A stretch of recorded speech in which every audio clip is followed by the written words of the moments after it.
Good morning all and welcome to the Executive and Finance and Corporate Standing Committee meeting for Wednesday the 16th of February. Welcome to everybody who is online and in the chamber, councillors and staff. I'd now call the meeting open with the Lord's Prayer. Our Father, who art in heaven, hallowed be thy name. Thy kingdom come, thy will be done on earth as it is in heaven. Give us this day our daily bread, and forgive us our trespasses as we forgive those who trespass against us. And lead us not into temptation, but deliver us from evil. Amen. Thank you all. Good to have you with us. We do have an apology today from Councillor Potter. Mr CEO, if we could, I'd like to move a motion that Councillor Potter's request for leave of absence be accepted. Do we have a seconder? Councillor Duff there, thank you. Those in favour?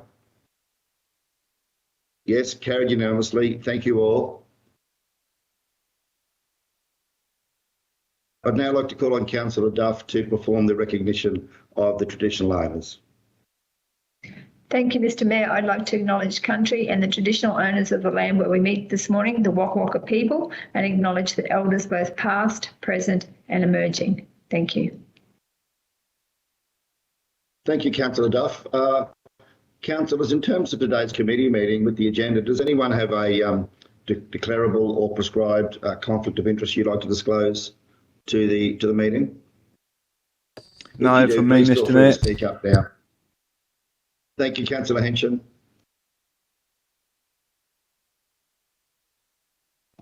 None from me either. Okay, thanks everyone. So we've covered off on that. We'll now move to item 5.1, which is the minutes of the Executive and Finance and Corporate Standing Committee meeting held on the 8th of December 2021, can be found at page 5 on the agenda, and it is recommended that those minutes be received. Do we have a mover? Thank you, Councillor Henshin. Seconded, Councillor Shoemaker. Speakers in relation to the contents of the minutes? No, we'll move on then. We'll go to the vote. Those in favour? Yes, carried unanimously. Thank you all. Next item on the committee meeting is the corporate services people. Any business arising? Sorry, councillors. Any business arising? Mr Mayor, please feel free to speak. Mr Mayor, may I just, sorry to interrupt, but I'd just like to welcome Bree Hunt. Bree started with council on Monday of this week in the executive services. So Bree was with Linnell, being appointed last year to the coordinator of the Office of the CEO and Mayor. Bree has started in the role of Linnell's old position, and so she'll be a face in the chamber. And if there's some have got to meet her personally as they've come through over this week, but certainly you'll be seeing a lot more of Bree, and she's got the training wheels with us today as far as the agenda software, and very much looking forward to a very long and prosperous working relationship. Well, thank you, Mr CEO. Good morning, Bree, and welcome to you.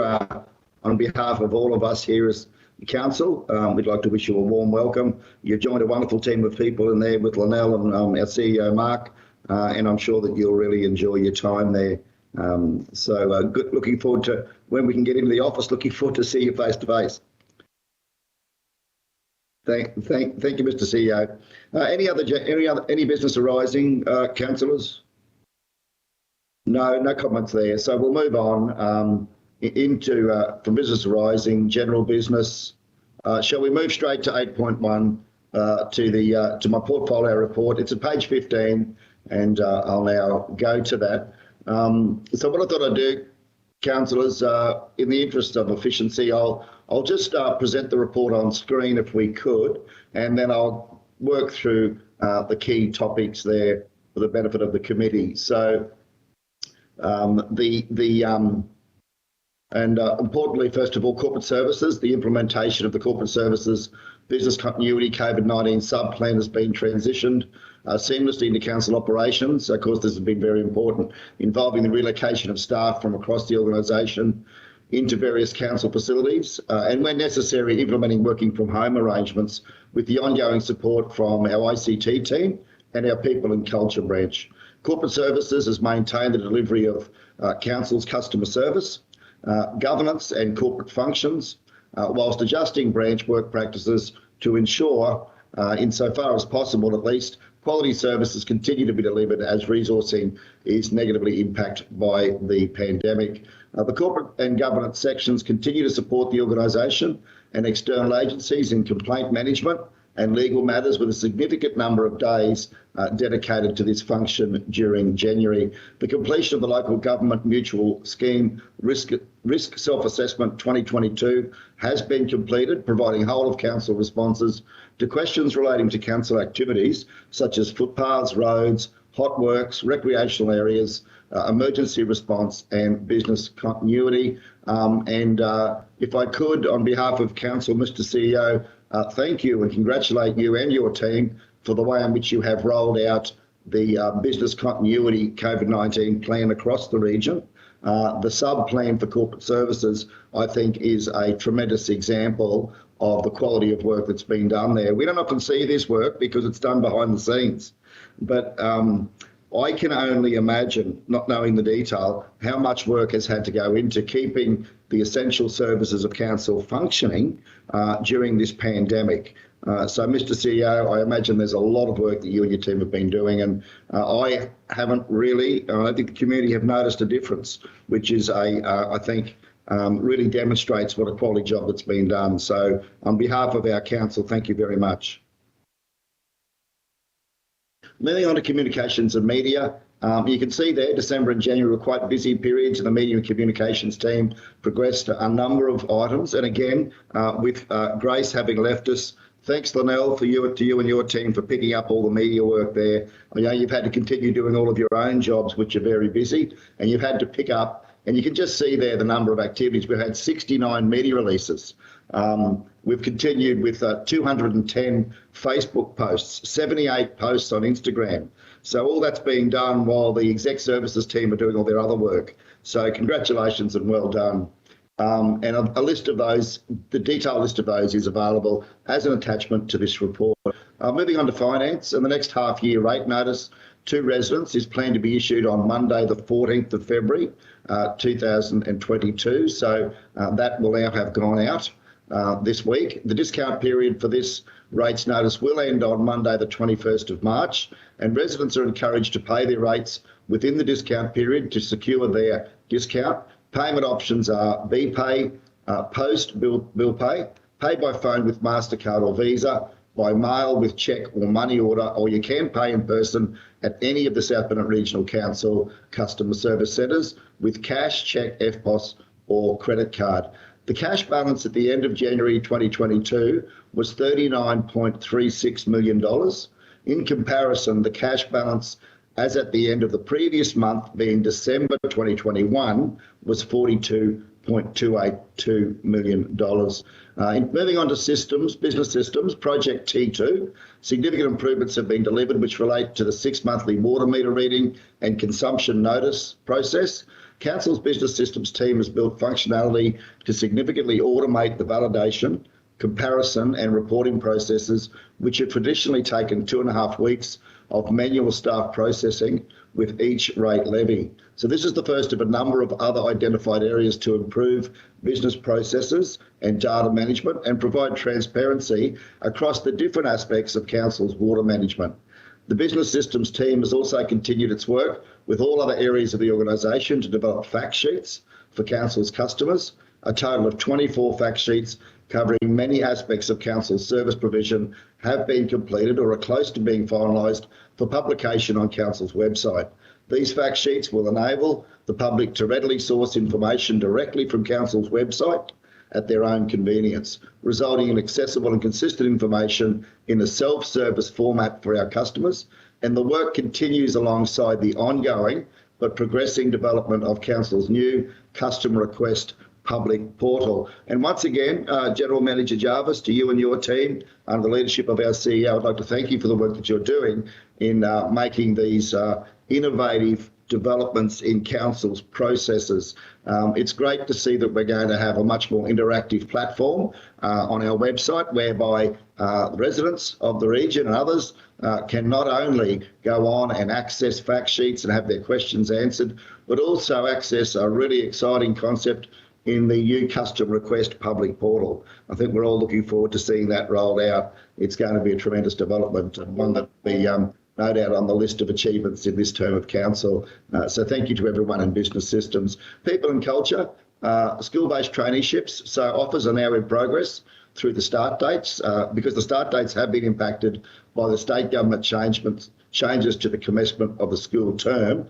So with traineeships, the skill-based ones, we've had 489 applications. We've received those for 11 positions.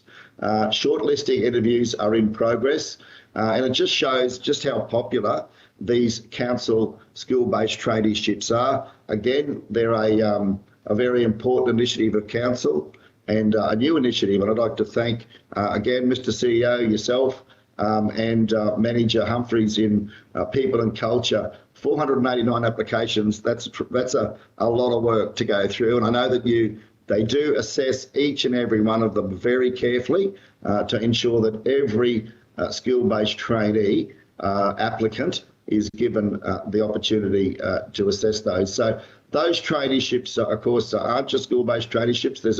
Those 489 applications for those 11 positions are community-based ones. Sorry, just want to clarify that.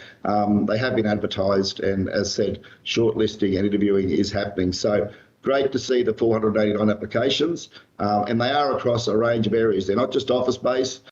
We have horticulture, we have engineering works, and a whole range of traineeships happening there. So great to see that we have many people in the community responding to those 11 community traineeships.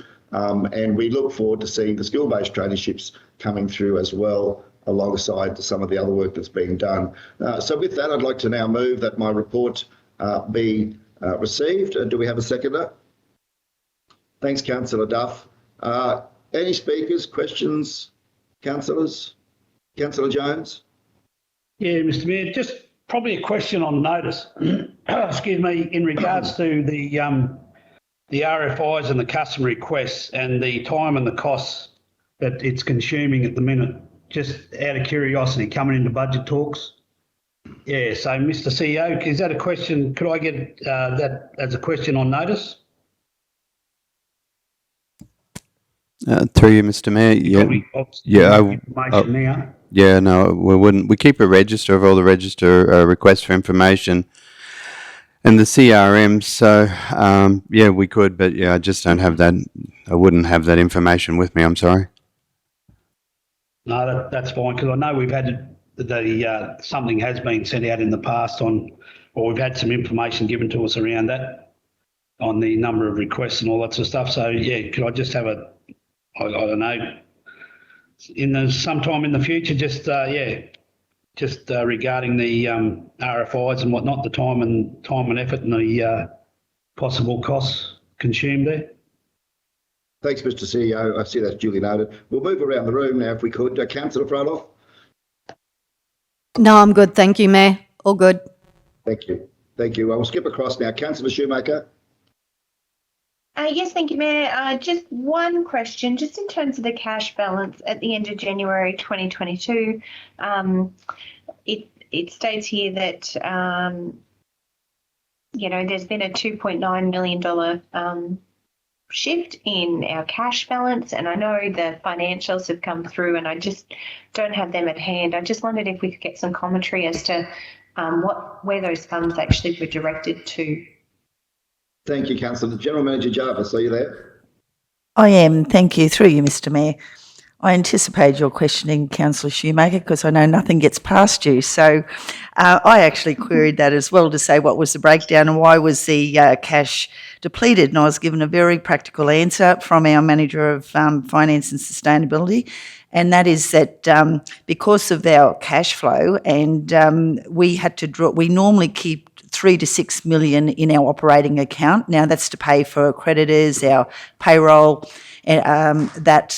and as we haven't levied our rates until Monday, our cash flow obviously has dropped down to where we've had to pull the reserve, the money from the reserve account into our working account to honour our commitments. And once we have levied, that will be replenished again. So thank you for the question. Thank you for the clarity. That's a great answer. Thank you. No further questions from me.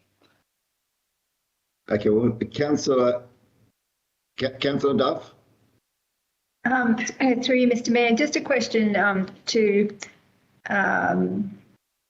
with regards to the customer request fact sheets. Are they part of the whole update to the customer request system? Because I've just have been informed that we're doing a whole new system with the customer request process. It's taking a lot of time, and we're going to do a lot of work in that space. So are the fact sheets part of that, or is that something different? Through you, Mr. Mayor. No, Councillor, that is part of the overall project of our customer request review.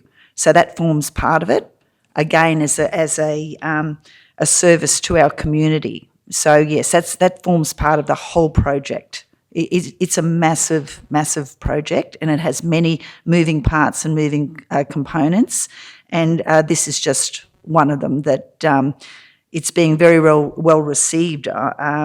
There, I know it's, and I appreciate the assistance from the other departments in assisting our business systems team with producing these.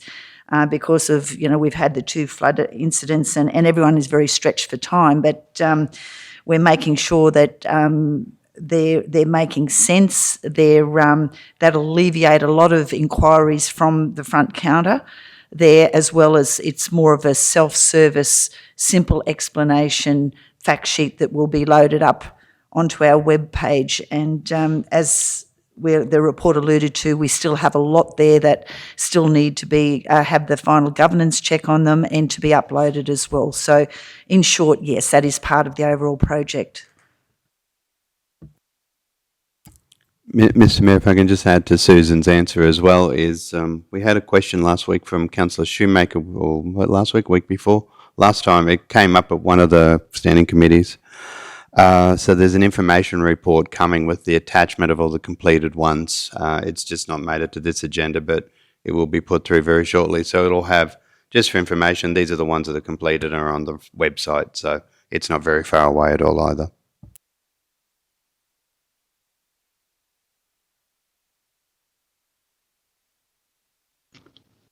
Through you, Mr. Mayor, just to General Manager Jarvis. So the fact sheets, they're just information for the customer, but they're not actually part of the whole customer request process. They're just to probably make it so there's not as many customer requests because they get the facts before they go through that. Maybe they don't need to, once they get the facts, need to actually put in a customer request, or is that fact sheet part of the actual request process? Through you, Mr. Mayor, if I'm understanding your question, Councillor Duff, again, it is all part of the overall customer experience when dealing with council.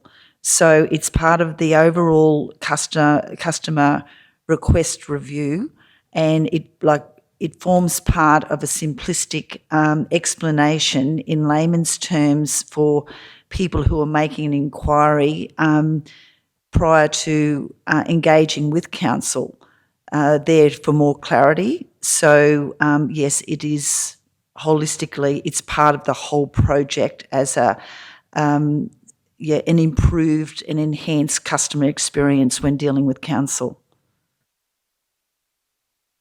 Is that your question? Is it possible, General Manager Jarvis or CEO Mark, to have a workshop on that whole what we're doing in the customer request space? It's something that I'm passionate about, and I just wanted to understand what we're doing and how that's going to look at the end.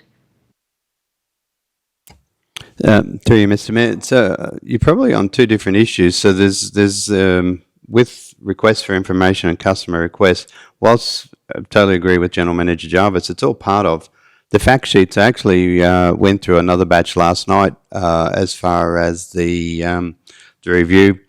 There were several that still had some work to be done to them, so they're going back this morning. The example on the fact sheet, it's to push out. So we want to build a house and we want plumbing and drainage information on how to access a permit. At the moment, a customer request comes in or it's a phone call as far as what forms do I need, how do I do it, what do I do, why do I do it. So we get a lot of that inquiry.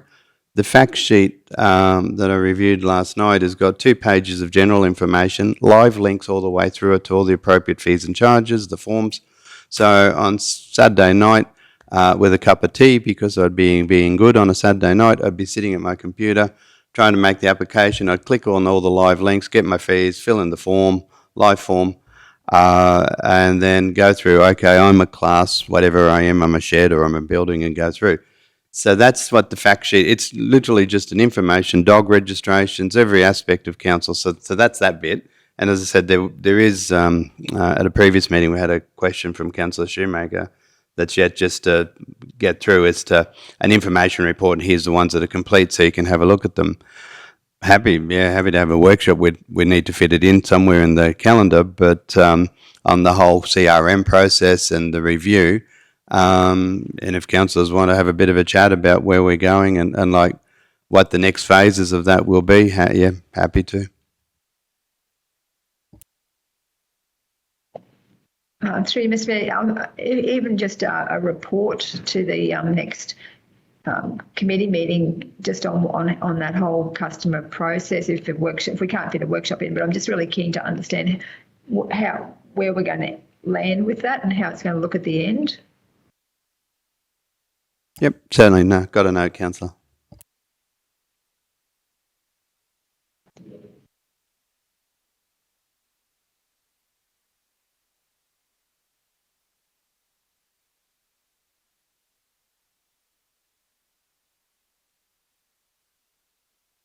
Sorry, it's the mute button again. Thanks, Mr. CEO and General Manager. Councillor Hench, anything from you? Thank you, Mr. Mayor. Yeah, probably, as you're well aware, some useless information, but in the report, just in relation to the traineeships, and I guess more so for just public knowledge, it's seriously interesting.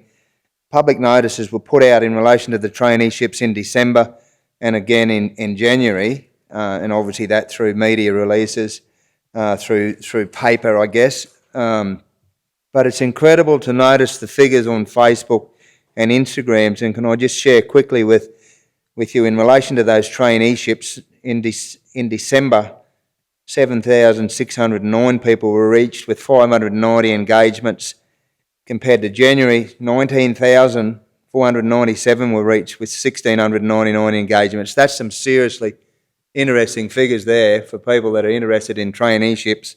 So it's certainly getting out there, and the public are responding with those sort of numbers when you see how many it's reached and how many has reacted and engagements. So I just think that's absolutely sensational. And unfortunately, there's only 11 traineeships. So, yeah, how good is that? Yeah, a really good observation. Thanks, Councillor Henson. Tremendous to see how much interest there is in the community in these traineeships, and staff are doing a wonderful job in promoting them and providing them, of course. A lot of assistance and support goes into guiding our trainees to get the good outcomes for them. So it is a wonderful program. Thanks, Councillor Henson. Okay, well, we might, if there's nothing further, we'll go to the vote on receipt of the report. Those in favour? Carried unanimously. Thank you all. We'll now move committee on to the next item, 8.2, which can be found at page 22. It's an update on the Teams project migration. So we have there the Microsoft Teams migration project update, and the recommendation is that the report be received for information. We might go straight to you first, General Manager Jarvis, to outline the report for us, and then we can go around the councillors from there. So welcome, GM. Thank you. Through you, Mr. Mayor. I would just like to highlight, and this was touched on before, I can give you the social benefits of this project, but I can, if you need more detail as far as the technical side of it, Manager Anthony is online there as well. But I just wanted to, like I said, it did touch before that about the impacts of COVID and us having the capacity to continue our business as normal. And this is largely due to the investment the council has made in our ICT team and the capacity for our team's migration. And we have just, and the ability to even broadcast this meeting today, like it's gone relatively without a hitch. And I just wanted to do a big shout out to my ICT team and acknowledge their professionalism and their capacity to deliver this on behalf of council. So that's just a plug for my team. They work tirelessly, and these really are the results. And again, a big shout out to them. I did ask Manager Anthony to give me a little bit of a technical overview of this yesterday, and he was talking his tech talk, as he always does, there to me. But in layman's terms, we have migrated from our Skype system over onto Teams there, and it's also given us a capacity to reduce our services there on premise. But if there's been minimal cost savings, that was my first question about, the cost savings associated with there. But with the transition to Microsoft Teams, there again, that attracts licenses and that as well. But it's a far superior product to Skype. Now, Skype's a little bit antiquated within our today's technology. So if you need any more clarification than that, like I said, technically, Manager Anthony is on the line there to answer any other further technical questions. Thank you.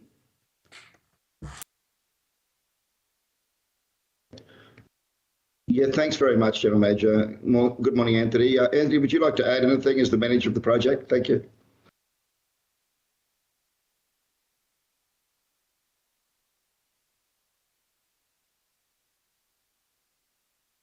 No, we just haven't got Anthony there, but that's fine. So we have a recommendation that report be received for information, councillors. Do we have a mover for such? Thanks very much, Councillor Henshin. Seconded there by Councillor Jones. We'll go around the room. Councillor Fryloff, any questions or comments in relation to the report? No questions here. Thanks, Mayor. Thank you. Councillor Jones? Other than to just back up and endorse General Manager Jarvis, staff do a wonderful job. It's a big step forward, and any opportunity we can get to save money in this climate that we operate, they're doing a wonderful job. So pass on those words, Susan, please, and yeah, congratulations. Councillor Shoemaker? Yes, thank you. I just had one question, just in relation to a great report, and certainly acknowledge the work that's been done. It's wonderful to be able to log into a meeting like this. Incredible advancements, certainly in my short time with council. I just wondered, in terms of the Skype for Business licenses that we have, at what point do we stop paying for those licenses, or what is the plan to close them out and transition entirely to Microsoft Teams? Thank you. Through you, Mr. Mayor. My understanding, councillor, is that has happened there, that we have this is the final transition over to Microsoft Teams, and that saving that we did identify, that minor saving, was the relinquishing of those licenses to move over to the Microsoft product. That's my understanding of it. Great. Thank you. Excellent outcome. No further questions. Thank you, Mr. Mayor. It's just congratulations to General Manager Jarvis and the team. It's wonderful what we are able to achieve even today, so fantastic. Yeah, nothing from me, Mr. Mayor, thank you, but I would have believed, and being in the background, certainly a very smooth transaction. So again, congratulations to the team, Manager Jarvis. Thank you.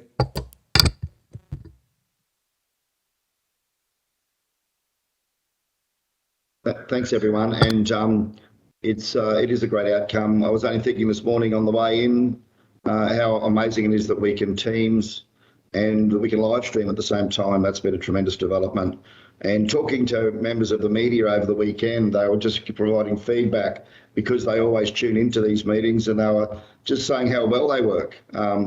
So that's been some positive feedback. I'm sure the community would be, those that are taking time to tune in would be feeling the same.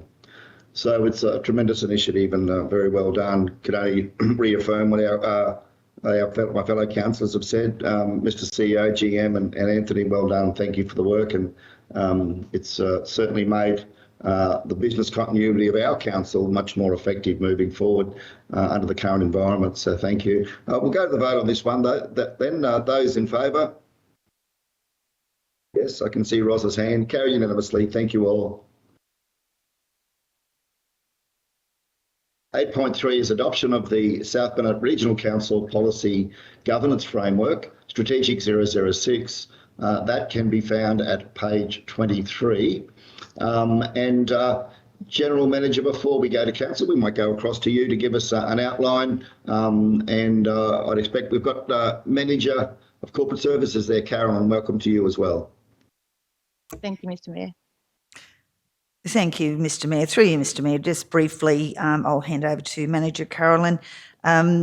Council adopted our governance framework last year, and we've seen quite an increase in the amount of policies that we prioritised, or corporate governance prioritised as a matter of urgency to update and to review.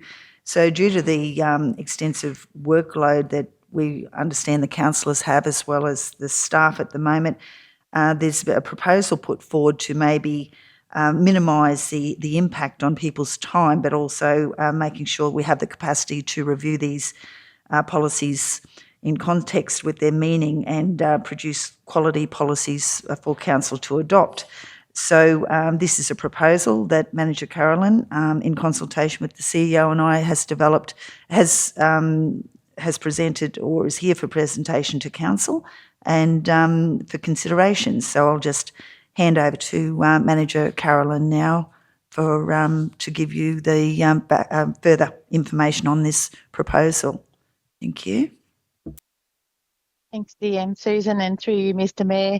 In relation to the exactly what the GM has alluded to, Council has some pressure points in relation to the development and review of our policies, and the proposal is for governance, or our corporate governance section, to provide greater assistance in that space, reviewing more extensively the policies prior to the consulting with the General Manager and the Manager, and then having the senior executive team review the policies as opposed to the senior management team.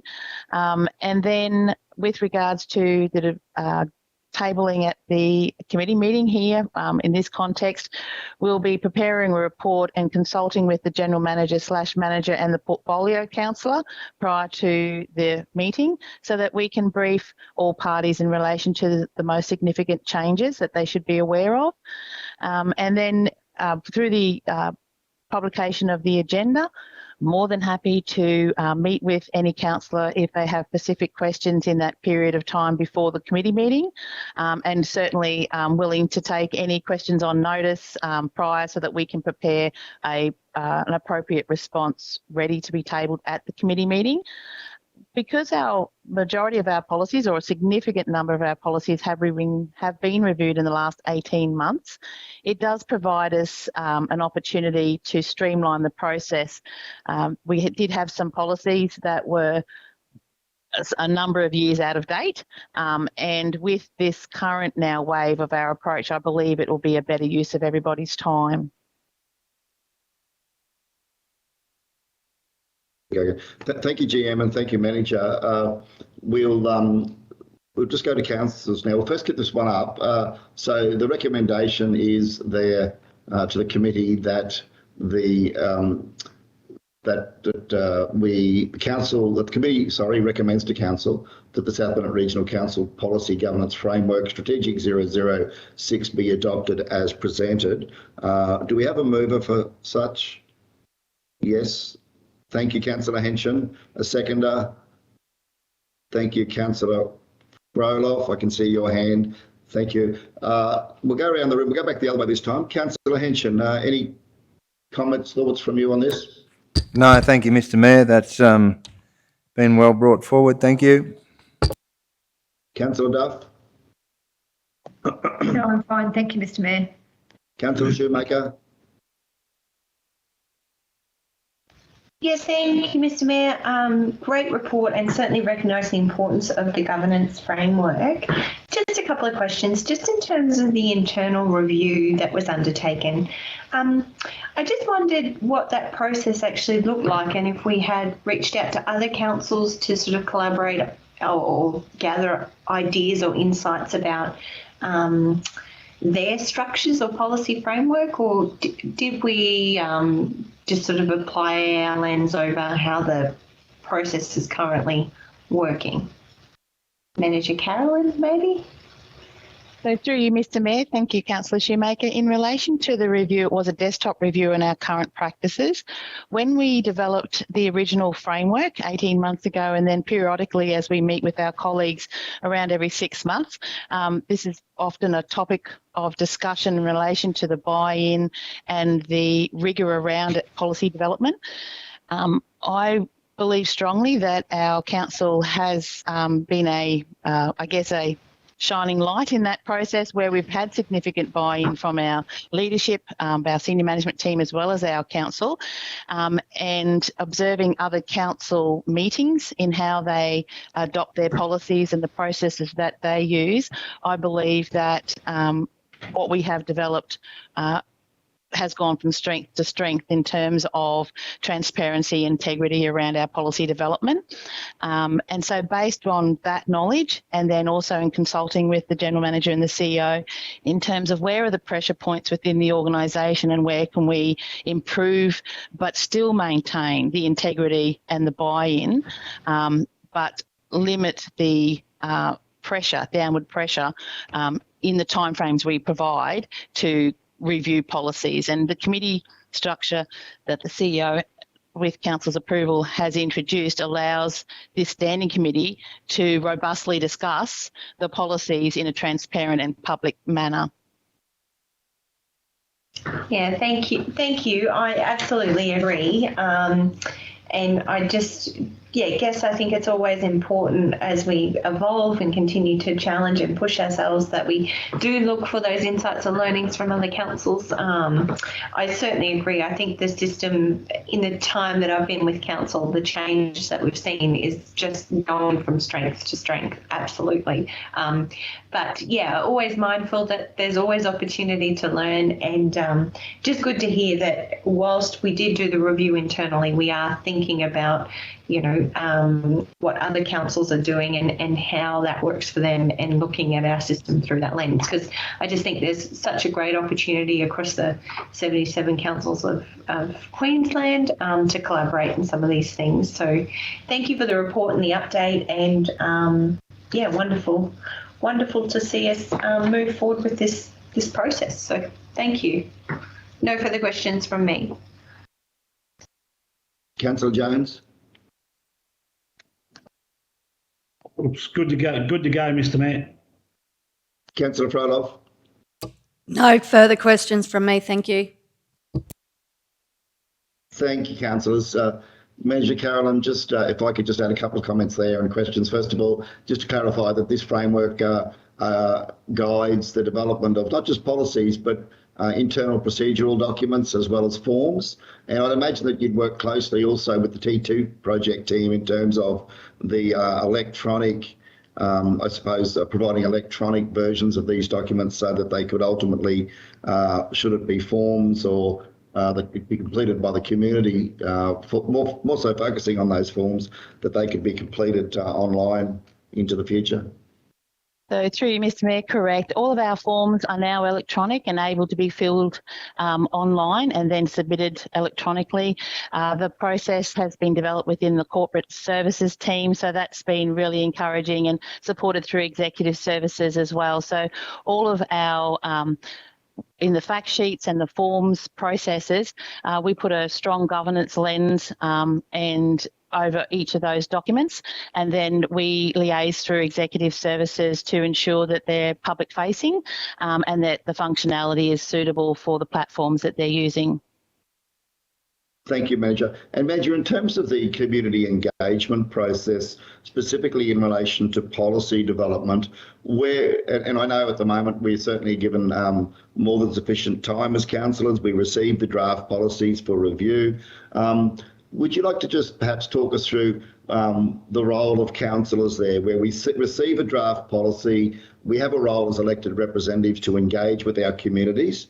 How would you see that we could effectively do that? Are we able to go out and talk with the community about those draft policies so that when they come back for discussion at committee and or council meetings that we've been able to glean that feedback and then provide that to your team to take back to the developing department? Mm-hmm.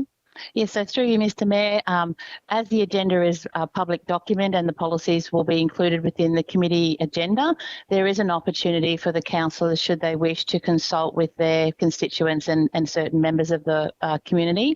If it's a policy that council believes strongly should have a formal consultation process and engage with the community, then we can certainly factor that into our consultation process.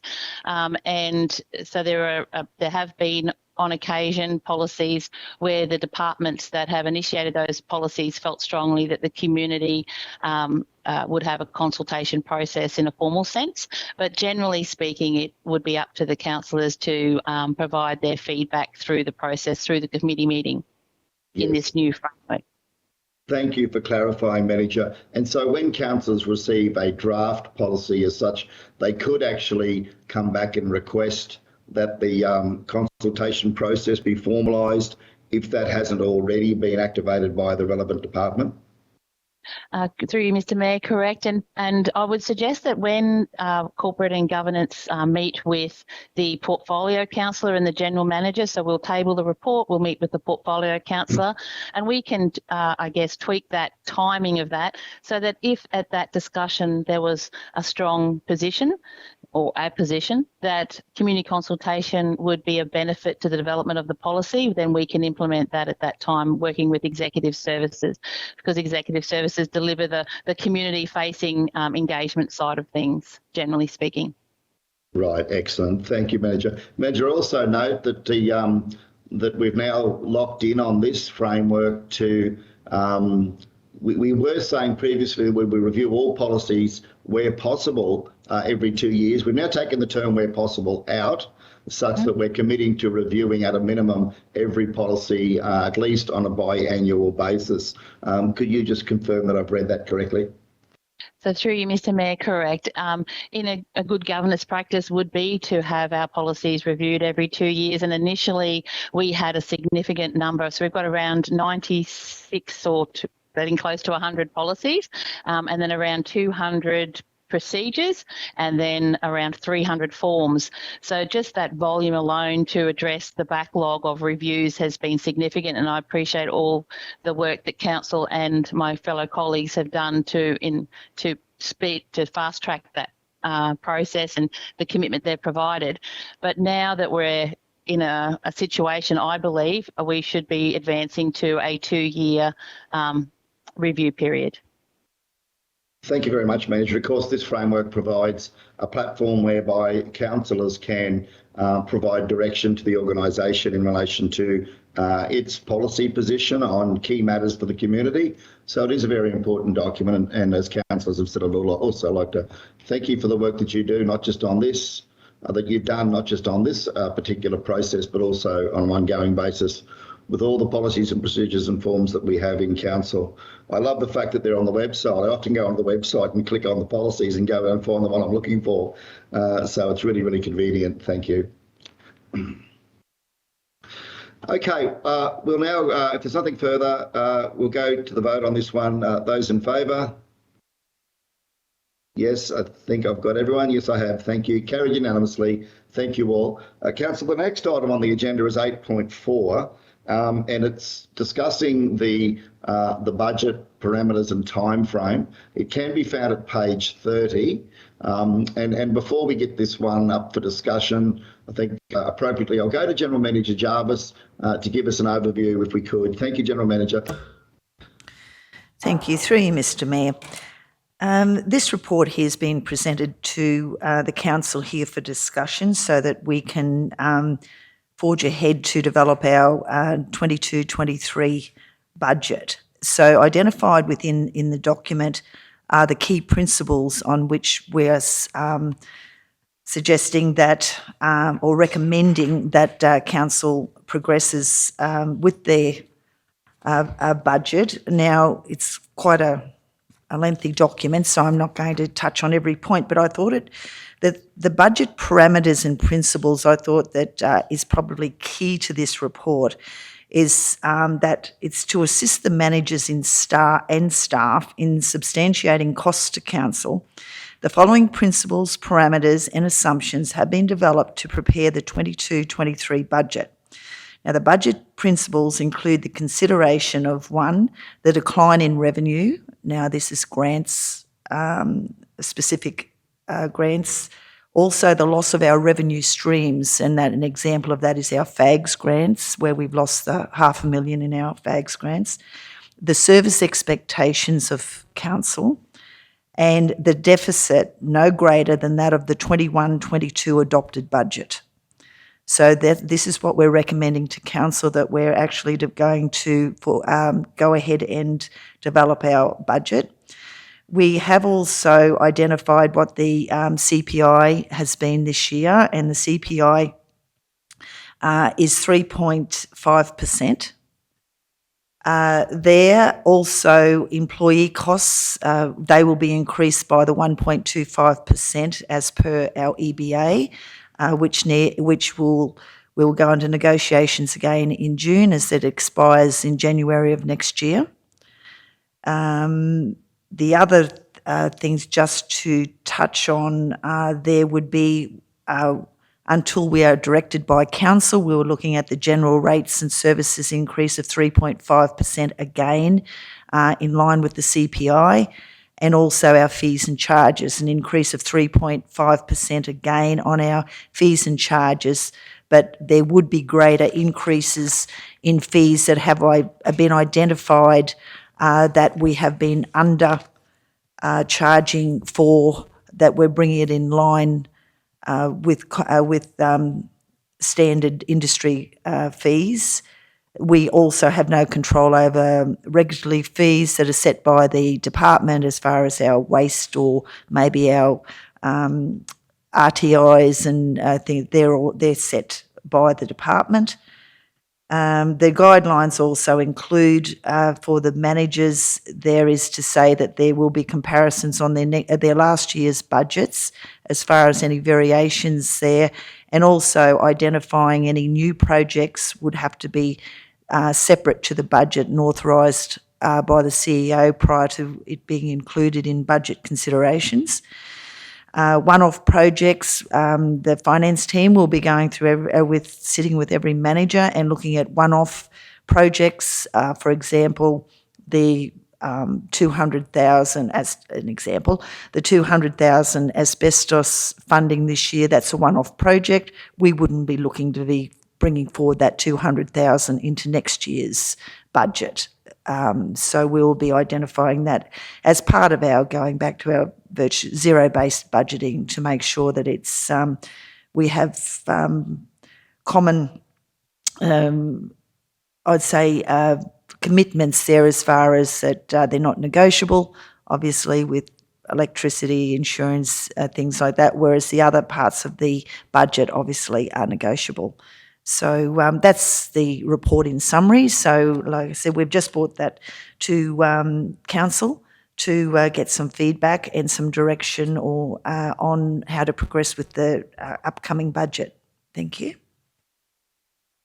Thank you, General Manager. And we will note that the FAGS, the Financial Assistance Grant Scheme, is on the agenda for today's meeting later in the morning. I know Mr. CEO will have a lot of information to provide, or some information to provide in relation to that.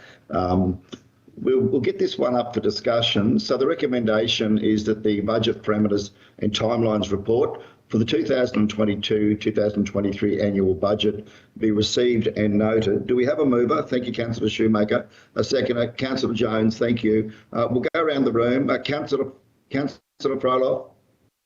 No, good. Thank you, Mayor. Councillor Jones. Yeah, thanks, Mr. Mayor. Just a question on the dates. I read in 8.5 somewhere there that it says all the dates have been listed for the in the budget parameters timelines. Is that referring to all the list here? It says some of the workshops to be presented include, so all that list there, but we don't have any dates confirmed for that. Is that correct? Mr. Mayor, through you, Mr. Mayor, if I may. Yeah. So it's yes, you're correct. As far as the blending of the two reports, we've listed all the workshops and the range. We've changed in the next report. We've changed the recommendation or the suggestion as to when we run the council budget reports. So if council agrees to the amended days as doing the budgets and commencing, we'll send out a program.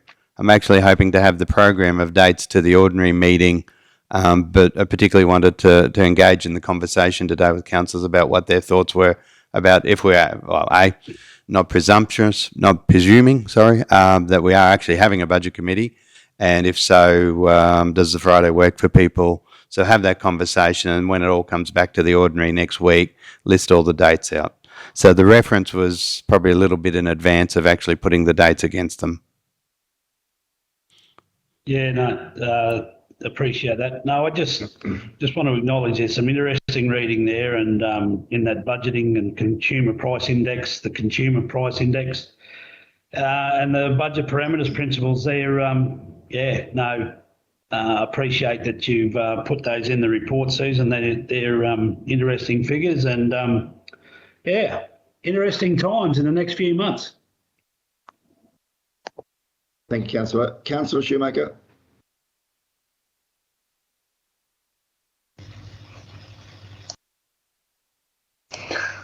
Sorry, I hit the button twice, got impatient. Thank you, GM Susan, for the report, and certainly the CEO for the work you've done with this. I certainly am supportive of the budget committees and look forward to further discussion about that in the next agenda item. Just in terms of, I know we have talked about for some time, and it was a finding certainly from some of the reports I have read around some of our neighbouring councils, that a zero-based budget approach should be adopted by local governments like us. And in your parameters, I certainly agree with the budget parameters and principles, consideration of the decline in revenue, loss of revenue streams like FAG, service expectations, certainly not growing our deficit any more than the 21-22 budget. I'd like to see an addition in there of the budget principles that we actually adopt a zero-based budget approach. And I know that is a different, certainly I know we've attempted that in previous years, and some departments have done it better than others.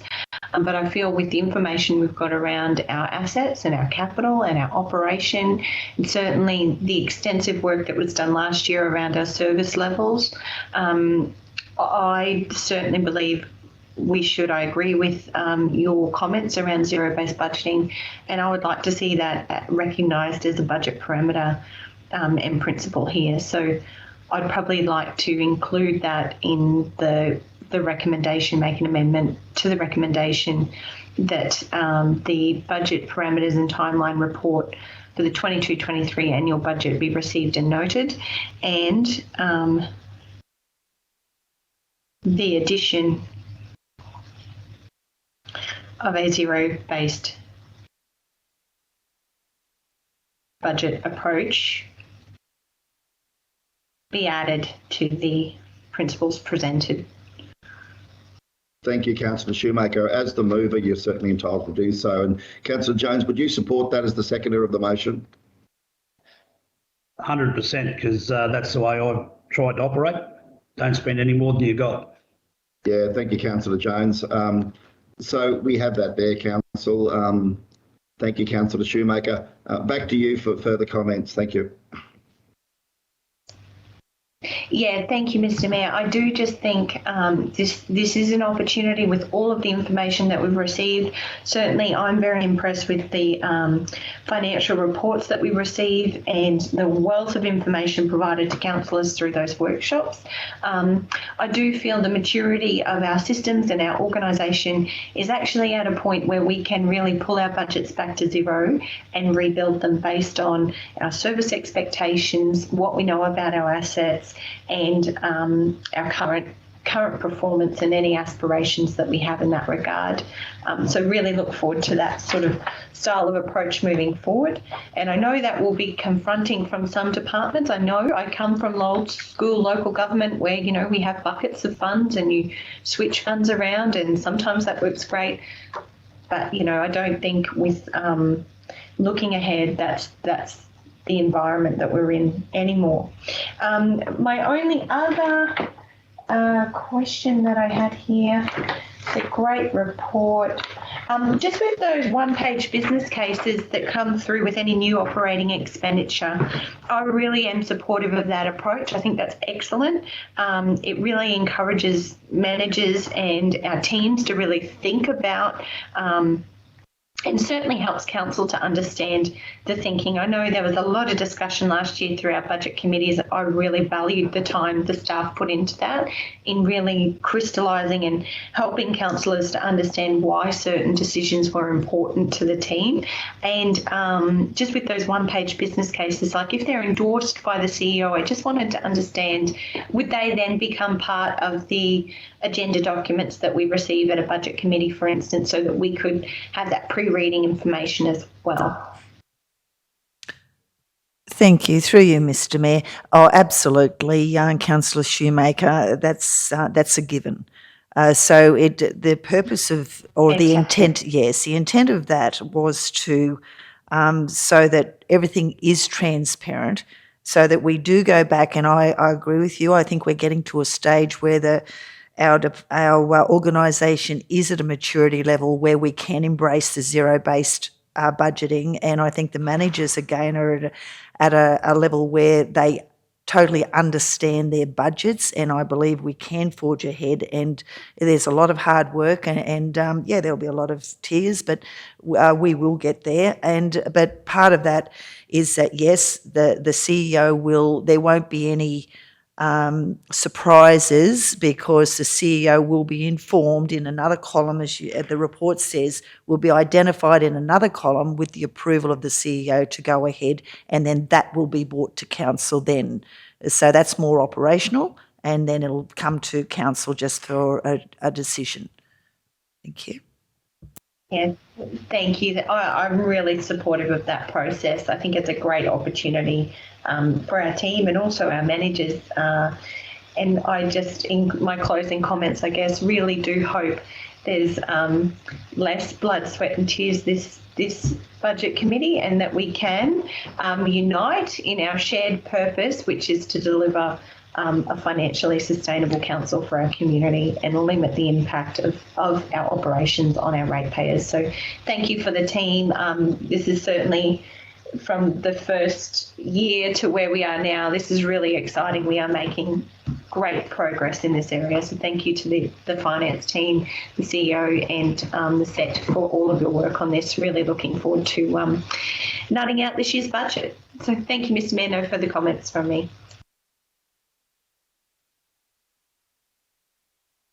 Councillor Jones.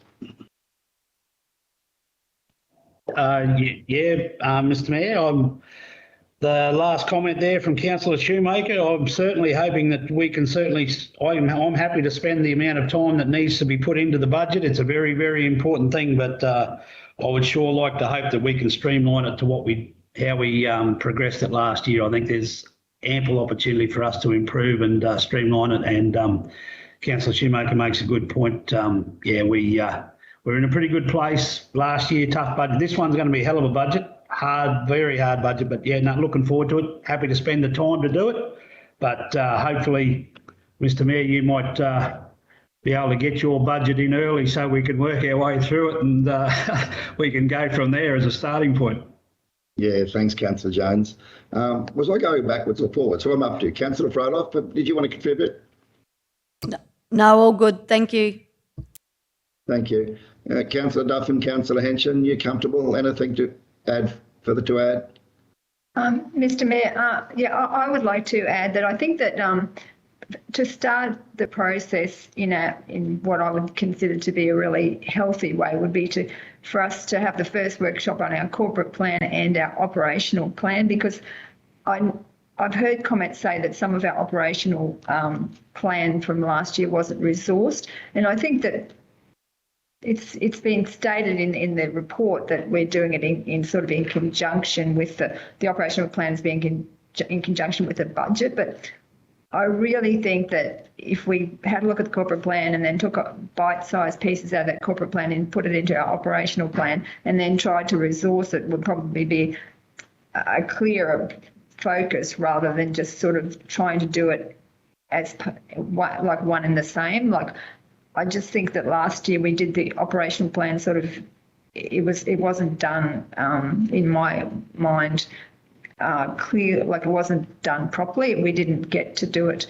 It was sort of an afterthought. And I think that to get a proper direction, we should look at our corporate plan and then try and resource our operational plan accordingly. That's just my thoughts.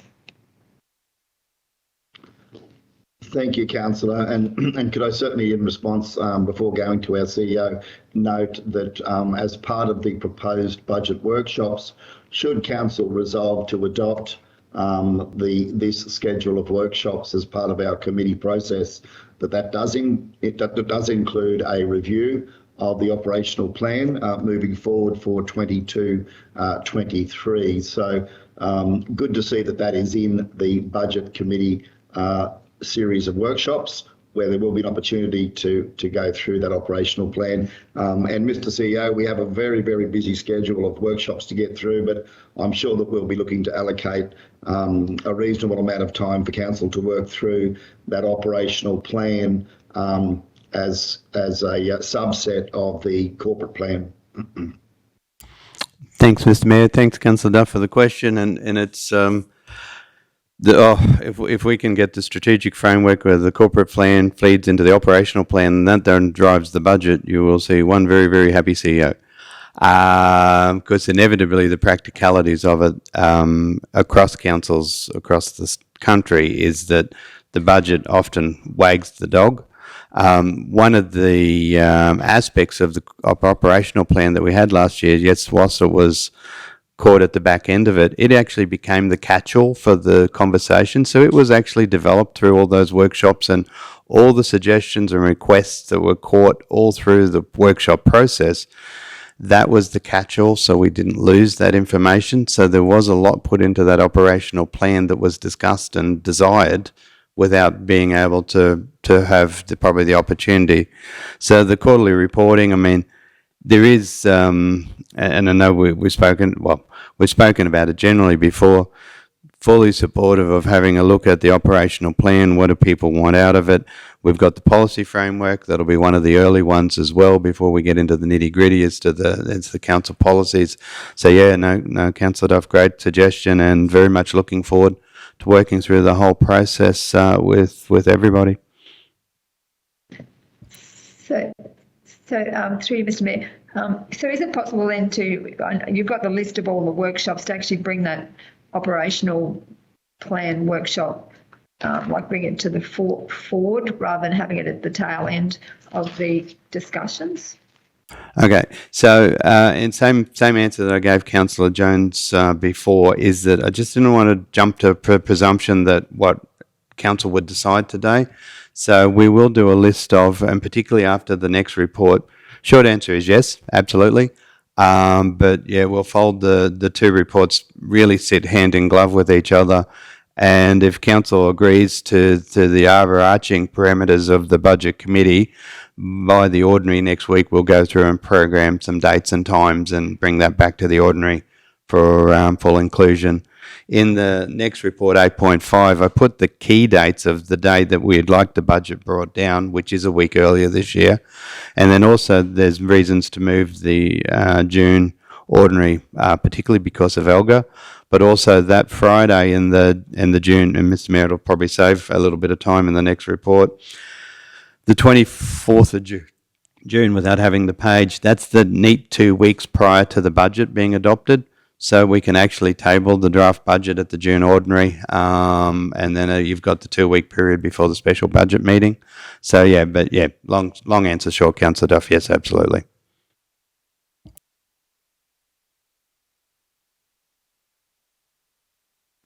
Thank you, Mr. CEO. Councillor Henson.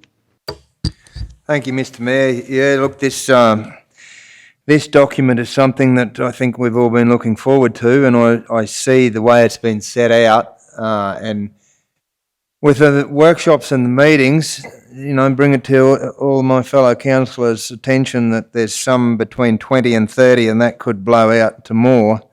I just hope, that being said, we have 4 months roughly to bring this down, which is a huge amount of meetings. And as we know, when we sit in chambers and nut this out, I hope we don't have to bring our pyjamas with us and sit here, certainly not any longer than we have to, but for the right required time to go through it all. But I look through this list of workshops and meetings and actually look forward to it. And I see in what it's been prepared, and as Councillor Duff said, it's been covered in that with the corporate plan and the managers with how they're going to present and what they'll have ready for us, which I think, and I'm sure Councillor Shoemaker, you'll agree, in the first year and our second year of bringing budgets down, we are far removed from that and much better prepared for this year. So certainly look forward to it. Thank you, Councillor Henson. I'll just probably provide just a few observations, and we'll go to Councillor Shoemaker for closing comments before going to the vote. So thanks for all of your contribution there, councillors. Thanks to the CEO and General Manager and staff for providing the formalisation of our process through this document. And of course, there is a lot that's been learned in our first 2 years as a council. Year one, we got thrown in the deep end with the budget having to come out in the early days of our new term. Year two, we went through a process that was not formalised, but I think it was one that the CEO often calls that suck it and see. So we did, and we learned a lot from that as we navigated through the committee meetings, our process. And yeah, very much looking forward to seeing that we've learned a lot from that, and we should see this year, I would hope, an even bigger improvement step forward in terms of our process. We are very ambitious in terms of the number of workshops that we're looking to hold here, but it does, I suppose, reflect our desire to ensure that our budget process is one that is very thorough, one that is very carefully considered, one that engages with the community, and one that really does flow out of our corporate plan and operational plan.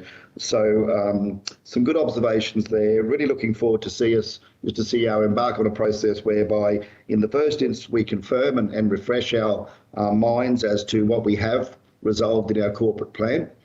In the second instance, we then delve into the operational plan for the next 12 months and what we expect the organisation to deliver in the operational plan as the practical implementation of the corporate plan. And then from that, we're actually able to establish service standards. So I'm very looking forward to that, very much looking forward to that, I suppose, structured process where we work from corporate plan to operational plan. We then go to service standards. And from out of that, we start with a blank canvas, commonly referred to as zero-based budgeting, and we build the budget up off that blank canvas.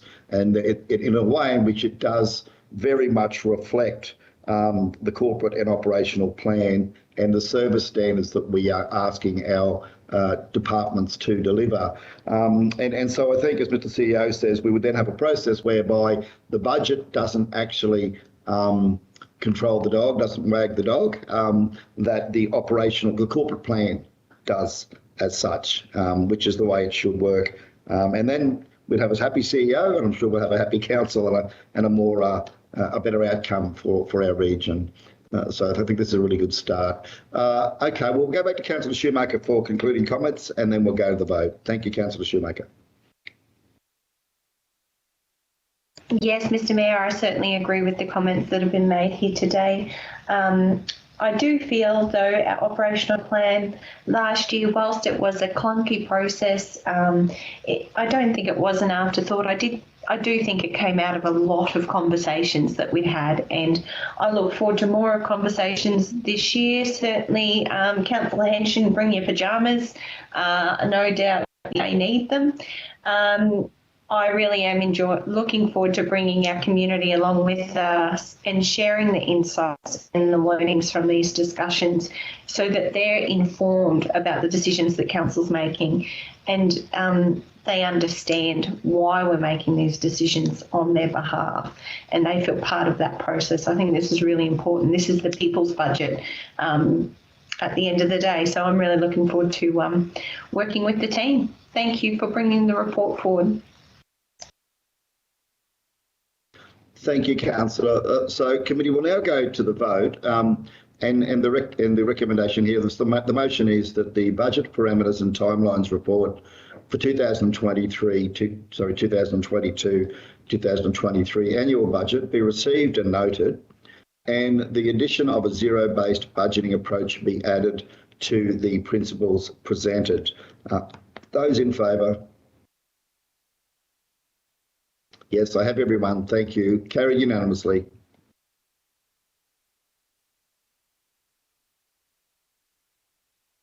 We'll now extend into the budget committee meetings for 2022, which is on the back of the discussion thus far. 8.5 is the item, and it's at page 36.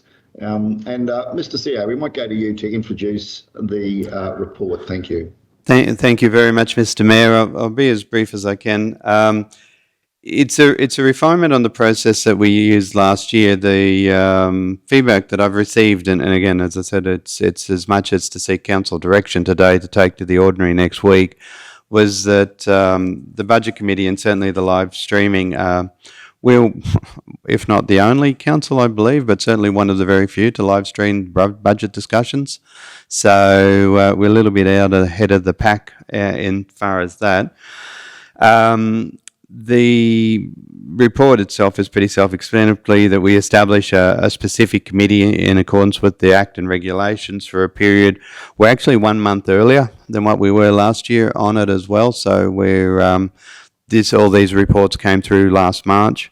So we've got them through in February this year, so we can kick this all off in the March process. So the budget committee would be the 7 councillors with the mayor as chair. The budget committee is listed in the budget parameters. So next week, and if councils feel more comfortable, we can add it as a line, but there is an addendum will be to this report when it comes back to the ordinary that will start to list out, that will list out those dates and times as far as programming, if council agrees to the budget committee concept again. So we would run the budget committee from 1st March, 30 June, with live stream, any COVID-19 requirements. Date and time for holding the meetings. Now this is where it is changed. Friday 9 a.m. to 12 noon. Through observation and practical experience, the Wednesdays after the council meeting, whilst they would be more efficient, generally they're a very large day, and there's always, in my mind, a difference between efficient and effective. Whilst people make it effective, it was a lot harder with people. The agendas are fairly heavy at the best of times. We can't guarantee the time. And when we talk about productivity, and I'll go back to, I didn't say anything at Manager Anthony's report. One of the greatest cost savings we've had with the transition to Teams, you won't see as a dollar figure, but it's the cost of time and travel. So a range of meetings now that people would have to hop in a car and drive half an hour over to one office to the other or do things like that are actually being dealt with in 10, 15 minutes through a Teams meeting. Even the phone calls with the phone. So there has been some changes to our outlying phone licenses and who can dial out and who can dial in. The system now is actually coming to its full potential as to what was envisaged when it was first put in a few years ago. And that collaboration and ability to reach out across the organisation and to negate distance and time and the loss of travel is by far the most, to my mind, significant productivity advancement that we will get out of the IT system. And sometimes I think the IT crew, if I can use the frame, don't necessarily get the full understanding of how important they are with the business continuity plans, and this is the holistic approach, is how the council organisation comes together. We moved. Our core IT systems were moved to the same levels as water and wastewater and sewage, and they're critical systems, and we cannot have them fail. So the importance to these things and how council works now is just paramount. And I would add my thanks to the team for getting the transition across to Teams. It's just been brilliant. So as part of that, the Wednesday afternoon too, we had a lot of staff waiting around for the opportunities to present. And so point 4 is the budget workshop. So the information we would have available, background information. The agenda, the public agenda that would go out would be fairly basic. It would be just which items are going on with the background briefing notes, not necessarily part of the agenda when it first is released. There would be an information session for any council that wishes to turn up from Mondays afternoons from 1 to 4, where we can go, and it would be just pure information, and then the discussion on that information would be on the Friday. Now, if it goes past 12 o'clock, 1 o'clock, something like that, that's fine. I just gave it indicative time. But one of the things I would ask council this year is as to consider, I really don't wish to have staff waiting around for their turn to present, and we lose days. We literally lost days with people just waiting to present. So I'm trying to make it not rigid to the point that it will stifle debate, but we can give people certainty that their turn is on this day and they can have a talk, and then we don't have a multitude of staff waiting in case they may get a Guernsey. So we structure, and this is my learnings out of last year, and this is why, as I said, I didn't want to be presumptuous and certainly welcome the feedback and discussion. The budget meeting, we bring it forward a week, so we sneak it forward a week this year. And again, in keeping in the Friday thinking that we actually, it doesn't have to be a Wednesday, we put it on a Friday. So the special budget meeting is the special budget meeting, and it gets the attention it deserves as far as the budget. And then we move the June ordinary meeting to Friday the 24th. Now, there's two reasons, and again, LGIQ Civic Leaders, which hasn't been discussed much, it's a biennial event, definitely Mayor and CEO. Now, every Mayor and CEO in the state will be at that, so that's on the 29th and 30th of June, and then ALGA runs from the 19th to the 22nd of June, so it gets a very busy period at that end, and you throw an end to financial year. LGIQ haven't said whether it's Mayor, Deputy Mayor and CEO or just Mayor, but they've given indicative dates. Friday the 24th also falls very neatly in, as I said, the presentation of the final draft of the budget. So every councillor has the budget that is to be presented at the budget meeting, and it gives you that nice 2 weeks for questions, answers, consideration, whatever else we need to do. So it keeps that 2-week window. So Mayor, Mr. Mayor, very happy to answer questions, but I actually thought after a little bit of not a hesitant start, it's the right word, but a little bit of a stuttery start last year, we fell into a pattern that worked quite well with the budget committee, and we took the big bold step last year of live streaming and putting it out there to public, and for the transparency and governance. If there is issues that have to be dealt with, there is and we've made reference in both report, for anyone who's uncomfortable, council can move into closed session, given it complies with the regulations at any point in time. So if there is something sensitive that is quite rightly dealt with in closed, that can be done. So I recommend the report. And as I said, the dates for those workshops will come back to the ordinary. Thank you, Mr. CEO, for that overview, and thank you for providing the report today. We'll get this one up, and I'll just read the recommendation. So the committee recommends to council that South Bennett Regional Council, 1, establish the following committee for the fixed period of 1 March to 30 June 2022 with the following membership and chair in accordance with section 264 of the Local Government Regulation 2012, being the Budget Committee with 7 councillors, with the chair being the Mayor. Item 2, that conduct Budget Committee meetings as listed in the 22-23 budget parameters and timeline report between 1 March to 30 June 2022. And of course that will be, as Mr CEO said, that'll be detailed at the ordinary meeting where this is sought to be adopted at the end of this month. That be open to community through live streaming and gallery attendance in compliance with any COVID requirements. 3, that the date and time for the holding of Budget Committee meetings be on a Friday from 9 a.m. to 12 noon. 4, that budget workshops for information dissemination to councillors be held on a Monday from 1 p.m. to 4 p.m. 5, that a special meeting of council be held on the 8th of July 22 for the consideration and adoption of the 22-23 South Burnett Regional Council annual budget. And 6, that the June ordinary meeting of council be moved to Friday the 24th of June. So that's the recommendation that we are putting forward today to go up to council. Do we have a mover for such? Yep, thank you. I can see a hand there. Councillor Duff, thank you. Seconded, Councillor Shoemaker, thank you. Let's go around the room now. First of all, start off at the beginning. Councillor Froloff. No, this is all looking good. Thank you. Councillor Jones. Yeah, happy to do whatever we do. I love the Mondays and Fridays. Yep. Councillor Shoemaker.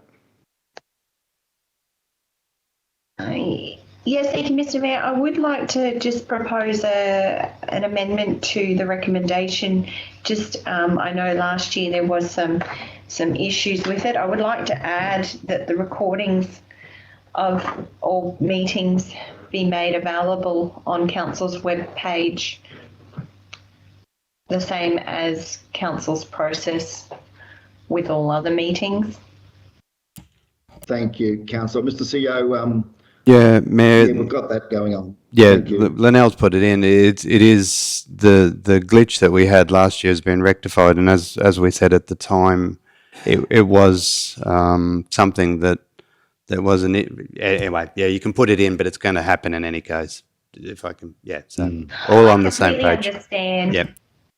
The glitch last year, though, I was informed, was because it wasn't actually part of Council's resolution that we couldn't actually make those recordings available to the public on the website. And that did cause some issues in the community. So I just want to ensure it's actually in the resolution this year and we're all clear that that is the full intention.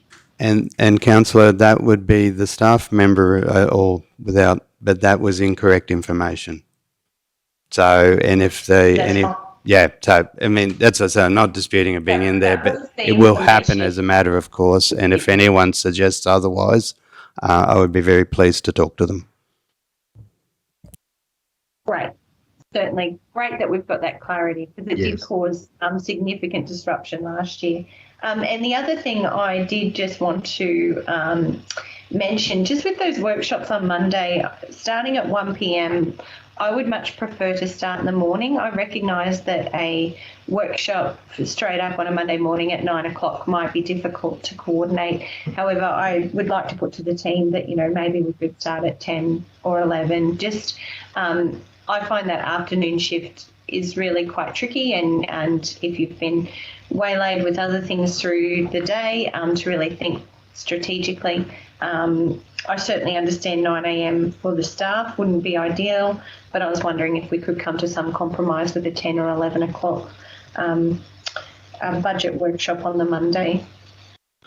Thank you, Councillor Shoemaker. Mr. CEO, I'm probably sharing Councillor Shoemaker's thoughts there that we certainly want councillors fresh for that. Sometimes you can get your head into other activities on a Monday morning and then you come to the workshop and you go, oh, gee, I'm looking forward to a bit of a sit down and catch my breath. I think it's also really important that these budget workshops are very productive because if they are, and we're able to collect the information. I think one of the things that I learned last year is that we end up, I think we did eventually get into our rhythm with the committee meetings, but that we did spend a lot of time in those committee meetings just receiving information. And I think if we can invest the time productively in gleaning all that information at the workshops, it'll make the committee meetings more productive in terms of getting outcomes. So, Mr. CEO, keen to hear your thoughts on a Monday morning option. Thanks, Mayor. And that was the reason, as I've reiterated several times, was putting it up for discussion today. Most of the relevant people that you need at those workshops are here at 7. So it won't be an issue for the staff. So we're happy. Last year, I was running over last year's pattern. We ended up on Monday afternoons for whichever reason. But yeah, if you want to run Monday mornings and get her overdone by lunch, that is fine by us.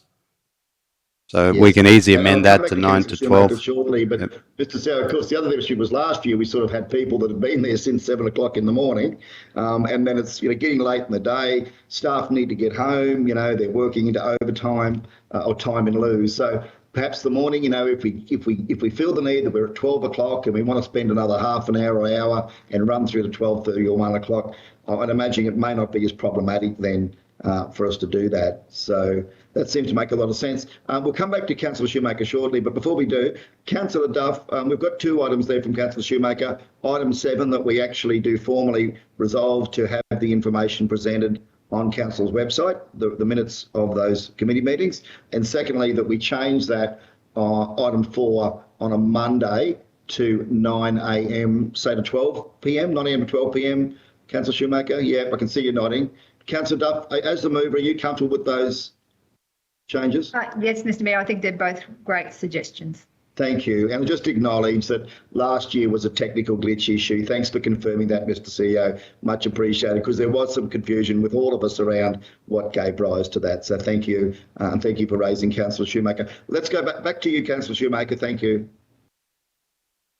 Yes, thank you, Mr. Mayor. I'm fully supportive of this motion and recommendation. I do think this really does, this clarity in the process sets us up for success, and looking forward to being a part of it. Thank you. Okay, keep going now. Up to Councillor Duff. I think you're next. Thank you. Thank you, Mr. Mayor. Yes, happy to support the recommendation. Councillor Henshin. Thank you, Mr. Mayor. Yeah, look, I can understand Councillor Shoemaker, but when you look at what we're doing from Friday 9 a.m. to 12 noon, many, and I know with families and commitments on weekends to certain things, the Monday from 1 p.m. to 4 p.m. suits me much better than we leave here at 4 or noon on Friday to go and do whatever we sometimes have to do with family and commitments over the weekend, and many of us are tied up with that as well on Monday mornings. So yeah, I'll work with whatever, but that just doesn't really suit me, but happy to hear from other councillors. Okay, look, thank you, Councillor Henshin. I'll just ask because we have changed, slight change to the motion, I'll go back to Councillor Jones and Councillor Froeloff. Anything to add before we go to Councillor Duff for closing comments? No, I'm all Yeah, good, Mr. thank Mayor, you. Oh, sorry, Ros. Yeah. You're happy, Ros? That's fine. Yeah, I'm happy Councillor with either Jones? decision. Thank you. Thank you, Yeah, I'm Councillor not Froeloff. fussed on the 9 o'clock Monday morning. 11 o'clock suits me. I could make, same deal. I usually have a anyway, it doesn't matter. Like I said, I'm happy to work in with whatever, but yeah, 9 o'clock Monday mornings I'm not a big fan of that. Happy to 11 o'clock or something like that. Yeah, thanks. I guess Councillor Shoemaker was quite flexible there in terms of the starting time, but I guess I was suggesting 9 o'clock because we run into the lunch period, and sometimes when we've got a break for lunch and then come back, it can be a little bit problematic. And I'm also wanting to respect the fact that staff have been there since 7 o'clock. They'll have scheduled lunch breaks at 12 and 1, and I probably didn't want to disrupt or cut across that. But probably come back to you now, Councillor Shoemaker, for your comments, and then we'll go to Councillor Duff, get this resolved, and we can go to the vote. Thanks, Councillor Mr. Shoemaker. Mayor, can I just ask a question before Councillor Shoemaker is Tuesday morning out? I know it's a set meeting or anything or something like that, I suppose. Is that the reason why we're not looking at a Tuesday morning, if Mondays don't suit some people? Yeah, certainly for me, I'm booked out every Tuesday morning from 8 till 12. Mr. CEO, what about you and your senior leadership team? Oh, thanks, Mayor. It's nothing we can't change, I suppose, but we've settled into a Tuesday as far as that's a lot of the management meetings do occur as far as the whole of organisation, both SAD and SMT. So we'll go with the flow, but yeah, it's Tuesday is generally the management day prior to the council meetings. Yes. Probably not wanting to disrupt your the rhythm that you're into with your senior leadership team there, Mr. CEO, on a Tuesday, if we could avoid doing so. But you know, obviously it's up to the committee. Councillor Shoemaker, did you want to just add any comments? Then we'll go back to you, Councillor Duff, to close off. Thank you. Yeah, certainly, Mr. Mayor. I certainly appreciate the different situations of my councillors. You know, I am flexible. We can do a 10 or 11 by all means. I do agree sometimes lunchtime is quite disruptive. So if we were, you know, would a 9:30 maybe be better? Councillor Henshaw noting that you travel is potentially an option. I'm just also thinking I actually really like the Monday workshop because, you know, we get the agenda for our normal council meetings. I know now on a Thursday, which is great, but by the time you sort of dedicate time to reading and understanding those, I think the Monday workshop actually doesn't interfere too much with the Wednesday meeting, and it also gives us time to really process that information and think about it before the Friday comes. So my view is I'm really happy to top and tail these meetings Monday and Friday with our general in the middle or our normal committee meeting in the middle. And I'm just mindful, you know, to give us enough time to really read the agendas and information presented. I think that's a really good balance, and I agree. I don't want to disrupt what the staff are doing. So, Councillor Henshaw, probably just a question to you. You know, would a 9:30 or 10 o'clock work better for you, noting you to travel and have those commitments over your weekend?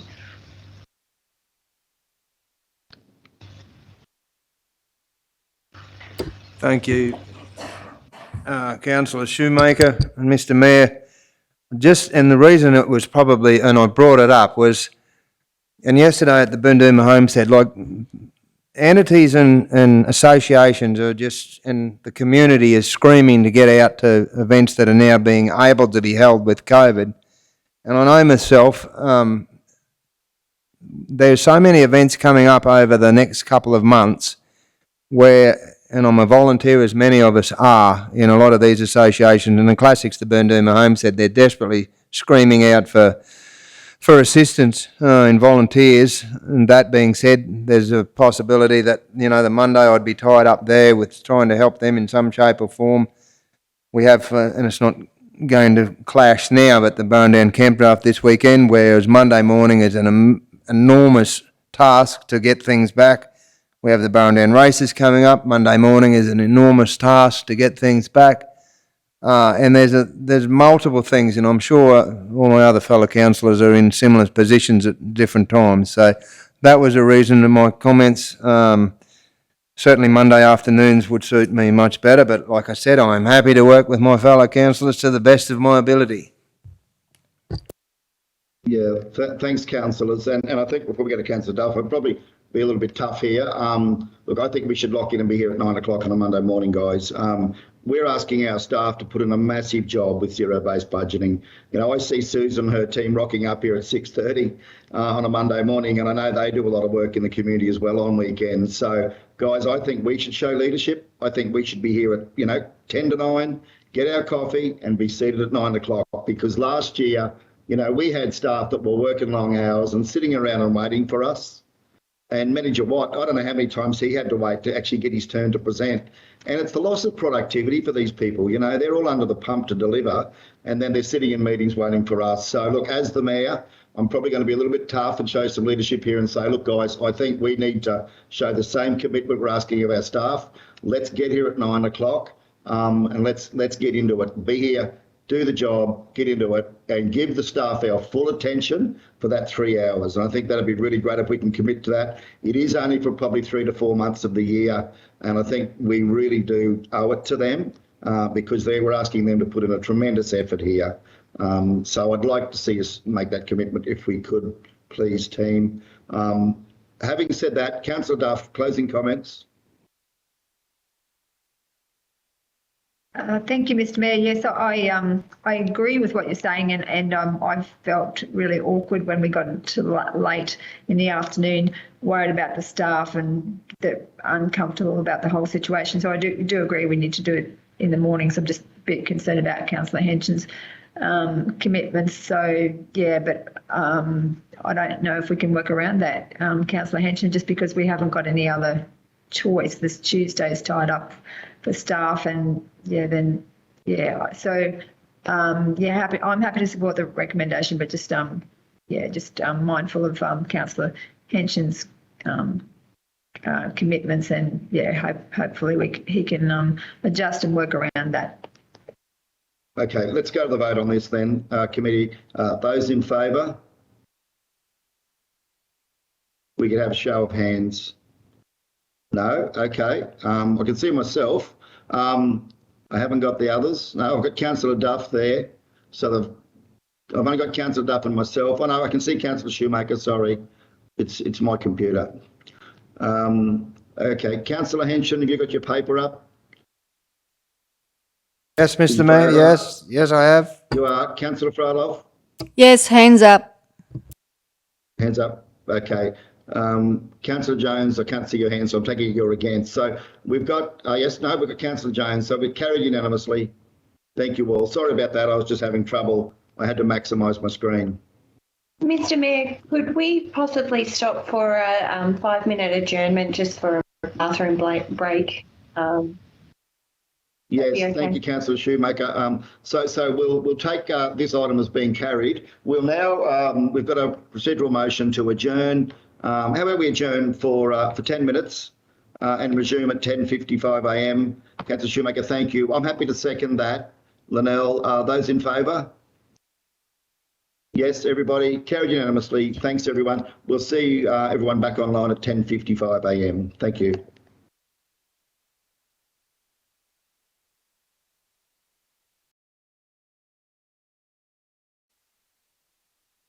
Okay, welcome back, everybody. I'll now move that we adjourn the meeting. Recommence the meeting. We have a seconder. Yep, Councillor Shoemaker. Those in favour? Carried unanimously. Thank you all. We're now at 8.6, which can be found at page 38, and it's the Alga National General Assembly. Call for motions 2022. We'd appreciate an introduction to such. Thank you, Mr. CEO. Thanks, Mr. Mayor. The annual National General Assembly is coming up again in June, and there's the two reports in regard to that today.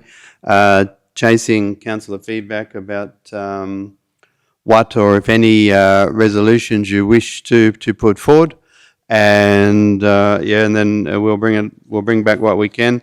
We have to have them in by 25th of March and any resolution that's submitted to Alga needs to be able to demonstrate that it's been considered by the full council. So so really, Mayor, in your hands as far as what do you fellas want to talk about? Thank you, Mr. CEO. And if we could perhaps just ask from the senior leadership team, before we go to councillors, is there anything you'd like to see included on the agenda? My only one, Mayor, would be which is an old chestnut, but it'll come up given the circumstances of the way the state government has distributed the fags this year, is the financial assistance grants. But that's I'll throw to the other general managers.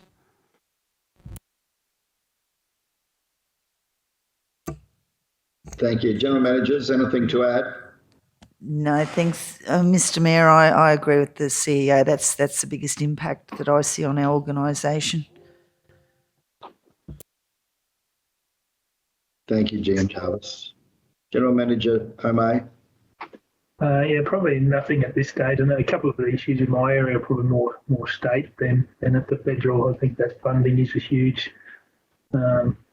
issue. So yeah, but the waste and those sort of issues are more particularly to a state issue where I'd be interested in. Thank you. We got General Manager Brennan there.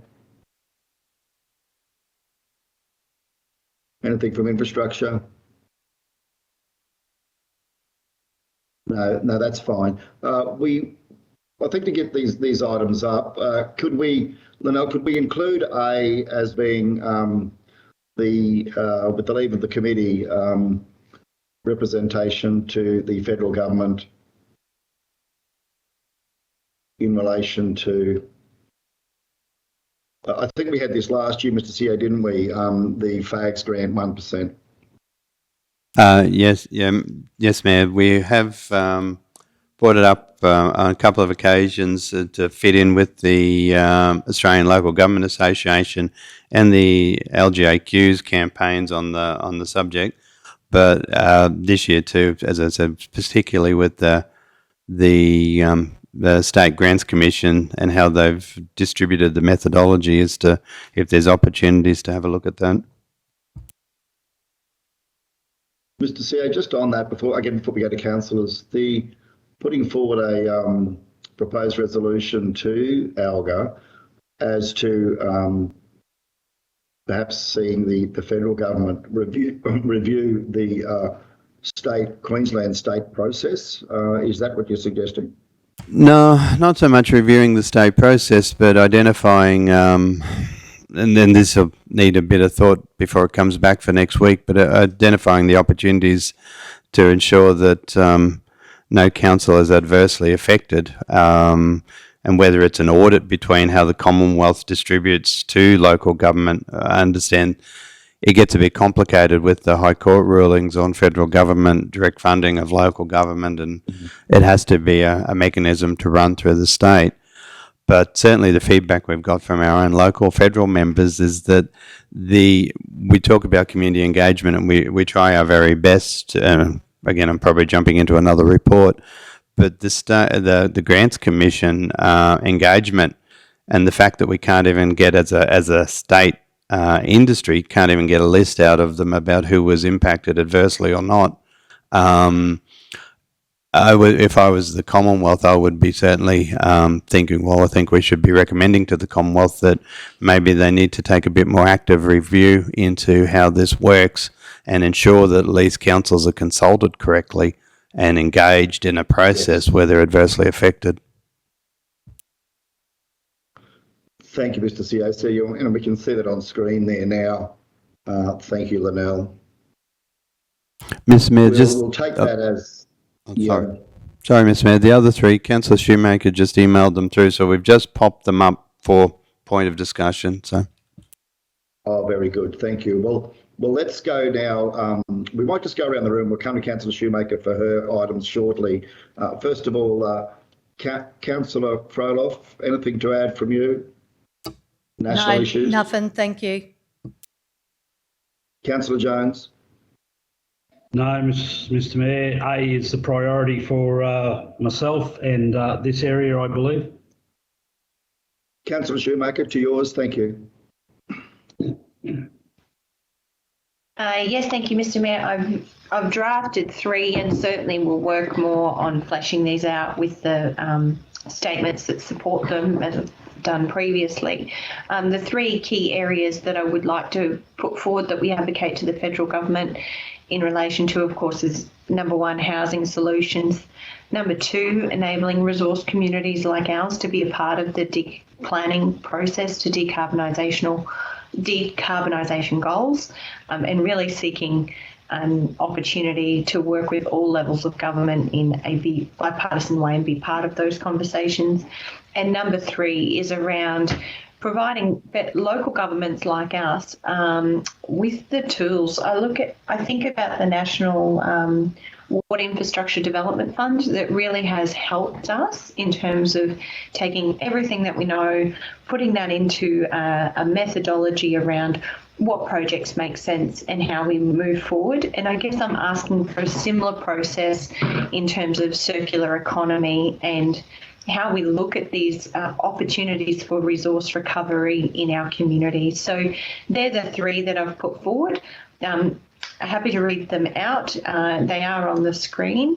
The other two that I have in my mind, but would like to table with councillors for consideration, or if they've got any notes on it. I know Councillor Duff and Councillor Potter are very passionate about mental health outcomes in our region, as we all are. And I know we did have a wonderful deputation to Minister Coleman last year at Alga. I'm not sure what work has happened behind the scenes. Certainly Councillor Duff and Councillor Potter have been leading that up in relation to that mental health discussion, headspace. I know there's availability there. I'm just not sure how we're actually progressing in those conversations. And the other one I'm thinking about, which I'm probably seeking General Manager O'May and certainly Councillor Henshin's feedback, is in that biosecurity space. Like, I just see us every year really struggle with the funding that we've got. While there are projects that come about, biosecurity is certainly a giant risk to a regional area like ours. And I am just wondering whether we should be actually advocating for more supports in that area, and if this is the right area to do that. So with the weight of all local governments across Australia there. So I'm not sure of your thoughts, General Manager O'May, Councillor Henshin, but there's some of my thoughts, some of the key pillars that I see coming back up in our discussions in chamber that I think it's a great opportunity to advocate for. Thank you, Councillor Shoemaker. Councillor Duff, first issue raised by Councillor Shoemaker in relation to, in addition to the 3 points that Councillor Shoemaker has put forward, the mental health strategies and funding programs of the federal government. Is that something you would like to see included as one of those resolutions? Thank you, Mr Mayor. Yes, just in answer to Councillor Shoemaker's question, we have heard nothing back. I'm hoping that it's an election announcement that we get that funding, but absolutely heard nothing back since we put that submission in. So yeah, really keen if we can word something around the mental health, that's appropriate to go to the federal, to that ALGA. Absolutely keen to see that on the table. I just want to say, with regards to the FAGs, just wondering if we could ask for a review of the methodology around the FAGs program, because when you see the likes of North Burnett being reduced in their FAGs grants, there's something drastically wrong with the methodology. And so I'm just thinking that would be the thing that we need to have looked at and reviewed is the way that they decide how that gets distributed, because as I said, there's something drastically wrong with it. And I was also wondering about reintroducing the Scap program, which is a small community assistance program, which was in before amalgamation, and it helped small councils. And it would be helping North Burnett, and hopefully would fit into that as well, with those big ticket items like the treatment plants. And just wondering if we could put something around that one, the small community assistance program. Thank you. Yeah, Councillor Duff, through you, Mr Mayor, regrettably the Scap, which again fully agree, it was a wonderful program. It's a state government program that they axed at the time of amalgamation. So that one would be a great one for LGAQ. Yep. Okay. Thank you. Thank you, Councillor Duff. Just in terms of the methodology in relation to FAGs, of course, and again, that is a state issue. But having said that, the federal government do have certain, I suppose, in their funding process, in working with the states, they do have certain KPIs and outcomes that they're expecting the states to deliver on in relation to those grants, those FAGS grants. So perhaps, Mr. CEO, there might be scope there to put something forward in relation to regional priorities, regional priorities to be perhaps strengthened to ensure that no rural or regional council is adversely impacted in the allocation process. Mr. CEO, I think today we could probably go around, we could certainly go around circles trying to get the wording right on these. Are you happy if we just identify the key issues to be put forward and then we can work out the detail later and bring that to the ordinary meeting? That'd be excellent, Mayor. It's get a bit of an idea today about what topics, and then we can whir into action with relevant councillors. Thank you. Sorry, Councillor Shoemaker, we'll just come back to you because I think we were sort of halfway through your report. We might come back to you and then we'll move forward. Thank you. Yeah, thank you, Mayor Otto. Certainly, I agree. I think we just need to be. I've read the discussion paper that you can access on the ALGA website, which gives councillors some sort of advice and council some advice around what kind of motions we should submit. And I'd certainly urge my colleagues to have a look at that. There is a real focus on environment and circular economy. And, you know, I guess I'm really trying to think about for us as a region, that's a giant leap and way beyond, you know, roads, rates and rubbish. So we really do need targeted resources to think about that, unpack that issue and look at the opportunities for our region, because I do believe there are many, as is the challenges of decarbonisation goals for a region like ours. You know, we need the supports, and there are learnings from other communities like the Latrobe Valley that support that. And housing is the number one issue, and that's going to take state, federal and local governments all working together. We need more bricks and mortar, and certainly we're seeing that with the flow of people migrating certainly to Queensland, but then to areas pushing the push effect that's happening out of cities into regions like ours. I just had a question before I wrap up. I know I've rambled a lot, I think out loud. General Manager O'May, just in terms of that biosecurity sort of area, is there anything you're thinking, and certainly Councillor Henshin, in that space that we should be advocating for? I really appreciate your insight. Yeah, thanks, Councillor Shoemaker. Through you, Mr. Mayor. Yeah, it probably comes back to biosecurity stuff, tends to come back more to the state for the management of the pests and weeds and environment side of things. But biosecurity legislation, federal legislation, deals more with the human issues, the pandemics, or those biosecurity risks of you know, the international borders and ballast water and things like. So yeah, probably just not off the top of the head. We also have funding, like, so we pay our precepts to the state government to set up those funds, like the dingo fencing, the rabbits, like a locust funds where there might be, and research. So yeah, again, they're probably more state-based issues again that we could take through ALGA. Nature conservation, so things like damage mitigation permits for things like your corellas, which and those sort of things based in the state sphere again. So probably just not off the top of the head. It's more those state issues that we're dealing with. Certainly doesn't mean that they certainly could support through funding. A lot of the biosecurity stuff is based on regional approaches. Like again, they want us to take not shy or regional base. They want regions. So we're working with our neighbouring, like those catchment-based approaches rather than lines on the map. But I probably don't have sort of any specific burning issues to address through them.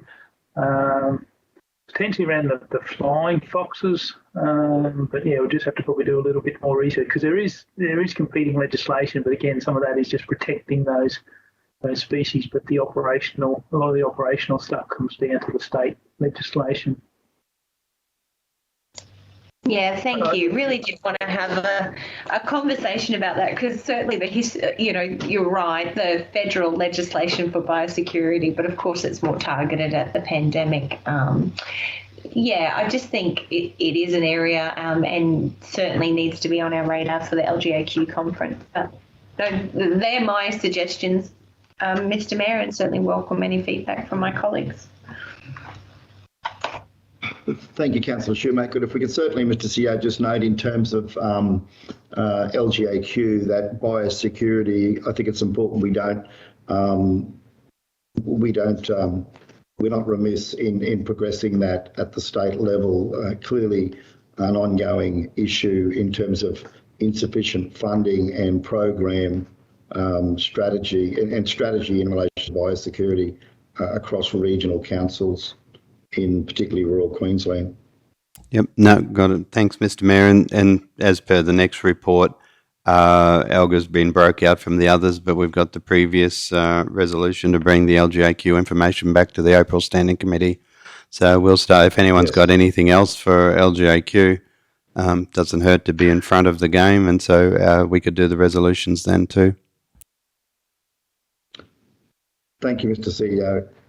Councillor Duff.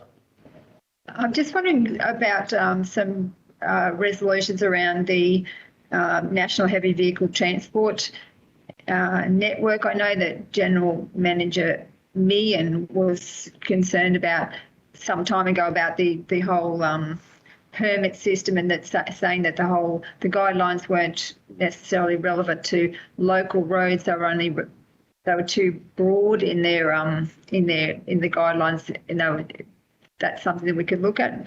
And also the ag water, I know urban water is state, but I think ag water is federal, whether we could do something around the fact that we're trying to get funding all the time for, the weirs and different things. So just those two, ag water and the National Vehicle Transport Network. Very good. Thank you, Councillor Duff. Councillor Henson.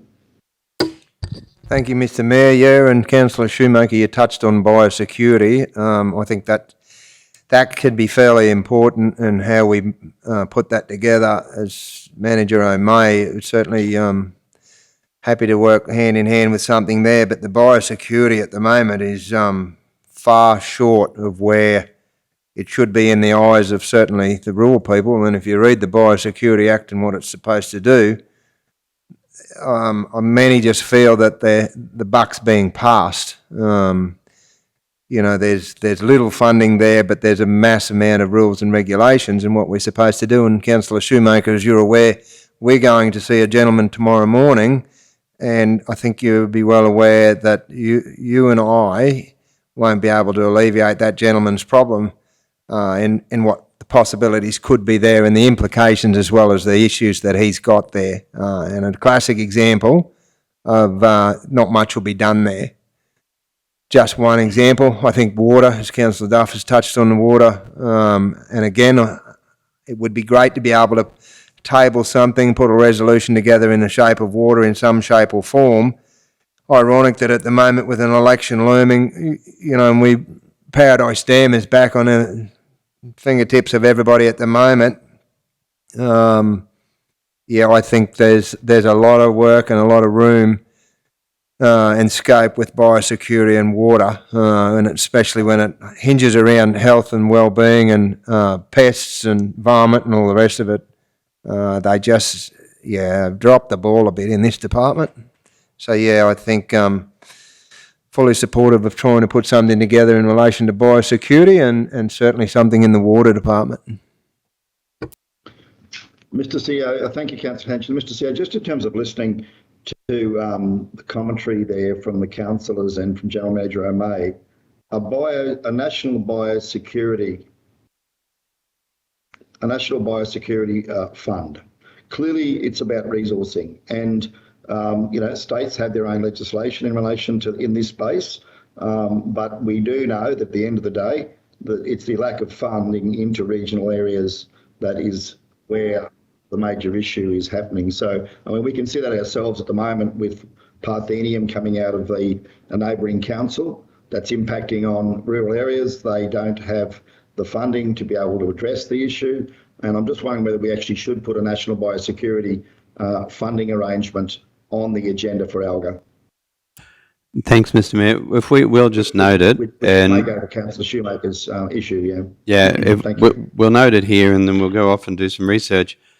The list of all these, I suppose the practicality of them, someone's still got to write them all up, and they have to fit. But we'll absolutely take, and that's catch-all today of the ideas. We're almost going back to the old National Heritage Trust, for those who remember the day, and the funding of the biosecurity and the feral animal and weeds programs over the years, and it went for several years, and that would have had to have been early 2000s. So there has been programs like that in the past, which were really good programs, where they caused consternation. Councils, and I remember I was up on Cape York, and we had an exceptionally good team that was built around the National Heritage Trust, but then the funding went from round to round, and so there wasn't a continuity. So you built up the capacity and was doing really great work. Then there was a change, and then there was a gap of 12 months between, and then it was relabeled and relaunched again, and fewer people stop-start. And anyway, yes, that's a bit of fond memory and history, but the Cape York Weeds and Feral Animals project. But we'll have a bit of research and see what we can bring back. Thank you, Mr. CEO. Councillors, one more, anything further you want to add to the list? Yes, thanks, Mr. Mayor. If I could just, Councillor Henson, thank you. Sorry, Councillor Duff. Can I just bring it to Council's attention, and I'll quote the Biosecurity Act. The Director of Biosecurity established biosecurity zones within Australia to monitor and control and respond to pests and diseases. Classic example is their Parthenium down in the Baramba Creek area, and we're battling with that, and they've thrown it back upon landowners with very little assistance there. And the National Parks and State Forestries with varmint, and again, they're throwing that back on landowners as well. So there's very little, they make a bit of hoo-ha about this, but there's very little being done. So funding for that, and I think if we jump up and down, and we can certainly put a resolution in there and gather some momentum, that a lot more work and better work can be done in this space.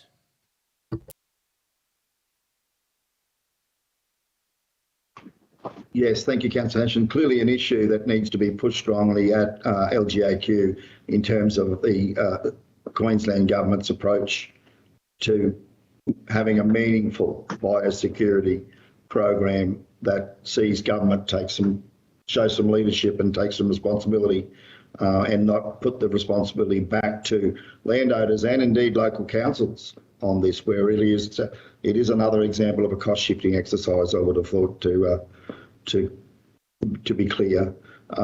Thanks, Councillor Henson. Councillor Duff, you had to add something further? It's just I've had a lady at around Mergen that's got a real issue with the National Disability Incentives, like the NDIS. She's got it's a huge problem, and I'm just wondering, have any of the other councillors experienced issues with the NDIS, and whether there's something that we need to put on the table with regards to that whole process and how it's rolled out? Thank you, Councillor Duff. Councillors, reported issues from constituents in relation to NDIS? Mayor Otto, I certainly recognise the challenges, for people with disabilities in accessing some of those funds or the supports that they need, and certainly sometimes I think that comes down to the supports on offer or available in the South Burnett, and we're very lucky to have some incredible support agencies in the South Burnett trying to help people with disabilities navigate that system, but certainly acknowledge, people fall through the cracks, and that's not a simple process.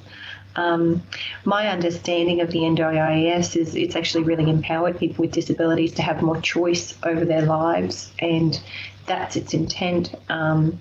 Certainly in practice, I think that depends on what support service agency is able to support that person with a disability. I'm not sure what that motion would look like Councillor Duff, maybe if we can take it away and do a bit more homework around that.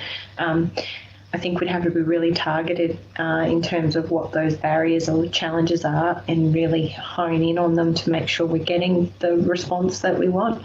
But all in all, the conversations I've had with members of the community and certainly support agencies is that the NDIS, whilst it still has it still can be clunky, and some people, certainly don't get the outcomes that they're working toward. It has taken people with disabilities into a new age where they do have more just choice over their lives, which I think is really important. So, yeah, I'm not sure. I'm fully supportive if it is an issue, but I certainly haven't had that kind of feedback in my rounds. So, welcome the opportunity, to, if you can, bring something back more targeted as to how that relays. Yeah. By all means, happy to discuss it. Yes, thank you, Councillor Schumer. Councillor Duff, I'm just wondering whether there's value in perhaps you liaising with the local member, federal member, who would cover within which covering the electorate within which this particular resident lives, and just establish, provide a little bit more clarity around what are the issues, perhaps what are the impediments. There's systemic changes that need to happen. In our corporate plan, of course, we do identify that we would like to see our community develop as a community of choice for people living with disability. And clearly there are some issues in relation to accessing support, and whether that's specific to rural or regional areas, or whether it's a broader conversation that needs to be had nationally as to the criteria around NDIS. Would you be comfortable if we leave that one in abeyance and leave it with you to perhaps do some more research and come back to a future council committee meeting to discuss that? Perhaps it's a matter we could discuss at a community standing committee meeting. Thank you, Mr. Mayor. Yes, I'm happy to do that. Just wondering if we left it on the table there, then if there was something that was identified by Lou O'Brien, for example, that he thought we could actually put onto the agenda for that National General Assembly, that it's still there as an option, because I think these are all just, some of these might be deleted once we've investigated them more. We might not put all of these to the table. Thank you. So I can see Linnell's just left it there as an item there, NDIS broadly, and that perhaps if you could come back with some further information, if you could work with the Executive Services team to provide some clarity in relation to what that resolution might look like in advance of the ordinary meeting. Mr. Mayor, Yes, through you. happy to do that. Sorry, Councillor Duff. Mr. Mayor, through you. We've just changed the top end to that investigate and report back to next week's meeting on the following resolutions. So we'll use it as a stage approach to firm a couple of these up and see whether we can make something with them. Yeah. Excellent. Thank you, Mr. CEO. I think that'll be a better process. Yeah. Thank you very much. Okay, councillors, anything further? Feel free to add. If not, we've got those items there now, and we'll seek a mover for such if we could. Mover, Councillor Shoemaker, thank you. We've got Councillor Duff as seconded. We'll go straight to the vote on this one. Committee's happy to do so. Those in favour? Yes, carried unanimously. Thank you all. Thank you, Mr. CEO, for your efforts there. Next item, committee, is item. Let's move forward. Okay. We're up to 8.7, and of course that is confirming Council's attendance at the Alga National General Assembly for 2022. The report can be found at page 40. So we're really seeking direction here, Council, as to who we'd like to send off to the conference. Mr. CEO, could you provide an introduction, and then we'll go around the table for suggestions if we could. Thank you. Thanks, Mr. Mayor.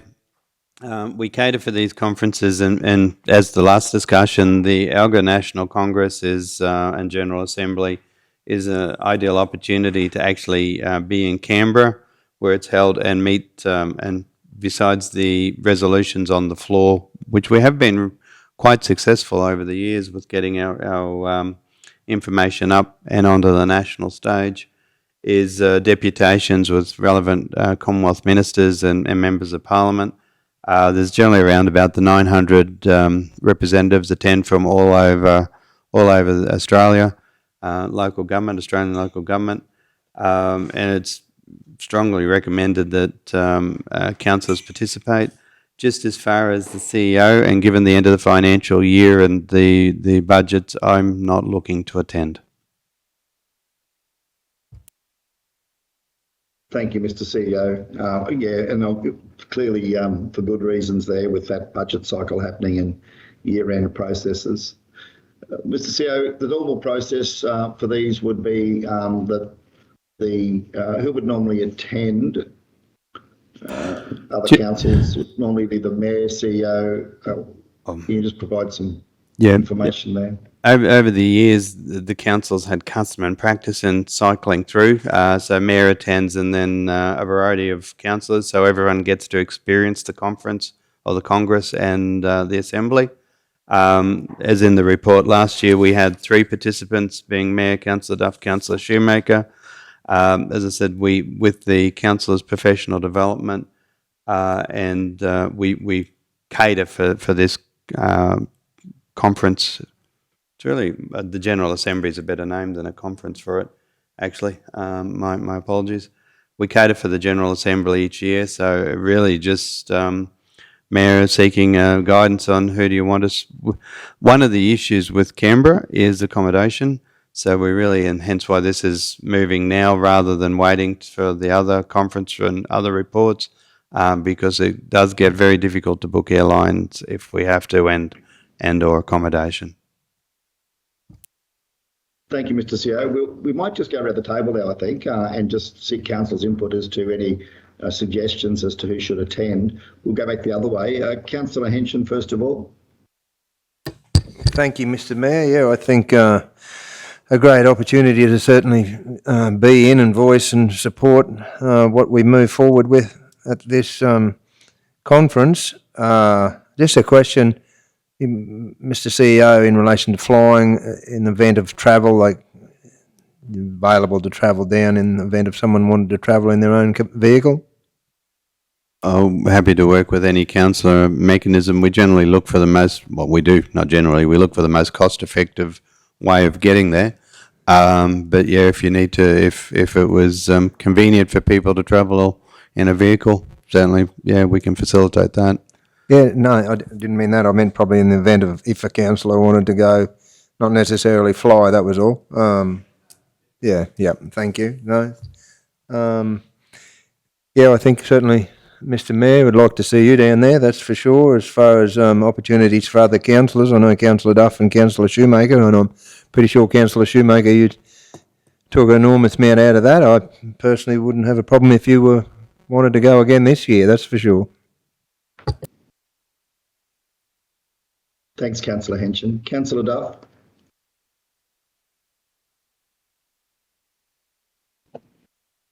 Thank you, Ms. Mayor. Yes, I got a lot out of it last time. It's just a matter of how we wanted to do it with resources and being fair to all the other councillors. But yeah, I'm easy to go or not to go, depending on what everyone else wants to do. Councillor Shoemaker. Yes, thank you, Mr. Mayor. It was a really great opportunity, and certainly being able to take community issues from the South Burnett to Parliament House, probably one of the highlights of my professional career ever. Equally nerve-wracking, and I don't think I slept a wink the night before. I probably rewrote my discussion points with Minister Taylor about 15 times, I think, and my husband was tired of hearing me sweat so much about it on the phone the night before. Just said, God's sake, woman, just go and do your thing, you know. But in saying that, I do think it is a wonderful growth opportunity. I learned a lot. I made a lot of connections with other councils from across Australia and members that I actually stay in contact with and talk to regularly. It's a great opportunity to mentor and learn from other councils what they're doing and certainly talk about our different portfolios, and even just that opportunity to collaborate with our neighbouring regional councils, I think, is really important.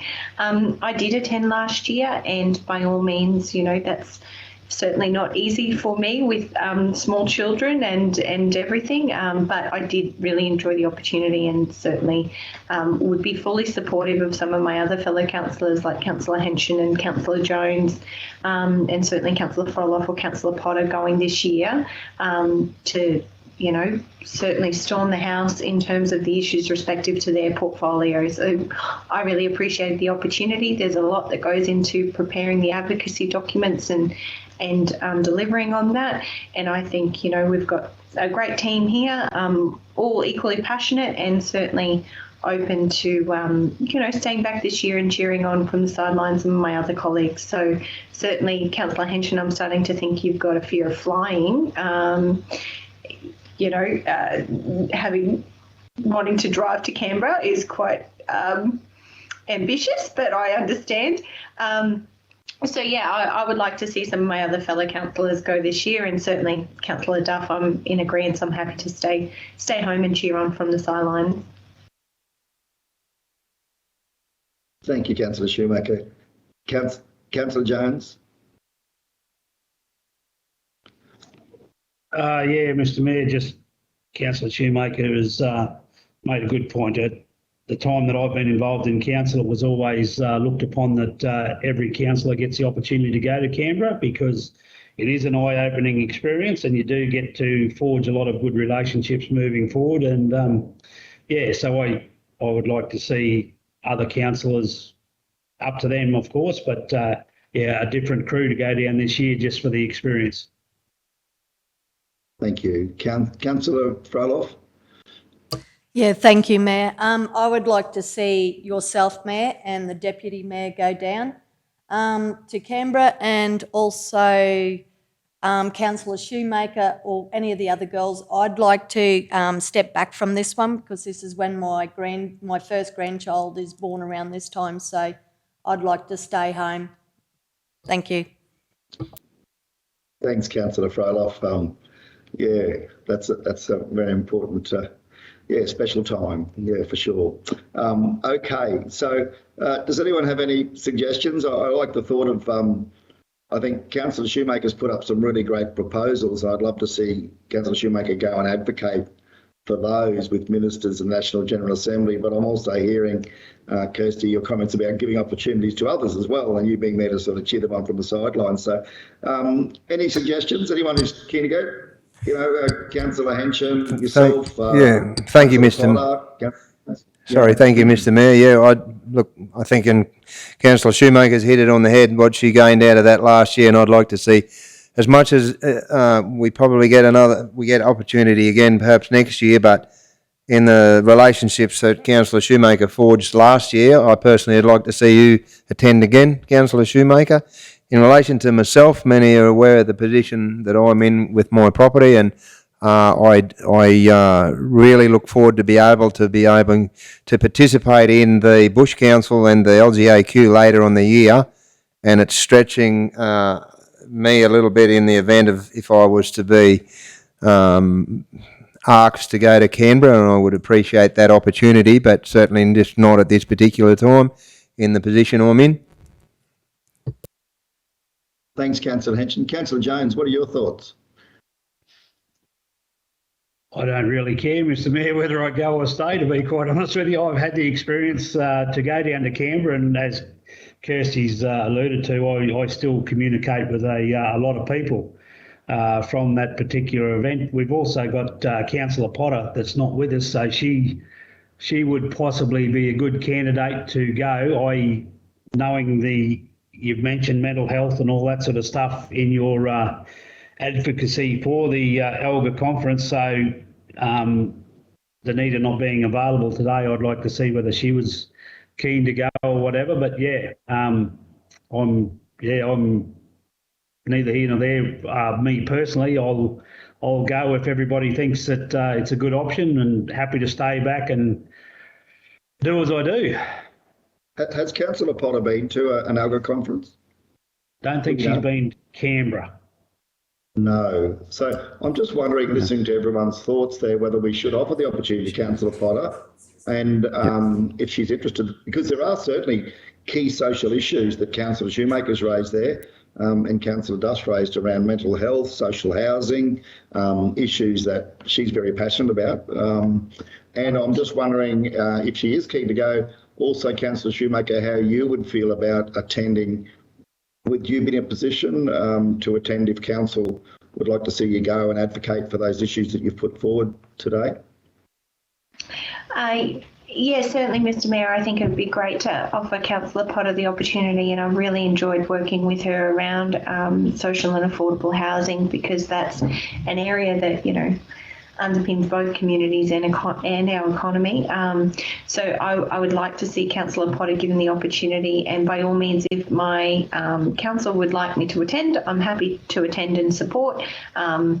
But like I said, I'm happy to cheer from the sideline too. So I don't mind, but I would certainly like to see Councillor Potter offered the opportunity. Thank you, and I'm happy to support her, if we did a joint submission and deputation around some of these things in relation to that overlap between communities and regional development. Very happy to support Councillor Potter in leading those things. Yes, thank you. Thank Could you. I suggest Sorry. that please, Councillor, sorry. Oh, sorry, Yes, Mayor. Councillor It's Froloff. Councillor Froloff. Yeah, I totally agree. Danita has got a lot of passion for mental health and services around the South Burnett and everywhere. I do know that she was out Canberra when we first got into term 2016, and she also, like everyone else, got a lot out of it. So I'd love to put Councillor Potter's name forward for this. Yes, and Mr. Mayor, perhaps take my name off of there, and I'm happy to help Councillor Potter in preparing her, deputation or, for Councillor Potter to lead those discussions, very happy to. Thank you, councillors. The Nell's got their Mayor, Deputy Mayor and Councillor Potter. Just around the room, is everyone fairly comfortable with that? Yep, I can see people nodding. Yeah, any objections? No, comfortable with that? Okay, well, I think we're ready to go to the vote on that then. Let's get this one resolved. Those in favour? Carried unanimously. Thank you all. Mr. Mayor, just one small practicality. We probably need a mover and a seconder. Oh, sorry, I skipped over that one. Thanks, Mr. CEO. Keen to get this one wrapped up. Just a small technicality. So, do we have a mover? Yeah, Thank happy you. to, Mr. Mayor. Thanks, Councillor Duff. Seconded by Councillor Jones. We'll go to the vote again. Thanks, everyone. Correct process. Thank you, Mr. CEO. Carried unanimously. Okay, let's now move on then to where are we up to? We're up to councillor attendance. Okay, no, are we up to 9.1, Mr. CEO? Sorry, Mayor, just getting my little doohickey off.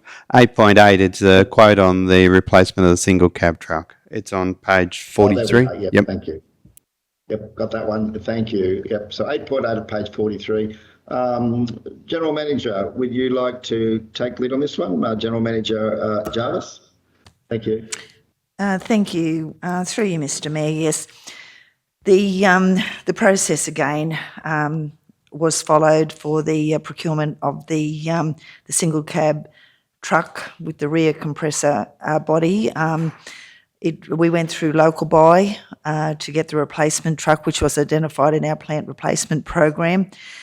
There was no local tenderers, unfortunately, for this plant, but you will note over the lifetime of this plant, It's cost us here, the expenses over the life of the truck is $333,000. So you can see that this plant number 191 has cost us a lot of money over its time. And it has been, I think a lesson learned here is identifying our plant replacement program and sticking to and abiding by the program that's suggested by our panel. You'll see there that this plant was kept another 2 years over the recommended 10-year replacement life cycle of the program, which equated in about $88,000 per year in repairs to the plant. So I think it's timely that it was replaced.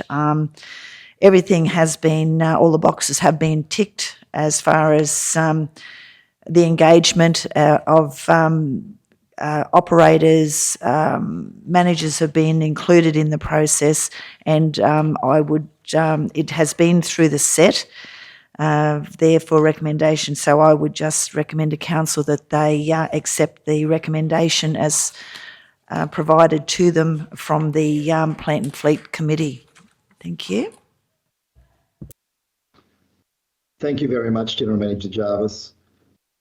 We have the recommendation. I think we should get this one up. Mr. CEO, would it be that the committee recommends to council? Yes, I see you've got that there. Thanks to that. Yes, Mr. Mayor. Recommendation, thank you. So the committee recommends to council that South Bennett Regional Council purchase one Superior Pack Piezo 1224 for $232,989.99, excluding GST, from Daimler Trucks, Sunshine Coast and Superior Pack. Do we have a mover? Mover for such? Yeah, thanks, Councillor Jones. A seconder, I think I can see Councillor Henshin waving there. Thank you, Councillor Henshin. Okay, so let's go around the table on this one. Councillor Frohoff, your thoughts? Yeah, thank you, Mayor. I'm happy with this one. Councillor Jones? Yeah, good to go. It's the staff obviously would be well aware that they would be under the eye. I'm sure they've done their homework, and looks like it'll be the right truck for the job, or the right equipment for the job. There's not much in the tenders there, 1, 2 and 3. Fuso, Isuzu, whatever your preference is, but yeah, no, happy with it. Councillor Shoemaker? Yes, certainly, Mr. Mayor. I believe from this report, I know the staff have done their job, and I know that because, you know, it just demonstrates the maturity of our systems and the work that's really been happening in the fleet space. I certainly would like to acknowledge the author, Brandon Orchard, for his work on this, and the assessment team. It's great to see that, you know, we have actually engaged the waste management officer in this discussion, as well as the workshop supervisor who looks after the plant, and our fleet coordinator and fleet scheduler. So the information that we're receiving now is really top notch, and certainly has evolved a lot in my time with council. I can now understand that this is a really solid decision that's backed up by fact, and as GM Susan has said, you know, that the cost that we're actually spending to maintain this truck, you know, certainly outweighs its value, and the utilisation. You know, when you read that it's at 144%, that definitely demonstrates that this is a definite needed piece of equipment. My only question, I'm fully supportive of the recommendation, and I know it's a bit of a long bow because I know we don't have a lot of local supplier options when it comes to these sorts of purchases. I just wondered, GM Susan, in terms of, you know, we are buying trucks like this regularly, and I'm just wondering if there have been any conversations across, you know, the region in terms of if there are any current dealerships or opportunities to partner, or find out from existing truck operators in the region where they purchase their equipment from. I know, you know, it's tricky because it's specialist equipment, and you know, I know myself, I've brought trucks and had to travel to Gympie or Sunshine Coast to do it. I just am really mindful, you know, is there a potential opportunity here to partner with somebody locally to purchase these pieces of equipment? I'd have to take that on notice. I'm sorry, Councillor Shoemaker. I'm not fully over across the dealerships, the local dealerships, and their capacity to even consider that sort of thing. So I'll take that on notice and definitely will investigate that, because I know it is the appetite and the will of council that we do purchase locally, and I totally agree that's if we do, or there's some opportunity to purchase even through a local dealer, we'll most certainly look at that. So I'll just take that on notice, if you don't mind. Yeah, I know it's quite a big question. I know it's a specialist area, but I'm just thinking about, you know, there are some incredible tractor and machinery specialists in our region, whether this could be a growth opportunity for them. You know, we are shifting out equipment all the time. It may amount to nothing, but just always so mindful about how we may be able to keep every dollar, if we could, in the South Burnett. I know Council's very supportive of that. So, but thank you for the information, fully supportive of this recommendation. Councillor Duff. Thank you, Mr. Mayor. Yes, I was on the same page as Councillor Shoemaker. I was hoping that it's a lot of money to go out of our region. It would be awesome if we could get some you know, if into the future we could have somebody locally able to quote on this kind of equipment. So yeah, just really keen to support looking at the options for local purchasing into the future. Thank you, Councillor Duff. Might just go to GMOMA now. Peter, your thoughts, comments on in terms of not just waste trucks but other plant equipment?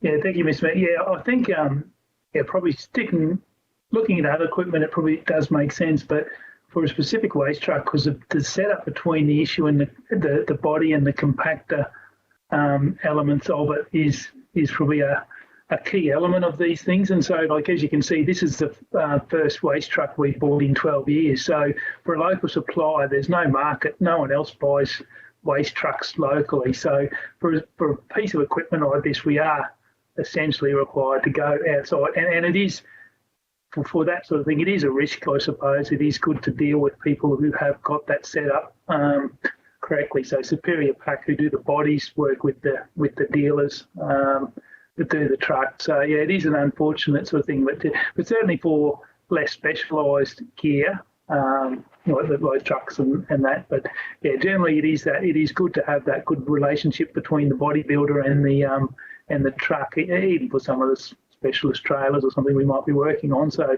yeah, just not certainly love to support local, but just some of this specialist gear we do find ourselves needing to go out of town. And this truck, yeah, certainly has had a long life and you know, performed admirably over that time.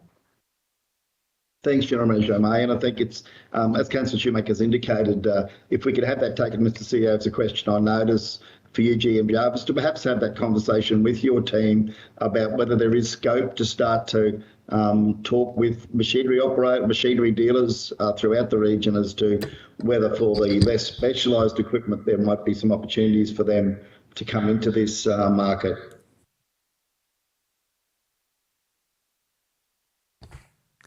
Thank you, Thanks, Mr. GM Jarvis. Thanks, GMMA. We'll keep going on then. Councillor Henshaw.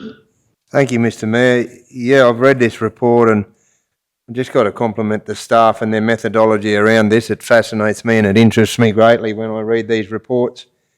And it's actually quite, in my opinion, quite cut and dried. I mean, knowing about machinery and the shape that I do, when you compare them, I mean, the warranty on this particular tender, along with the stainless steel against braided hydraulic lines, is a major component in a piece of machinery like this. Can I also just add in the local buy scheme. I've had this conversation with several of our dealerships in the Burnett in only just the last couple of weeks, and certainly fully supportive of trying to buy local when we can.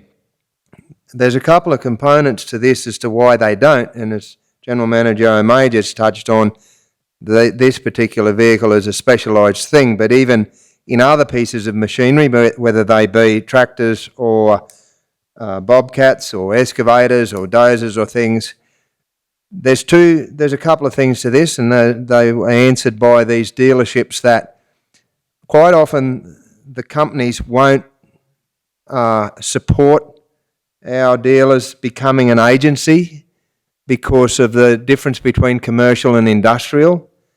And as General Manager O'May has alluded to, if you're selling one machine in 12 years or 12 in 12 years, that company then has to engage a staff member that has to be sent away and trained in that particular machinery. And they have to have certain componentry with computer programs and a lot of the machinery today. And a lot of the dealerships are just not going to go down that path. They're struggling to find staff now, and they're not going to go into a dealership. A, they're not going to be given it by the companies, or B, they're not going to go into it because it involves specialised staff and machinery. So, yeah, it's a bit of a catch-22 there, and was disappointed to hear that, but certainly can understand. I asked that question over several dealerships in the last couple of weeks, and it was interesting, those responses that I got. So, yeah, can fully appreciate the work that's been done by our staff and the methodology and that particular piece of equipment to fulfil the job that has been purchased to do. I hope our staff and our maintenance guys get 12 years of some trouble-free operation, or 10 anyway. So, yeah, great result, but certainly they were the responses I got in trying to encourage local dealerships. So, yeah, it's not very comforting for them to get that response either from machinery dealers, but I can fully appreciate that as well, with not being able to source staff or have to send staff away and then have a lot of money tied up for little return. Thank you.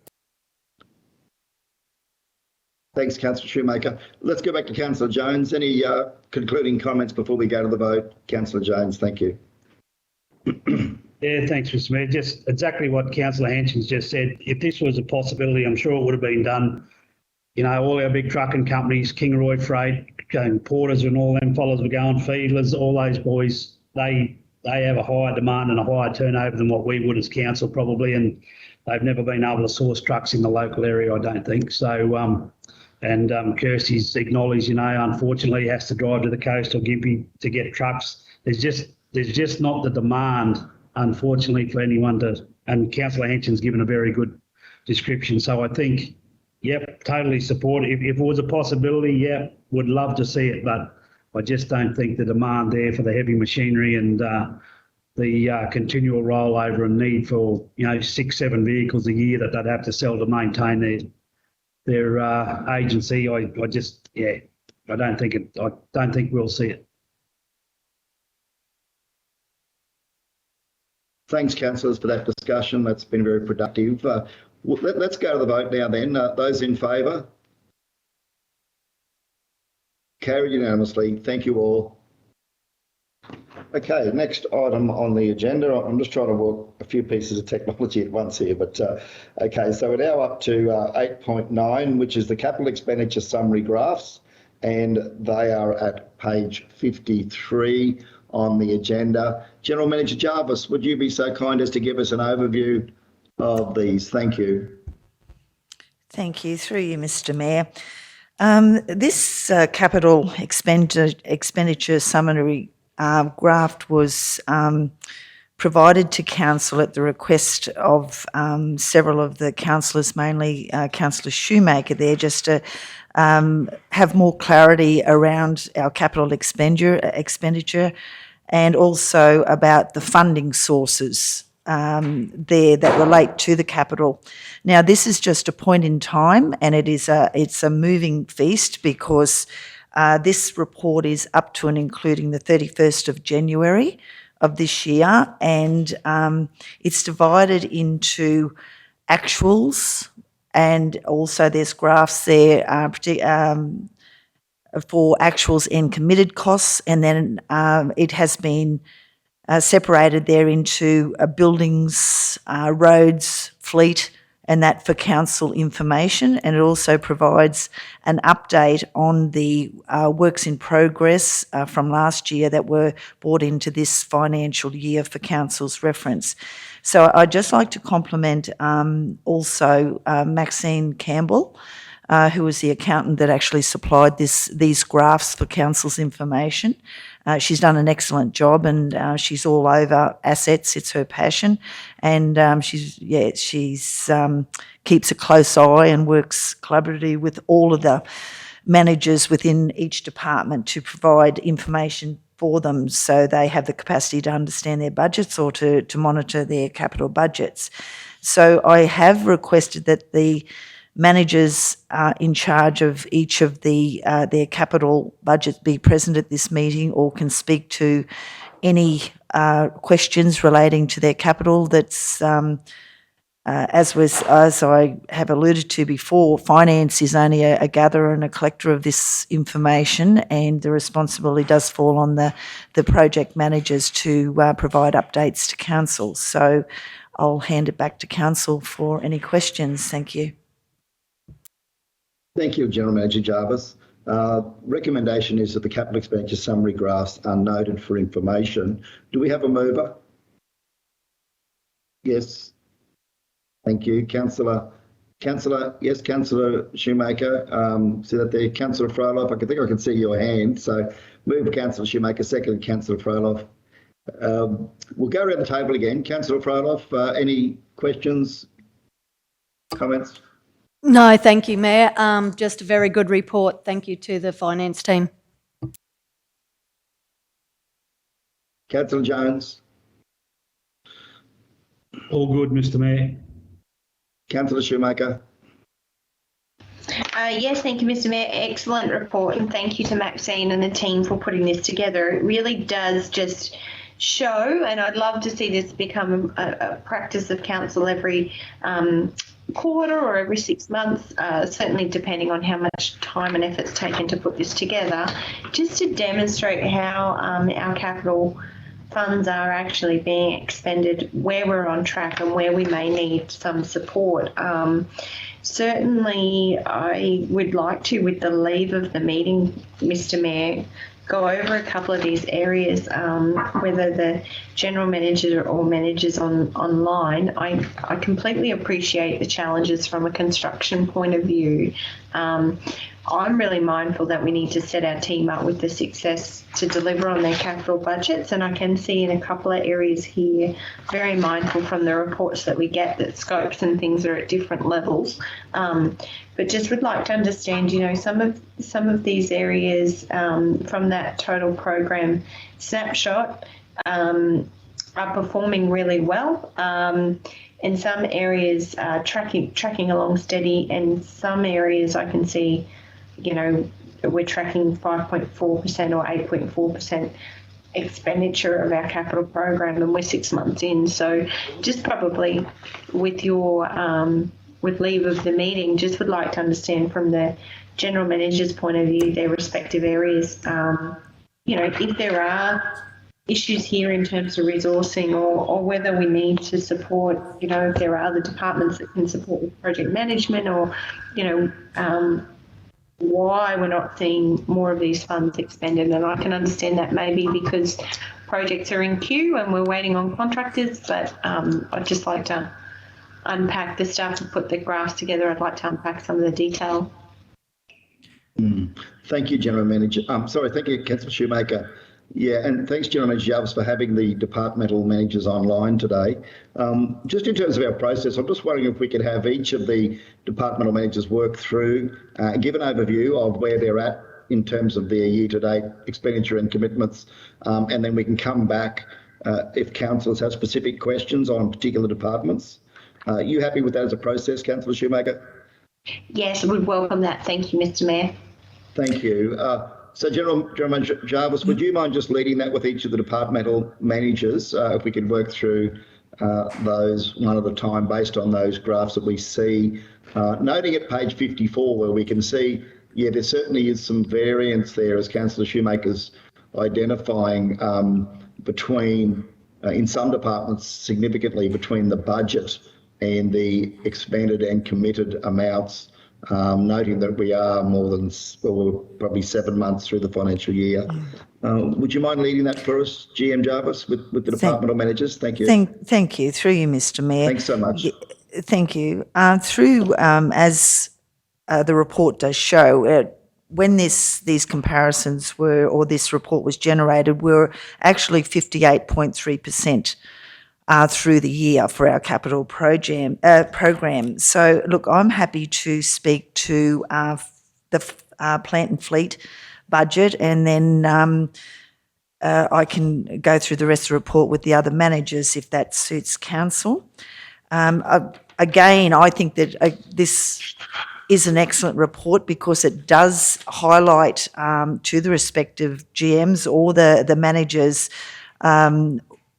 it makes you sort of dig a little bit deeper into your budget and go, what's going on here? Because when I saw the 5.4% there expended for fleet in actuals, I immediately investigated further, and I can happily report that, again, this is a point in time.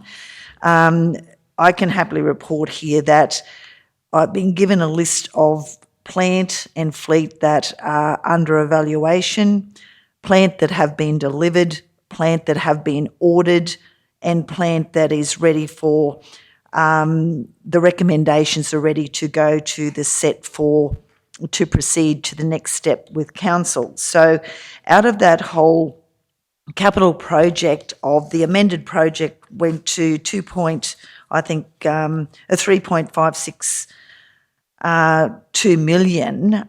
There's only 3 items of plant that haven't been either tendered for or were waiting for to make sure that we didn't go over budget. And those plant were the Trimax that we did the second quarter adjustment for the $60,000. That is yet to be tendered there. That's due to the backlog in doing all the other evaluations. And the only other ones were the message sign tractor for $35,000, the excavator for $90,000, and the Howard 180 slasher for $12,000. But the rest of the capital within plant and fleet have been either tendered or have been settled on, and we're just awaiting delivery. And of course, there is that backlog that is out of the control of any of my plant and fleet officers there because of the backlog in the delivery times, the lack or slag in the delivery times. So I'm happy to answer any other questions if anyone has anything out of the plant and fleet budget that they'd like to ask.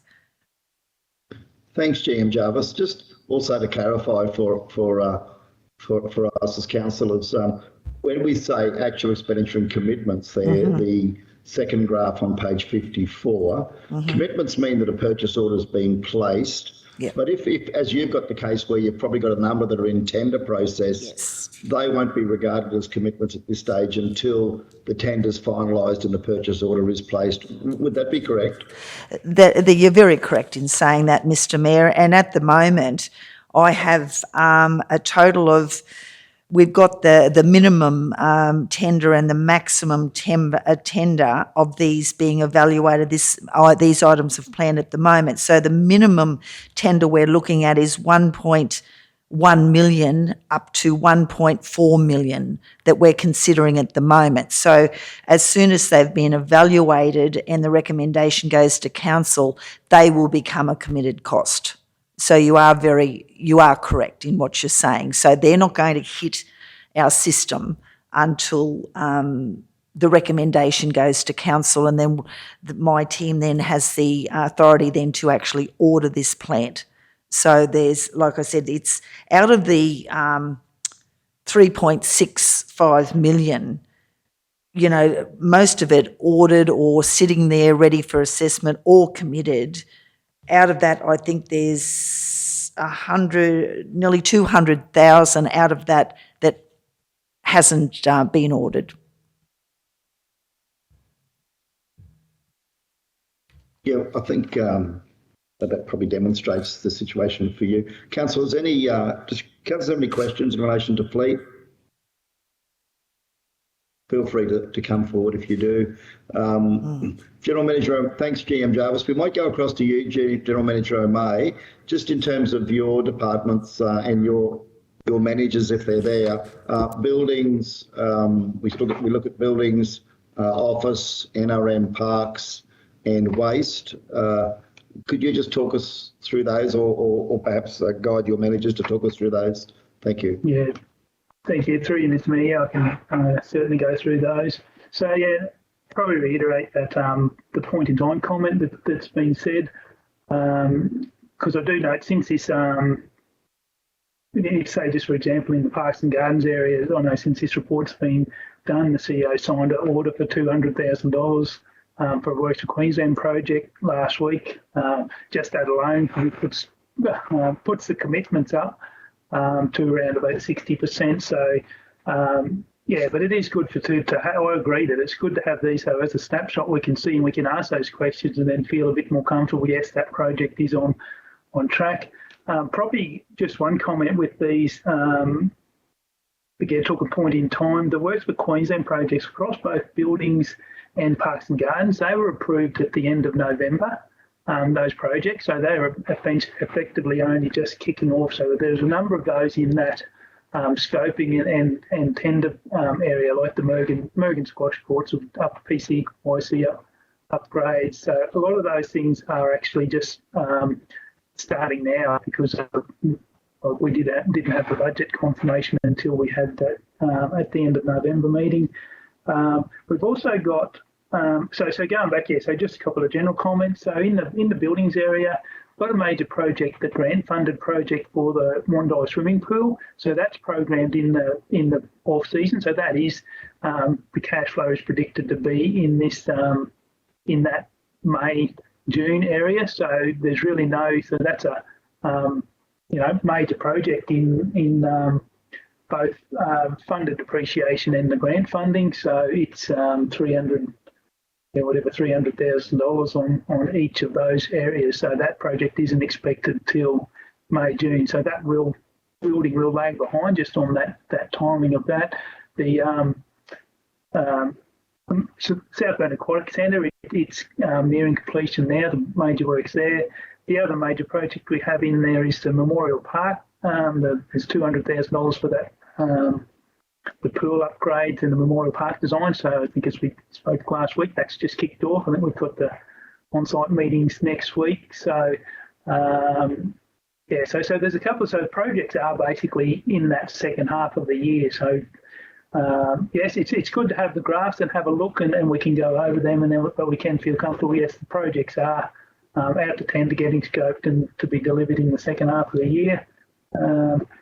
NRM Parks, yeah, similar sort of thing. Yeah, as I said, we had the major commitment sort of signed earlier this week. We have got a couple of projects in the park. So there was 100,000 in that Memorial Park, which we will come back on the third quarter budget to council because by combining the Memorial Park and the pool projects, there is probably additional funds there we had identified for regional park redevelopment planning that will be done in the as part of that pool work that we're doing. And also in both those areas, that draft master plan is expected in June. So there will be some, not all of that money will be required in this financial year. So there is some budget adjustments there, which is actually probably reducing what we'd be spending in the capital, not reducing projects, but the requirements for that. In those, so looking at those, sort of when I could recalculate, sort of talking to the managers and those couple of things, I think they are sort of on track. But yeah, so definitely things like the late start to Works for Queensland certainly does put the program, behind in that area. But they were aware, and some of those smaller projects and there was work ticking along in the background, assuming that they get funded. And our probably concern one is that the waste one, it has been on the main well. It's so we have gone out to external project manager. We've lost we sort of staff. So we have gone out to get a special, like a project manager, to try actually get, because we still haven't replaced that position, try get some traction into that project. When we can get that in train, again, we might come back in the third quarter, whether this will be delivered half in this financial year and half in next financial year. So if we can tidy up that cash flow of delivery of all of the projects, and I know that was a key point Susan was pushing us for the budget next year, is to actually have those cash flow predictions so we can answer those questions. Yeah, that again may be able to get that a little bit more accurate. And same with that, the Wandai Pool one, it'll be delivered over 2 financial years. Potentially we will look to spend all of the grant money in this year, and then council's contribution may be in that July, August as that project rolls over. So that's really the overview. Any particular questions from councillors?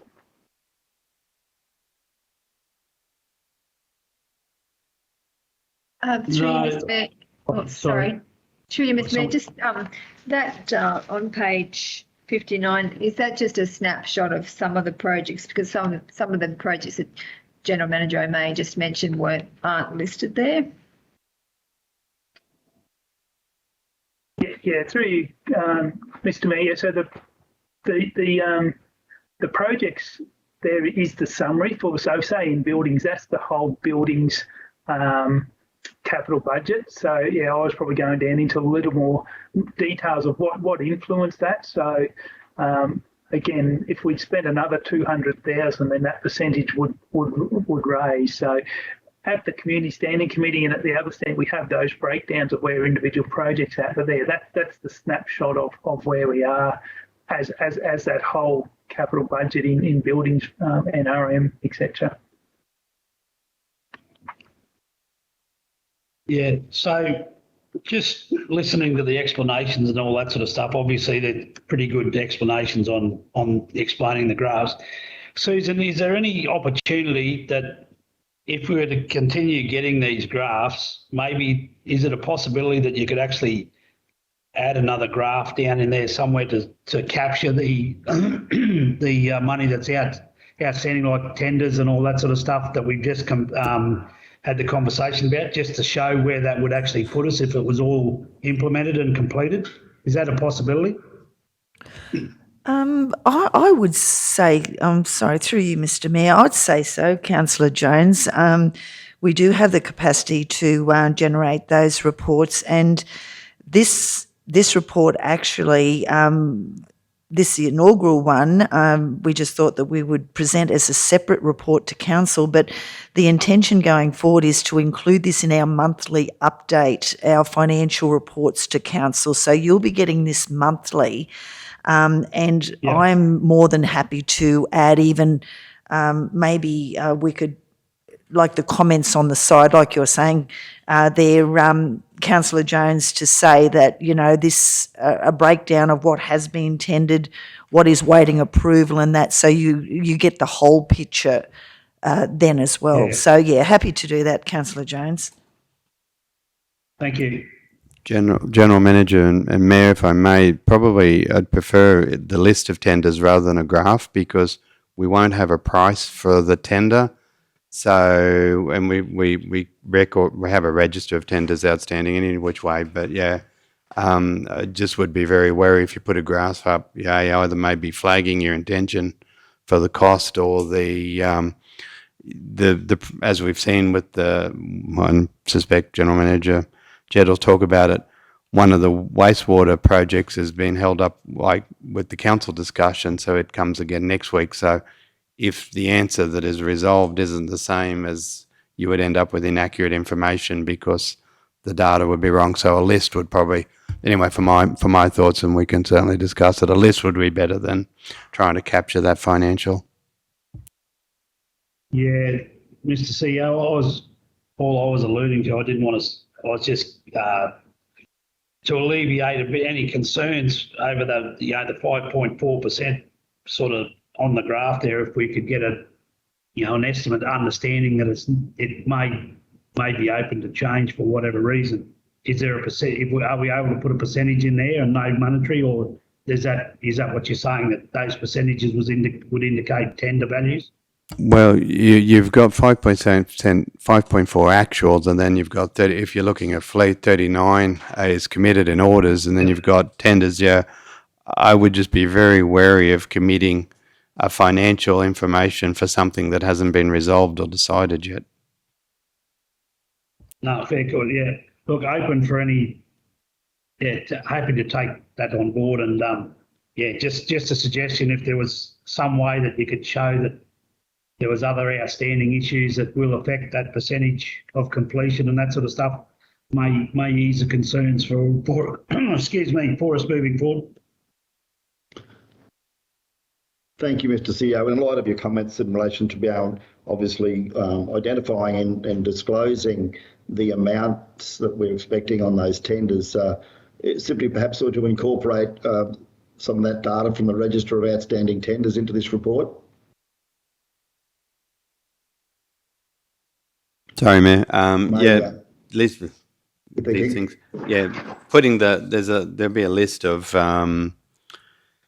We've got lists of tenders that are out. Lists, we would have the review of the ones that are being under consideration. So we can provide the list with no trouble. Yeah. Yeah, would you be happy with that, Councillor Jones? At least we then have a list of those tenders that we know are out, and we're probably going to have a little bit of a feel for the approximate values anyway, as councillors, to give us a bit of an understanding as to how much is sitting out there.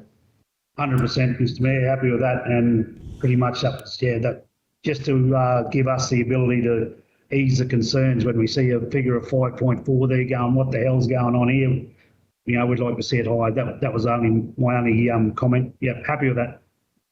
And Mr. Mayor, if I may, the one that I was alluding to before that's coming back to next week, there's 900,000 in that one decision alone or thereabouts.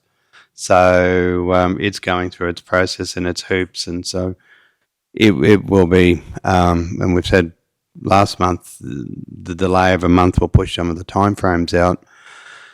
But there's a number of those going through the process, and to be fair to Fleet, some of us have to order a vehicle and wait 9 months, where other people I know can walk into a dealership and get it within a week, and it's grossly unfair. And then have it in the panel beaters now getting fixed after 4 days.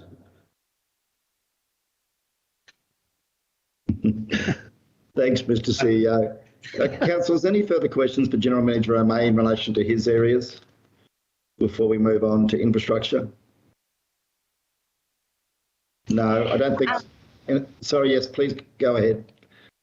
Yeah, thank you. And thank you, General Manager O'May. Certainly my line of questioning, just to be clear for my other colleagues, is not around being critical. It brings me great comfort in actually having this discussion and understanding that we're across our capital budgets, that we're on time, and it reduces the risk of those carryovers into the next year, which then impacts on next year's capital budget. So really, whilst the commentary in the report and all of that is great, I really just want the opportunity to have this conversation, because I recognise, you get those monthly reports, there's things that you do see and you don't see, and, I'm really mindful that it takes a team effort to run our council, both the political and the bureaucratic arm, and, the opportunity to work together and just really understand where we're at is really important to me. So I just thank the team for actually getting these reports and then going and looking for the detail. I'm really comforted by this discussion heading into the next 6 months. So, thank you. Yes, thanks everybody. Thanks, General Manager O'May. Yeah, just wrap that.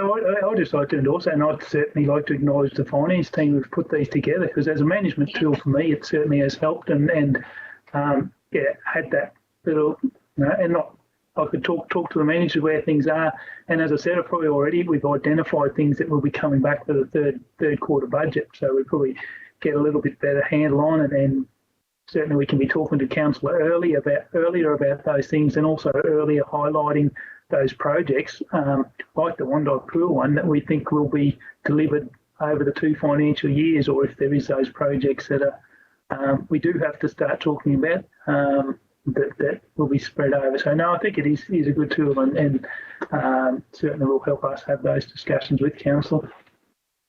Thanks. Thanks, GM. Councillor Duff? Anything from you? Matt, in terms of some of your portfolio areas, parks and yeah, no, I'm facilities? happy with the report. Just think it's great to see it in that format. Yeah, and congratulations to the staff. It's a great way forward. Now we can really understand where we're at with each of those projects. I think it's awesome. Thank you. Yeah. Just a comment from me, if you don't mind, Mr. Mayor. Yes, Max. Councillor Duff, you asked earlier about the list of projects. So I'm not sorry, I don't have the full agenda in front of me, but I think you were referring to the table that has specific projects listed. Yes, that was what I was referring to. Yeah, so that list is just projects that were continued from last financial year. So that is not a complete list of the CapEx program. That is just projects that were continued from the previous financial year. So that's what that table is displaying, just where we're at with projects that were continued from last financial year. That's not a complete list of the CapEx program. Oh, Thank okay. you for clarifying Thank you for that, that. Max. Yes, thank you. Yeah, thanks, Max. There's obviously a much bigger list. Clearly, there's a lot of projects going on. And on that list, Max, there are some infrastructure items there that are fairly large ones that are carried over, and we can see some low percentages in terms of completion. Mr. CEO, GM Jarvis, any commentary in relation to that? We might then give councillors the opportunity to ask questions. Some of the roads, clearly wastewater, we're holding up on that one, but roads particularly, any issues there that we need to be aware of? Mr. Mayor, I think probably might be just as easy so that acting General Manager Jed talks about the whole program, but certainly the rain events has redirected resources into emergent works and recovery.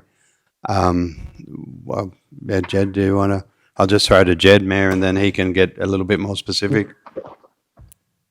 Thanks. Yes, thanks, Mr. CEO. Morning, Jed. Good morning, Mayor and councillors, and thanks for the opportunity to respond.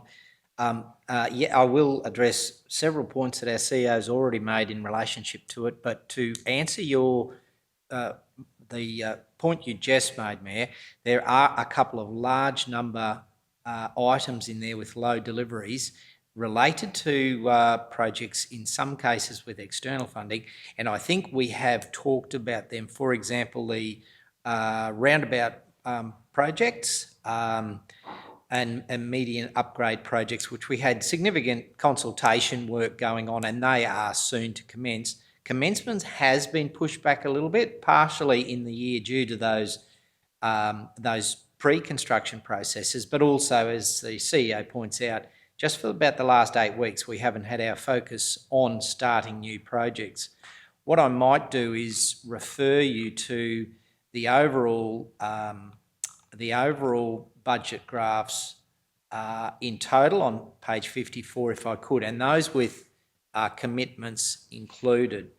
So if I could just start in reverse order, the wastewater capital delivery there, including commitments, is really low, but there is a single contract contributing, I think it's somewhere in the order of 80% of that entire budget to come. So these are percentage graphs, not total dollar graphs. So when that decision is made and a purchase order is written, that particular, currently 21.5%, including committeds, will jump up a long way, almost to the top. So it's heavily impacted by a single. Water is in the same boat to a degree. It's a lot larger capital budget, and there's progressive works continuing right across a whole range of projects. And I do have actually Tim's spreadsheet, he goes to a lot of effort in relationship to where each sits.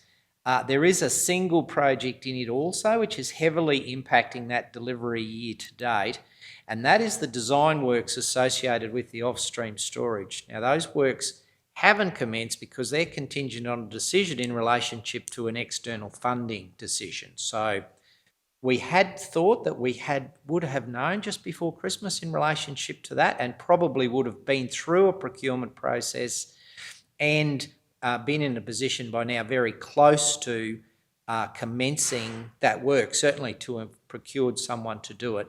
Now, that work hasn't proceeded. We're not going to proceed with that until we have some surety about our prospects with that pretty big funding application. It impacts a hell of a lot more than just the design processes, of course, too. My general manager colleague to the right in relationship to how we fund our contribution across a couple of financial years.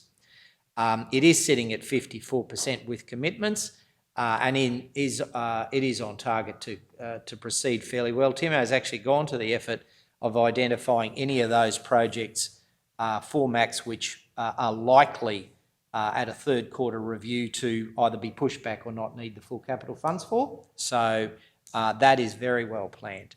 The largest budget, of course, in dollar terms is the road budget, and I just referred to a couple of those projects which are being delivered in the second half of the year, some of them in conjunction with external funding.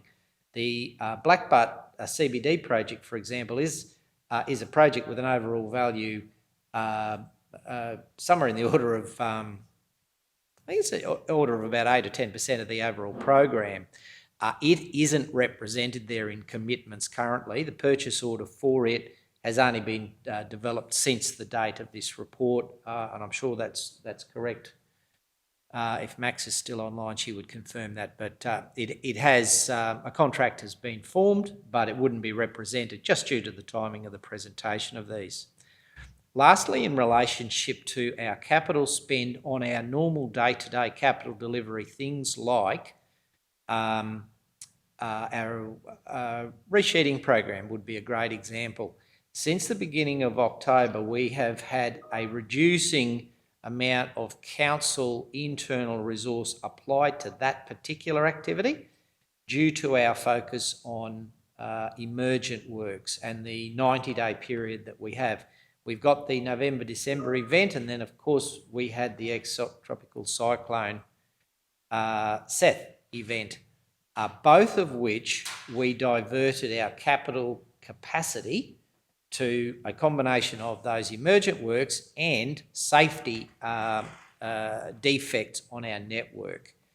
That has had some effect on it, although I wouldn't over-exaggerate that. It's measured in percentages, not in 20%, Mayor. It will have an impact. We will reassess where we sit with that resheeting program and whether indeed we need external resources to assist us. We will be mindful, Mayor, that with the program that we identified for resheeting, in many cases, the particular roads that have been identified in many cases have also been impacted by the flood event, for which there will be contribution by the REPA process, that's the restoration of essential public asset, for which we receive the external funding. So not only will we do limited patrol grading in those areas where we've done the emergent works, we will also postpone any capital renewal, i.e. resheeting works on those particular roads, because that would negate and in most cases prevent the approval process and subsequent funded restoration. So we are due for a change in identified program as a result. We overlay that with Council's request to review our program with the potential increase in capital funding to it. That will not necessarily change the capital spend though, and we will come back with further details on that, Mayor. So we would be looking at maintaining our expenditure, maybe redirecting it where necessary due to those two natural disaster events. And we'll also look at our ability to resource all of that combined, not only the commencement of the REPA process for the floods, but also the delivery of our existing budgeted capital and any additional capital that Council has identified using external funding. So quite a bit to change there. I know that's flagging forward work rather than works done, but roads sitting at about 65%, including commitment, at the 58. We'd add at least $1 million to that for Blackbutt and a couple of other projects which we will have committed soon. So we keep an eye both on actual spend and on that commitment, but again, we've got some works coming up which will improve that 65% even a bit better. So hopefully that gives you a high-level snapshot of where it sits, particularly with the impact of the flood. Thanks, General Manager. Over to councillors for questions, observations. No, I'm good. Thanks, Mr. Mayor. Yeah, good for me. Thank you. Good for me also, Mayor. Just a question through you, Mr. Mayor, just on the grant funding, is that the breakup of the federal assistance grant, all those all the graphs across the different sections?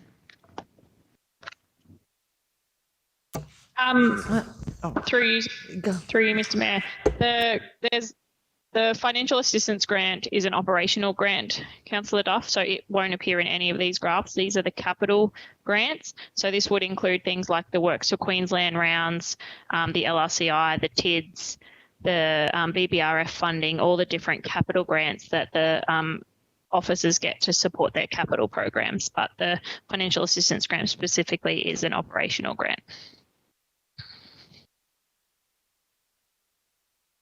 Thanks, Max. Just General Manager there, General Manager Brennan, there's a likelihood, we've had an extraordinary event with this, well, two of them, in fact, with the flooding in November and in, again, January. It would be fair to say, or would it be not fair to say that we can expect that some of that road works, with the resheeting particularly, may not get delivered this year as originally budgeted, because of the fact that we really do have to wait until those funding arrangements are resolved before we can undertake those previously planned capital works. And we'll just need to accommodate that in light of the fact that we have had those unexpected flood events. Correct, Mayor. It will certainly change the order in which work is done, as you correctly observe. In some cases, it may completely change it also, Mayor and councillors, because if you've had a road upon which there is an approved submission for upgrade works, the subsequent timing when, say, resheeting was required on that restored work will change. There is a contribution, of course, by the DFRA towards replacing what is there, so the condition of the existing road is taken into account, but the treatment which is undertaken commonly changes the time in which you would need to go back there with an asset renewal project, i.e. resheeting. So it may not only postpone it, it might postpone it significantly, is what I'm suggesting, and change the priority of the works that you wish to deliver. So given sufficient capacity using external resources, we may say, well, what is the next priority on our network, given that certain have been impacted by this other recovery, REPA-based approach. We put those projects off and bring the next level of priority up and change the actual projects in the program is what I'd suggest will happen. So subject to resources, we may go down to the next order of priority and work on those instead. So our expenditure may continue, but on our next level of priority, because we cannot proceed with those as you identified. Does that make sense? Thank you, GM. Yes, absolutely. Thank you, GM. That's excellent. Okay, well, we might just go back to councillors again. Any Councillors, any further comments or questions before we wrap this one up? Just a great conversation, Mr. Mayor. Thank you for the staff's work on this and certainly for the general managers leaning in and really understanding their capital budgets. I'm really comfortable going into the next year, and certainly to see those works in progress there and understand where they're at. And I understand some of those projects are at different levels, but I do think this sort of constant information and discussion and education for council really does help us set up the next year. So yeah, really just appreciate the time taken to have this conversation and the report presented. Thank you, Mr. Mayor. Thank you, Councillor Shoemaker. Let's go to the vote. This be received for information. Those in favour? Carried unanimously. Thank you all. Thank you, Councillor Shoemaker, for leading this initiative, and to the staff for responding and coming forward with this wonderful information now on a monthly basis. It's tremendous to see. Okay, so we're now up to another contentious issue on finances, council finances, and that is the financial assistance grants. That's item 8.10, and it's on page 60, committee. Mr. CEO, could we call on you to provide us with an overview of the item? Thank you. Okay, I can, Mr. Mayor, and also, which would probably be very hard for you to see given the camera angles, Councillor Froloff had to step out of the room, so the last vote was, by my reckoning, 5-0, with Councillor Froloff absent. So that everyone's aware. Thank you, Mr. CEO. Yep, yeah, and no, the camera angles make it quite difficult on occasions. Very difficult, actually.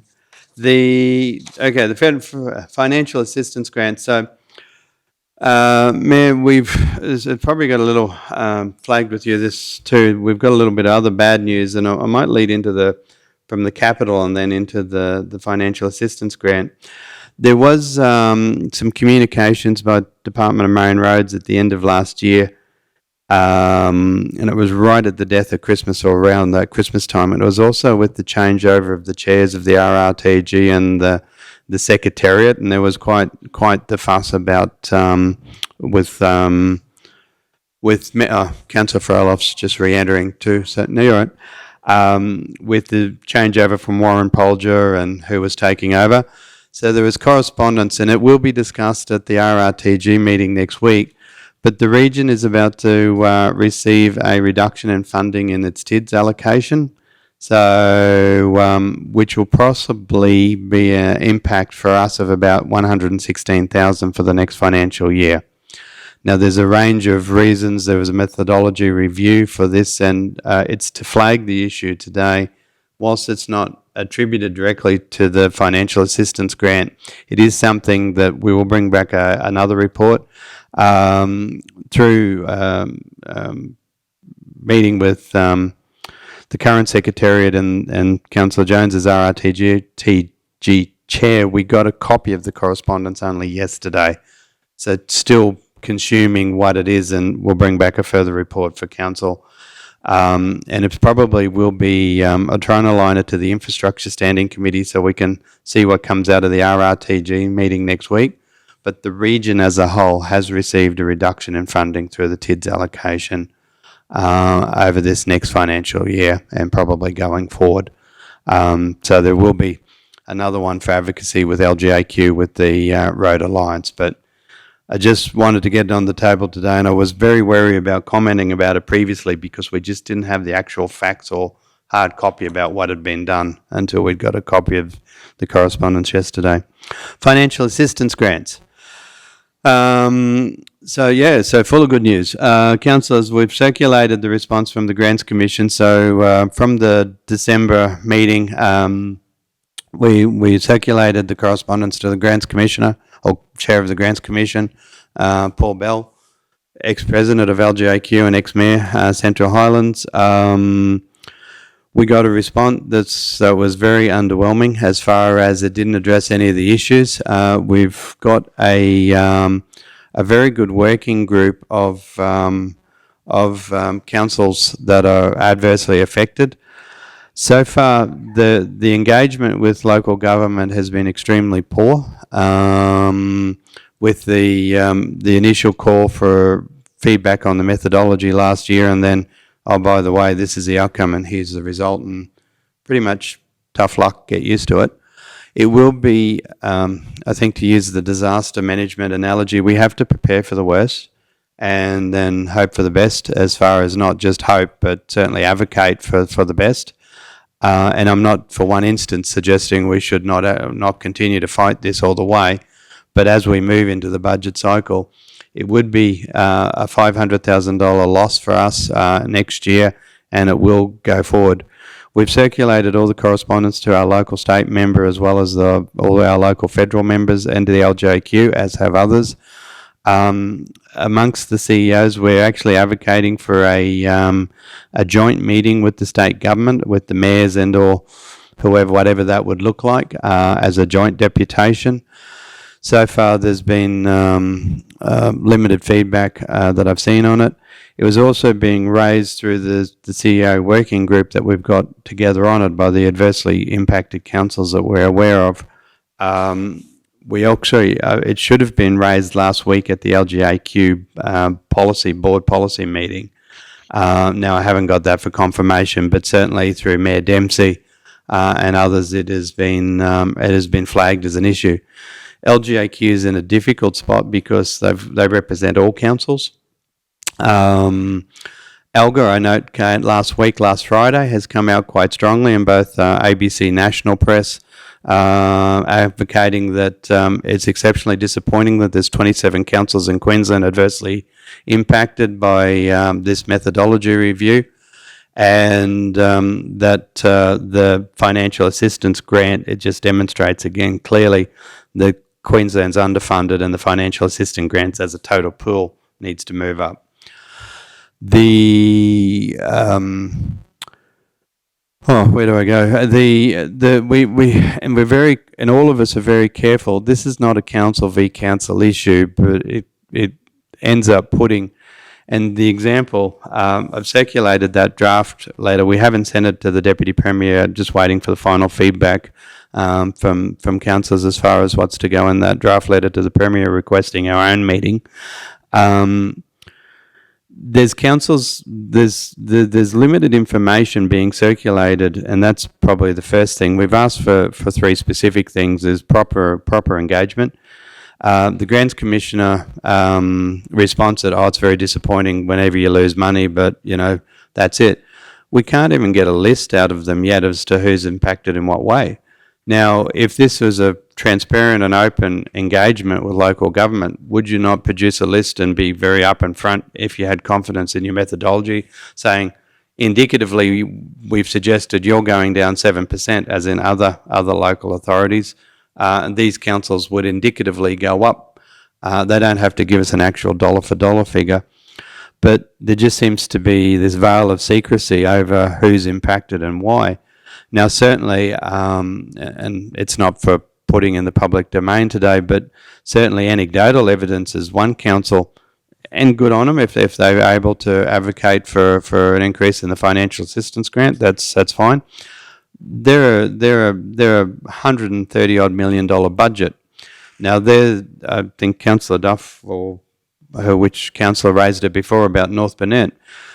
Even with our impact, North Burnett came out publicly and said they're going to be adversely $700,000.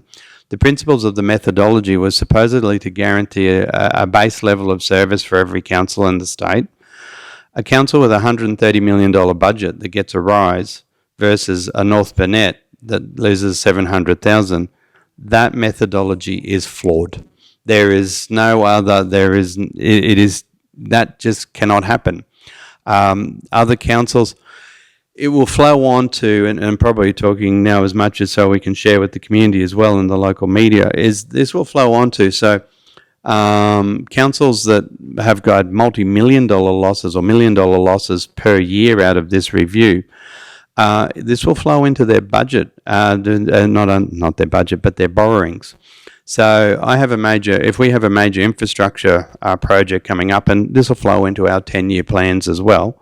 So we all of a sudden lose X amount of money, and one council I'm aware of, again, without naming names, they're putting their own information in the public domain.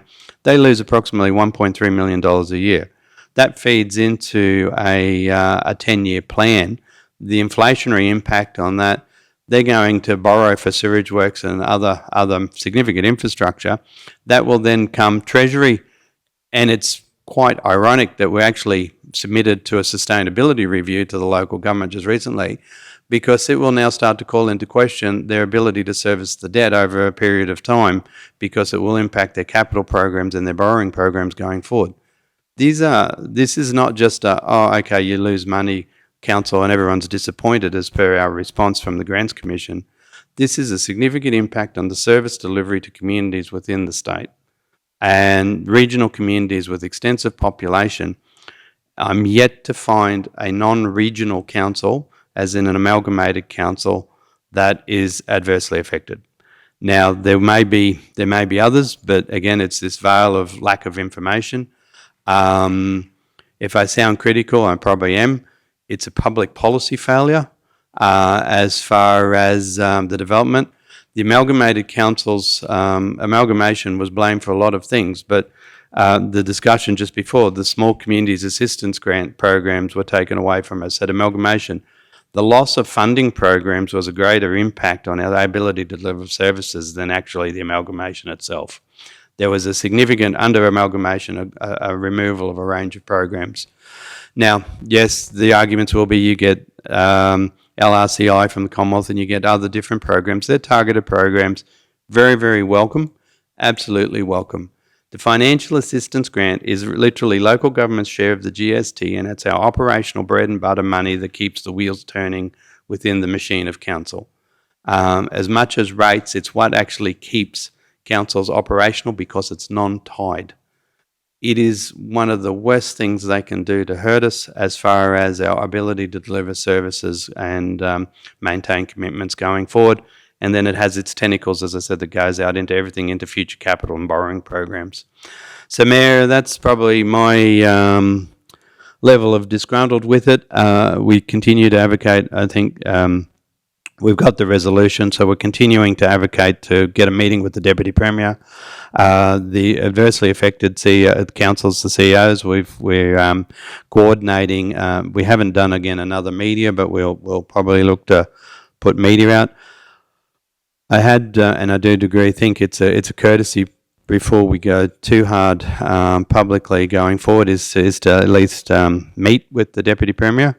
And follow those channels through, but certainly the response from the Grants Commission was poor. It didn't respond to any of the issues raised, and it was very dismissive. Thank you, Mr. CEO. Yes, of course, having read the letter of response from the chair of the Grants Commission, it was, I think you were kind in referring to it as underwhelming. It did not address the issues that we raised, didn't answer the questions that we asked, in fact, and certainly didn't answer the question as to providing our council with an opportunity to put our case. We've invited Commissioner, the chair of the commission, to come to council, as Councillor Shoemaker said, to get out of their office and come out here into our region and talk to us on the ground here in our community about the impact, and they haven't responded to that invitation. So yes, it was very much, at a minimum, underwhelming. Thank you for your comments there. The outcome is disappointing, but more concerningly, and I'm sure GM Jarvis would be thinking this, the review process was flawed. Yes, we had an opportunity to provide information. We did so very comprehensively. We put our case forward, and we, I suppose, trusted in the process that we were going to be given an opportunity to engage in a consultative process that would ensure that there were no misunderstandings when the outcome was determined. But of course, we didn't get a second opportunity to put forward any information.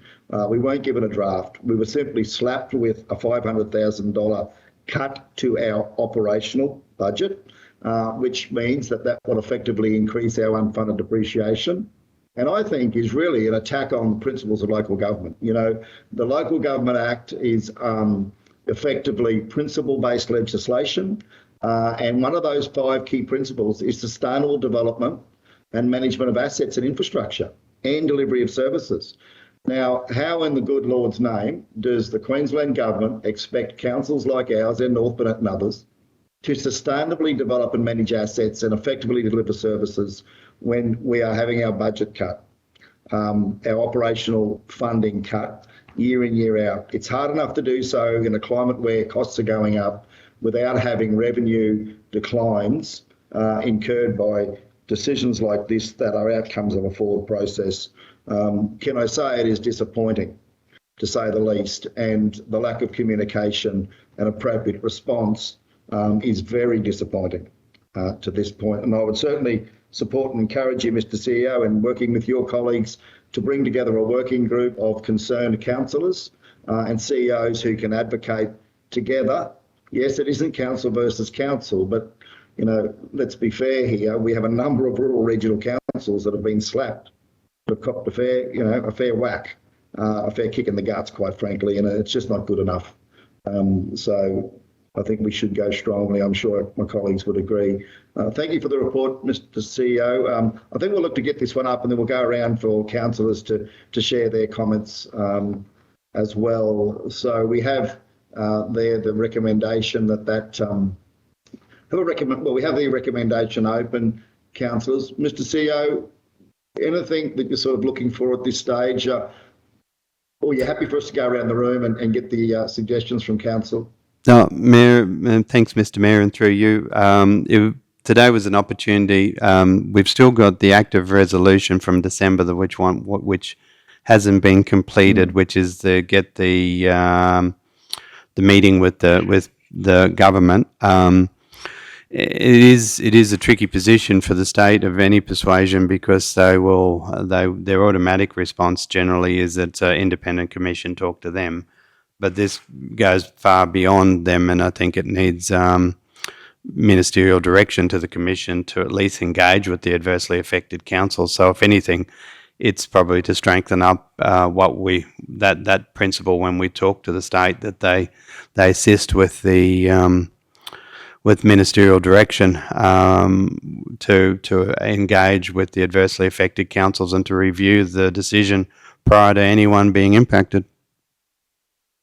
I think it's a really good point, Mr. CEO, that while we understand that the government can't influence the outcomes of decisions made by independent bodies such as the Grants Commission, I would have thought, though, that the government has a responsibility to ensure that those government-appointed bodies are accountable for their process. And in this case, it is clear that the process has been flawed.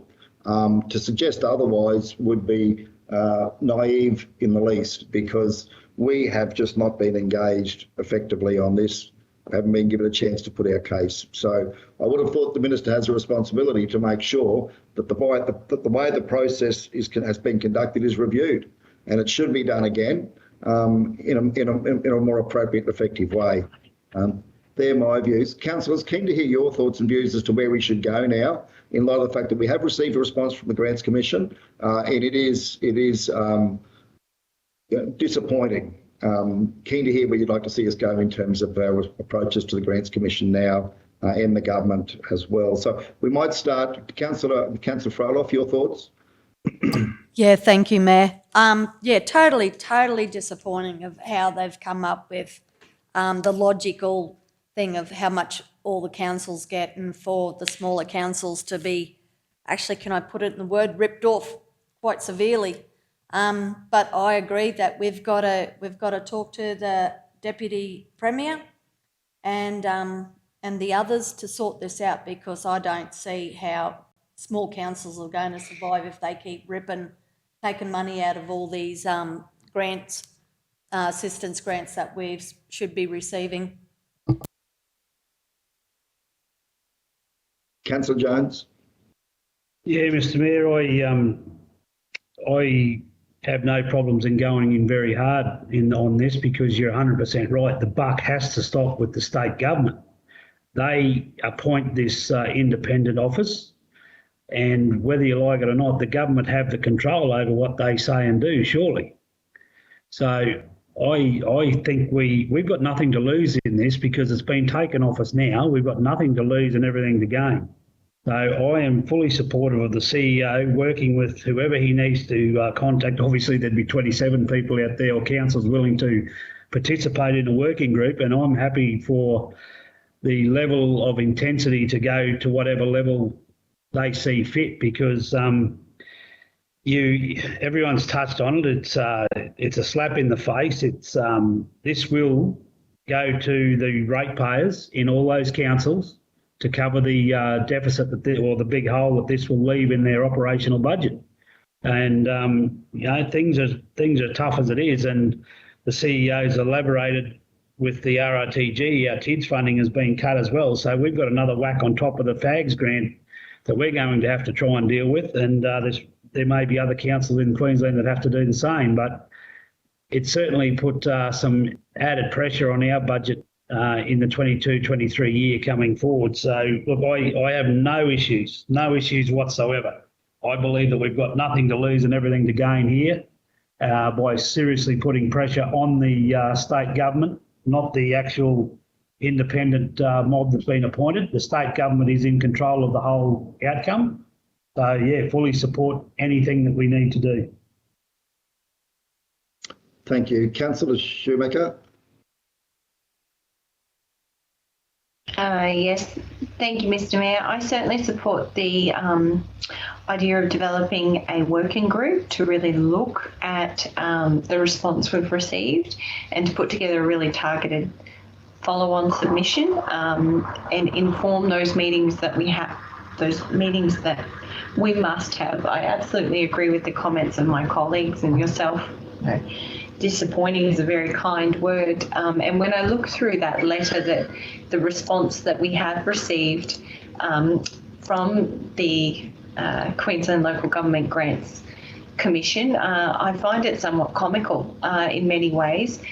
They've actually highlighted that consideration of revenue and socio-economic factors in the local government area were a key part of their new methodology.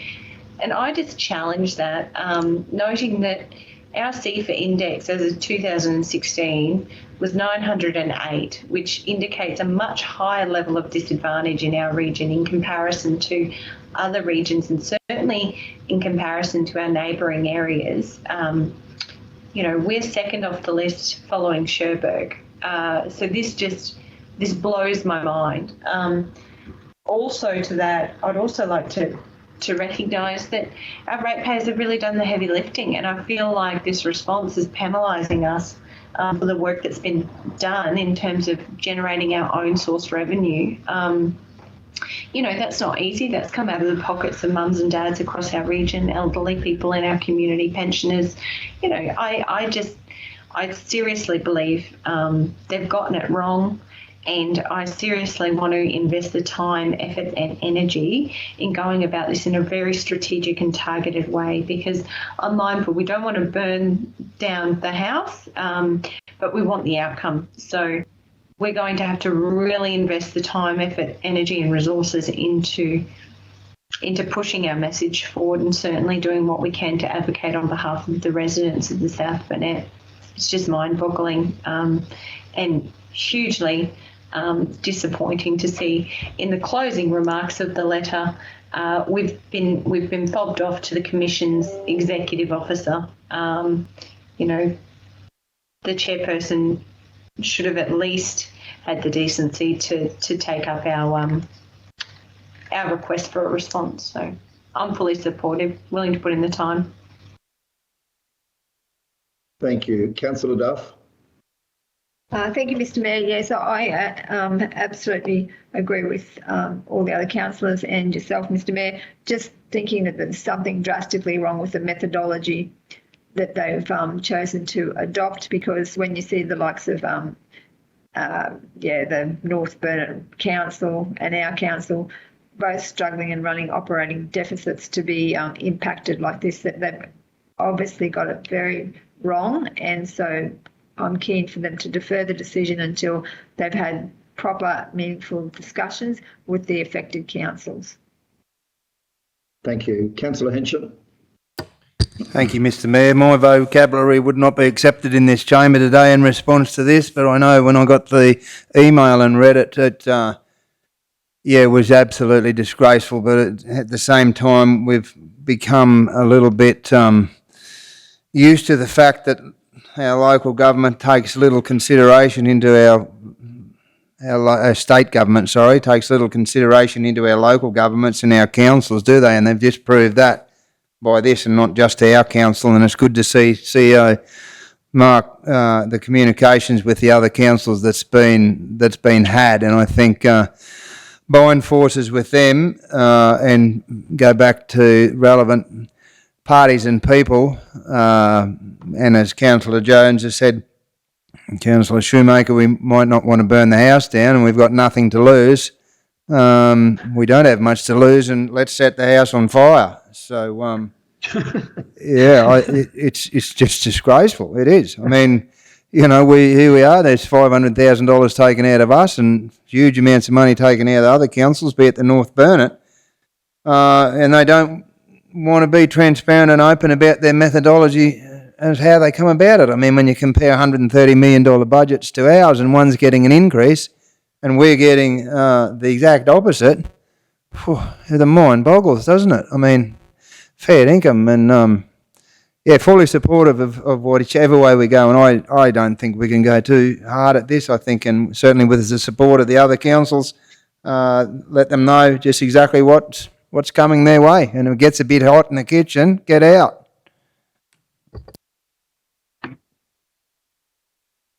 Thank you, Councillor Henshin.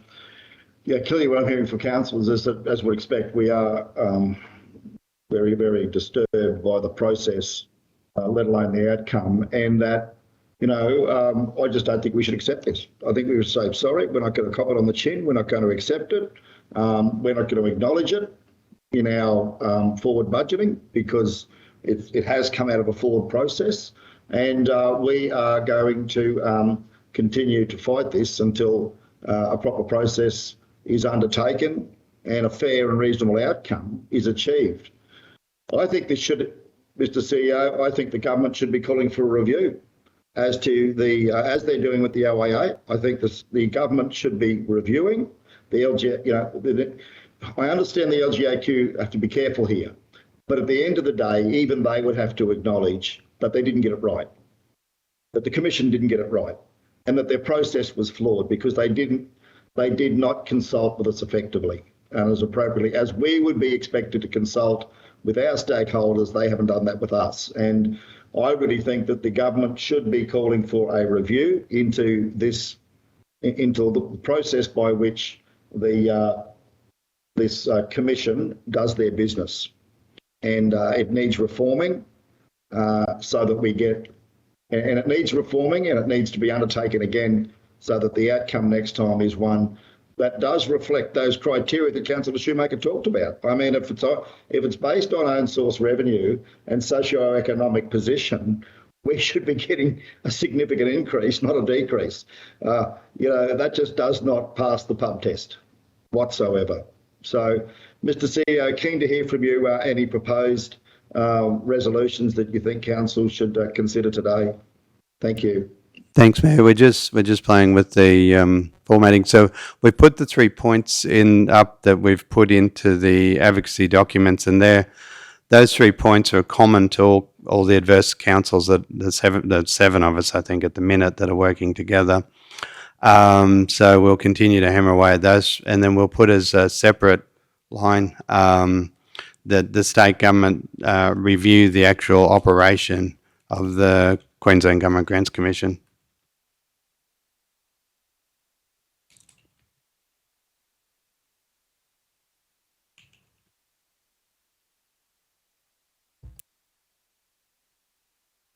I think you're on mute, Mr. Mayor. Thank you, Mr. CEO. I think it's about the third time I've done that today. My apologies, Council. We've got that on. That's there as a recommendation, Council, to consider for committee. Before we put that up as a motion, let's have some discussion around that.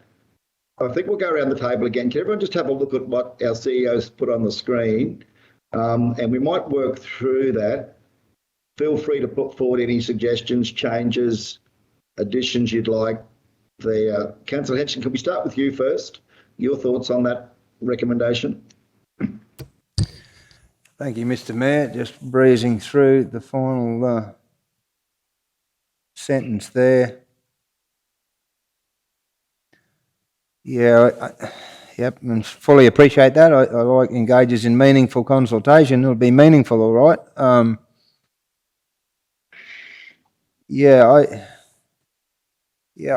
happy with all of that, Mr. Mayor.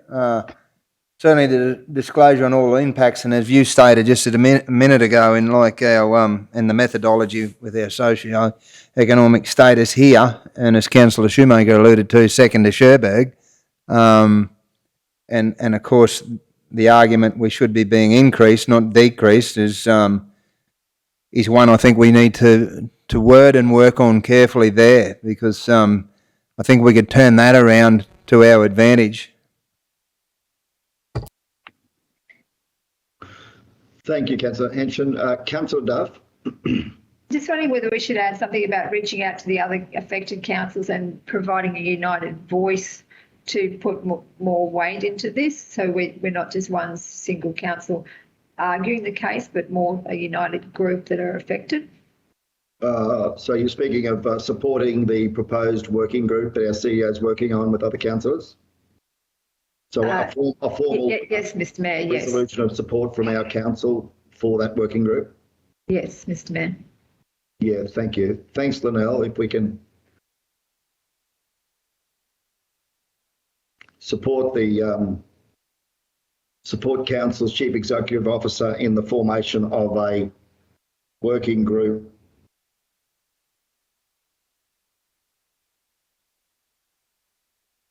involving affected councils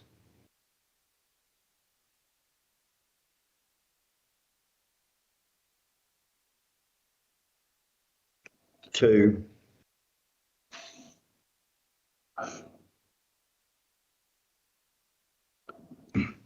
make representation to government, to the Queensland government on this matter. That's just a suggestion as to how we could do that, Councillor Duff. Colleagues, you comfortable with that, Councillor Duff? Yes, Mr. Mayor. Thank you. Councillor Shoemaker? Yes, thank you, Mr. Mayor. Fully supportive, and I really do think I agree. I think that working group will be key in moving forward, and particularly an opportunity for councils, council representatives, and certainly CEOs to work collaboratively on that is really important. So, no, fully supportive. Thank you for the conversation today. I think we all share the same level of disappointment. Thank you. Councillor Jones? Yeah, thanks, Mayor. Mr. CEO, look, just pie in the sky stuff here at the minute, but the 27 councils that are affected, like in the Wide Bay, for example, which councils are affected there? Obviously, North and South Burnett. How'd Gympie, Fraser Coast and Bundy, some of them are affected too, aren't they? Okay, so Fraser Coast, so the ones that we know of, been working at Rockhampton, Livingston, Gladstone, Bundy, North and South Burnett, Fraser Coast, Central Highlands and Toowoomba. So it's been through our own networks that we're getting the information. Also, the councils have gone public. We've reached out to Gympie, but haven't had a response yet as to how whether they're impacted or not. So I've sent them a copy of our correspondence that we sent their acting CEO. I've sent a copy of the correspondence we sent the Grant Commission, as we did with North Burnett. So, and that was how we got onto North Burnett before it became public. Now, Bundaberg, and this is public, they made some public statements about this. They're talking about a $54 million impact over a 10-year period for Bundaberg. It's a significant impact for up there. So you've got the majority of the rock councils affected, with we're yet to find out about Gympie. And that's what I was alluding to. That would, if the Web Rock was really functioning, this would be gold for them to get a hold of and go as a regional bloody advocate to state and take them on. But we can do that ourselves. And just another question, Mark. Going back few years now, are we talking about the same funding? Remember Somerset and Lockyer? They didn't receive anything, and they took the fight up. What was that grant funding from? Was that FAGs or was that something else? That was a That they state. got a That was the forerunner or the beginnings of the Works for Queensland program. That was state because they're in the Southeast Queensland Council of Mayors. They fell in within the hard boundary of course that was not Works for Queensland, was for regional rural Queensland, not Southeast, and so those two were just picked up in the boundary alignment there. Yeah, no, that's right. Look, I support everything that's there, and again, the opposition leader, it would be an ideal platform to him to get onto, but we're talking 27 out of 77 councils, so I guess he's got to be a little bit clever in his operations as well. But in his attacks on the state government at the moment with integrity and everything else, I don't know whether it's been brought to his attention or not to that level. Yeah, Mr. C, I think Councillor Jones has got a good point there that, I don't know that the opposition leader will necessarily want to get into who got what and why they but I would have thought that the process, even those councillors that have done well, if they're fair and honest, surely they will have to acknowledge that the process has been flawed. There hasn't been proper consultation. The government's formed this commission. They were undertaking this review. The review process has been flawed. The methodology has historically and remains inept in that it doesn't recognise those key criteria, much of which is set down by the federal government. I've discussed this with federal politicians, and they've made it clear to me that they have certain criteria in that funding that they expect the states to comply with. And it is around socioeconomics. It is about supporting remote rural regional councils. I really think there is an obligation on the state opposition leader. I think we should write to the state opposition leader calling him to question in Parliament the process that has been applied by the Grants Commission. Their process, I think, needs to be called into question. And I'd like to see that added to our resolution. I'd also like to see added to a resolution that we actually, at item 2 there, that we write to the Premier expressing our concern and calling on the state government to review the methodology the method by which the FAGS Commission's review was conducted, and also the role and operations of the Grants Commission. Now, clearly something's not right here, and it needs to be addressed by the government. And I think we need to take it to the top, to the Premier, make our case very strongly to her, and make our case very strongly respectfully to the opposition leader as well, and make them both aware that this just isn't good enough. It needs to be raised in Parliament, it needs to be discussed, and the government needs to be held accountable to making sure that this Grant Commission are doing their job and doing it properly, and not disadvantaging communities that are struggling as it is. I think we need to make a real political issue of this. Mr. Mayor, can I, in just taking your comments further there in regard, and I guess my comments in regards to the opposition leader, if we're going to write a letter to the opposition leader and make him aware, can we also add our state member, Deb Frecklington, to it and give her the opportunity to raise it in Parliament, because this is her area and she's our representative, so we should give her first crack, and hopefully she'd get the support of her leader. I think that's a really good point, Councillor Jones, Mr. CEO, that perhaps we should take it to Deb as our local member. I know you've been keeping her informed as we go along through this process. You made her aware that we've written to Paul Bell. You made her aware that we are writing to the Minister. But yeah, I'm sure she'll take up the fight on behalf of us and rural councils. And what better than for our electorate to step up in Parliament and put this forward as an affected rural council. So, Mr. CEO, with your consent, I'd like to see us, and with council's consent, write to Deb and ask for her to take up the fight in Parliament with the support of her leader, David Crisafulli. Yeah. I think it's a great Yep. idea. No trouble. And we certainly have CC'd, as I said in my earlier comments, the state member in, as well as our federal members, which will get a copy. Mr. Mayor, just as far as protocols go, we're still pending the letter to the Deputy Premier, which is the correct protocol as far as in writing to this. If we write to the Deputy Premier with a copy to then the Premier and the opposition leader, I'm just wary about if we write to the Premier, it will go straight to the Deputy Premier because he should be the first port of call as you go up the protocol chain.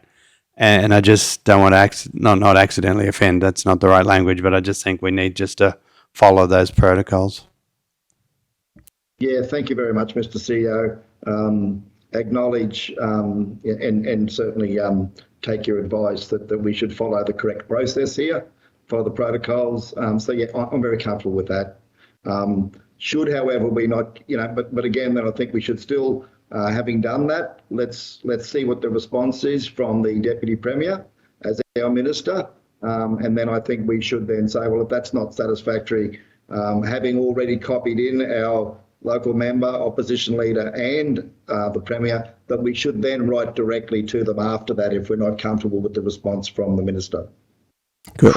Totally agree, Mayor, and certainly we can continue to work in parallel with the others, but totally agree. Thank you. Yes, Councillor Shoemaker, thank you.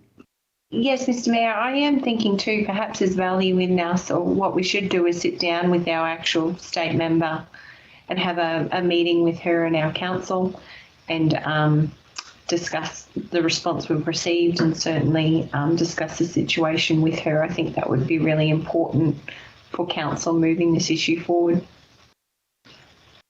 Yeah, thank you, Councillor Shoemaker. And clearly it would be important that we can share with her the impact that this is going to have on our region, so she has that detail to be able to equip her. I mean, she'll have a pretty good understanding anyway, to be able to equip her to really advocate strongly for us and other councils. Yeah. Can we build that into our process here, Mr. CEO, to make sure, see if we can invite Deb in for a meeting and we can share with her the impact it's going to have, so she has an intimate understanding then of how this really is going to affect our budget and our forward planning. Yep, I'll add it on, Mayor. Thank you, Mr. CEO. Councillor Frolov, your thoughts on terms of what we've got on the screen at the moment? No, I'm very happy with the officer's recommendation. It looks good. Thank you. Thank you. We might just go around the table anymore before we look to get this one up. Any last minute changes there? We're pretty comfortable with the intent of where we're going here with this? Everybody comfortable? Yep. Okay. I'm going to seek a mover on this one as presented. Do we have a mover? Councillor Duff, I can see your hands. Councillor Jones there, I've got you. Thank you. We've got a mover and a seconder. Speakers on this, feel free to speak again, councillors. We might go around the room again. We'll start off with you, Councillor Frolov. No, all good. Thank you, Mayor. Good to go. Councillor Shoemaker. Yes, Mr. Mayor, just thinking out loud, but I'm thinking it probably would be worth us actually meeting with our LGAQ policy executive, being Jack Dempsey, actually just scheduling a meeting between us and Jack. I know they had their policy exec meeting last week. No doubt this is a subject of contention for him in his own council, but across Queensland. So it's just probably valuable for us to seek some advice or have that conversation with him and see where the LGAQ is actually positioned on the ground with this and how they're going to proceed, so we can work in alliance. Yeah, yes, thank you. And of course, with teams these days, we should be able to do that fairly easily. Councillor Duff and Councillor Jones, you're both happy with that addition to the motion? Yes, Mr. Mayor. Yeah, no, happy with that. All good to go, mate. Thank you. Thanks, Councillor Shoemaker. Councillor Duff, Councillor Henson. Councillor Duff first. Anything further to add? No, I'm happy to support the recommendation. Thank you. Thank you. Councillor Henson. Yeah, thanks, Mr. Mayor. You know, we've put a lot of dot points there and points across and reverse any allocation reductions until the Commission engaged. Perhaps we could add something there in relation to they wanting to increase some financial assistance grants to other councillors. with the outlook to perhaps increase hours, not just review it and leave it where it was, but perhaps increase it. What would be wrong with adding that somewhere along the line? When they've done that, or suggesting they're going to do that to other particular councils. So why could we not put that in there as well, that not only should they reverse any allocation, but look to increase it with a further developed methodology that they should probably seek. Thanks, Councillor Hatchett. Mr. CEO, what are your thoughts there? Can we perhaps add something that's a little bit more sort of, I suppose, proactive and clear? Yep. There in one of those bullet points for the Commission? Well, totally agreeing with the sentiment. It's the process would be, if I was the Commission, I would come back and say I can't increase 77 councils. So if they redo another, it would be, again, certainly not arguing against the sentiment of it, and yes, we should be lobbying for increased funding. Absolutely. It would be its own resolution as rather than talking about it as part of the methodology. And if we get meaningful consultation in this, we'd be able to make the process should be make a submission. But anyway, if council wishes to put that, I would just do that as a step, get this one done, and then to council requests consideration for increased funding as its own, just separate identity, so it doesn't get muddled up in the methodology discussion. Okay, thanks, Mr. CEO. Are you comfortable with that, Councillor Henson, that let's take this as a first step and then let's see where this lands? In coming weeks, we can come forward with something that's more positive and clear as to what we're expecting. Oh, certainly, and I look forward to the response with this recommendation and certainly pursue my suggestion a little further down the track. Thank you. Thank you. Let's go to the vote on this committee. Those in favour? Yes, I think I can see Councillor Henson and Councillor Froloff there.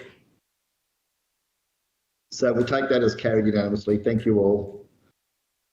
Okay, we'll move on to something hopefully much more positive and now invite Councillor Shoemaker to present her Regional Development Portfolio Report, which is item 9.1 and is on page 61. Thank you, Councillor Shoemaker. Yeah, thank you, Mr. Mayor. Pleasure to present this month's report. This year's focus is to further evolve the regional development strategy with a concentrated effort on developing a regional action plan and delivering on this. The first meeting of the Regional Development Advisory Committee will be held in partnership with the Department of State Development, Infrastructure, Local Government and Planning later this month. And I look forward to bringing a report to Council next month on the outcomes of the meetings. Other key priorities progressed this month include the National Water Infrastructure Development Fund Phase 2 of the project with some preliminary stakeholder engagement. It was great to give Council an update as part of our Community Engagement Day today with the project team. Community Engagement Day on Monday. Sorry, my apology with the project team. Really appreciate everyone's insights with that discussion.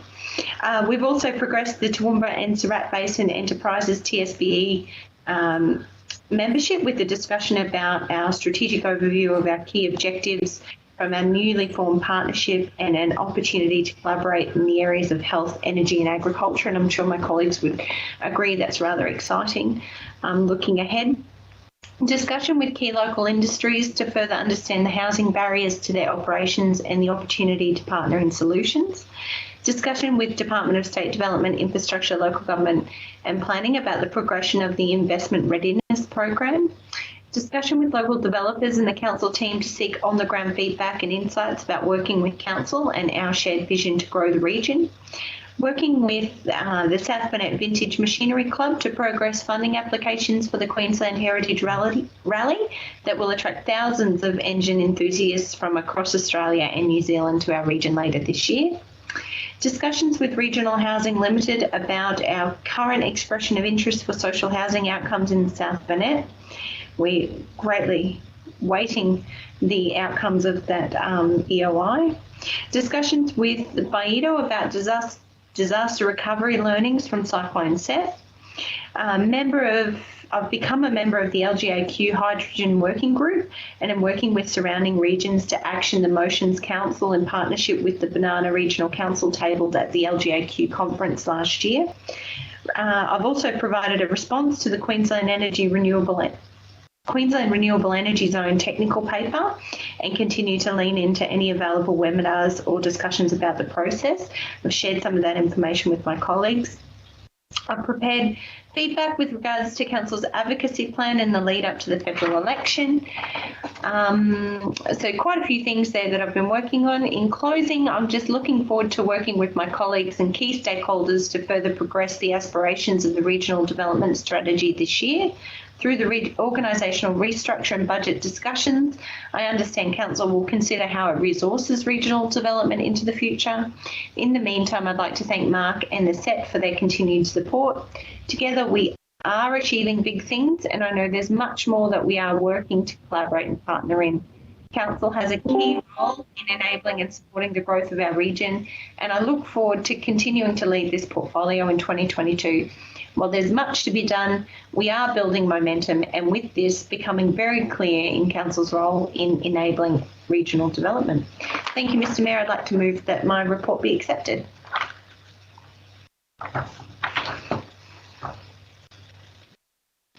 Thank you, Councillor Shoemaker. Do we have a seconder? Thank you, Councillor Duff. Councillors, questions for Councillor Shoemaker, our CEO, in relation to the report? Any observations? We'll go around the room. Councillor Froloff? No questions, thanks. Very good portfolio report, Councillor Shoemaker, once again. Councillor Jones? Yeah, no, good report. One of the shortest ones, but good to see that she's been a very busy lady. Councillor Duff? Thank you, Mr. Mayor. Yes, I was really pleased to hear the progress at the Community Engagement Day that has happened with the stakeholder engagement in the National Water Infrastructure Development Fund Phase 2. I just thought that was really informative, and it's certainly progressing well, and was pleased with some of the outcomes. So thank you, Councillor Shoemaker, on the report. Councillor Henson? Yeah, thank you, Mr. Mayor. Thank you, Councillor Shoemaker. It is always a breath of fresh air, your discussions with everybody, and I'm pleased to say that I'll be having one with you, with one of our ratepayers tomorrow, and look forward to catching up. But no, look, there's so much going on, isn't there? And well done, Councillor. Thank you. Thank you, councillors. Just in wrapping up, Councillor Shoemaker, any closing comments before we go to the vote? Just a heads up further to the discussions on Monday that there will be further stakeholder engagement in March in relation to the National Water Infrastructure Development Fund project. I'll make sure all of my colleagues get those dates so that you can certainly share those with any interested stakeholders that you know should be at the table.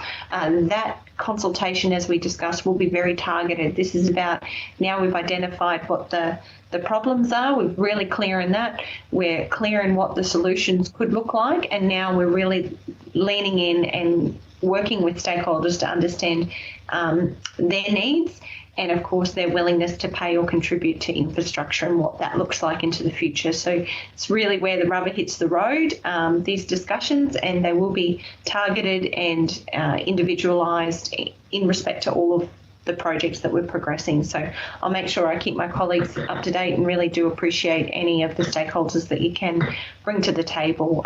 Really important we put a strong foot forward for the South Burnett.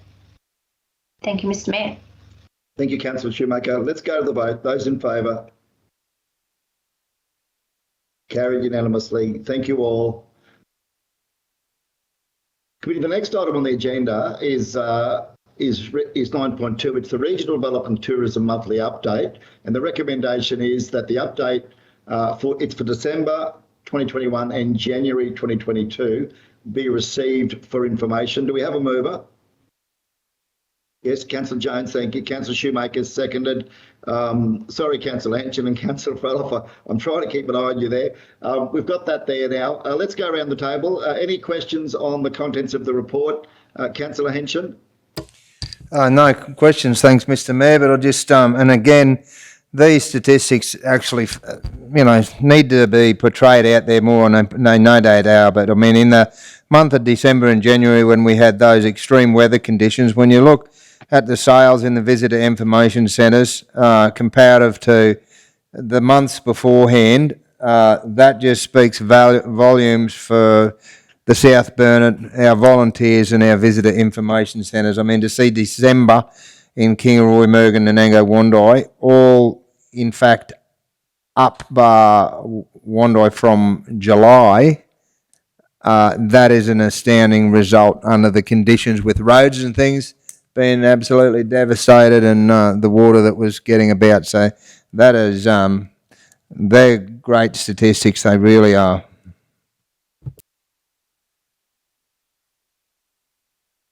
Councillor Duff, sorry. Yeah, no, thank you, Mr. Mayor. It's a good update. Thank you. Councillor Shoemaker.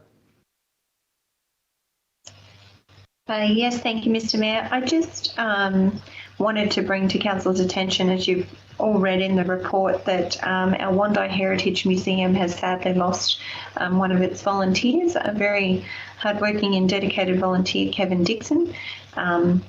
He's been a part of the Heritage Museum since August 2018, and no doubt the team there will dearly miss him. There is an update there in terms of some of the things he's done. The centre, which included building a diorama of the Haley Street and the railway line in Wandai, which he started in the early of the area in the early 1900s. And while he didn't quite complete the project, it's really wonderful to see his son has travelled from the UK and is working on finishing that. I just wanted to offer certainly our condolences on behalf of Council, and I wondered if, with the leave of Council, we could actually write to Mr Dixon's family and just offer our thanks for his contributions and our sincere condolences. Mr Mayor.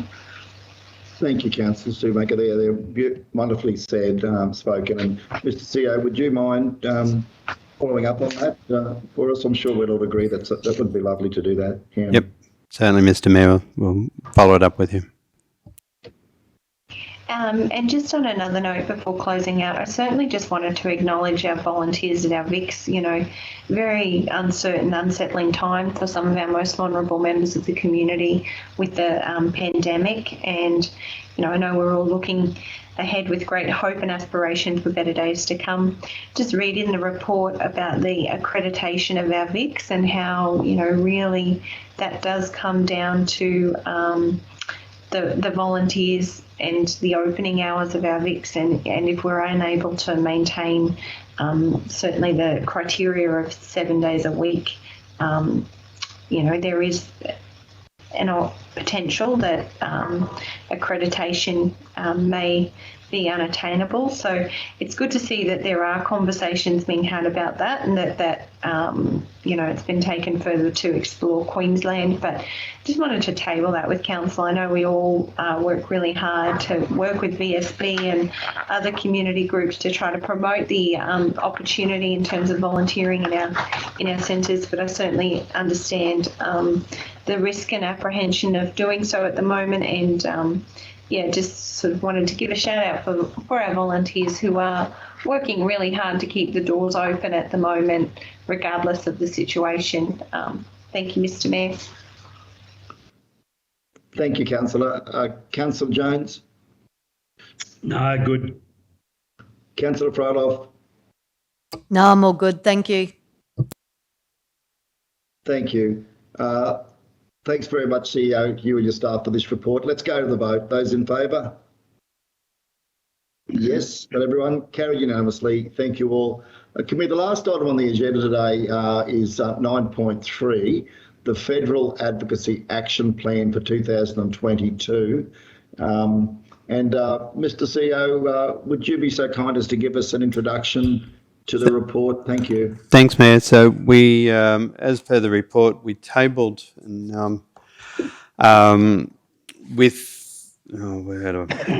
we went back. We've produced back last December. The very rudimentary, without it being formatted, advocacy document was discussed at council. It was to be brought back for February.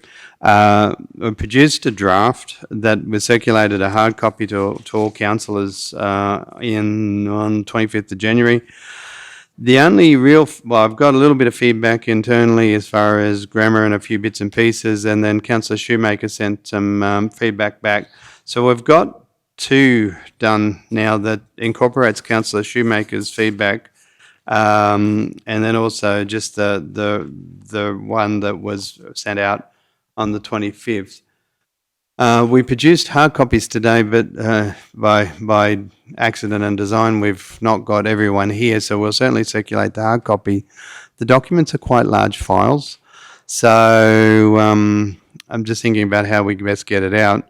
I'll certainly put it on the agenda for next week, and I can see Councillor Shoemaker also has a hand up, and we had a little bit of a very in the corridor chat yesterday about how to progress it, so I might step out the way and hand over to Councillor Shoemaker, Mayor, if that's all right.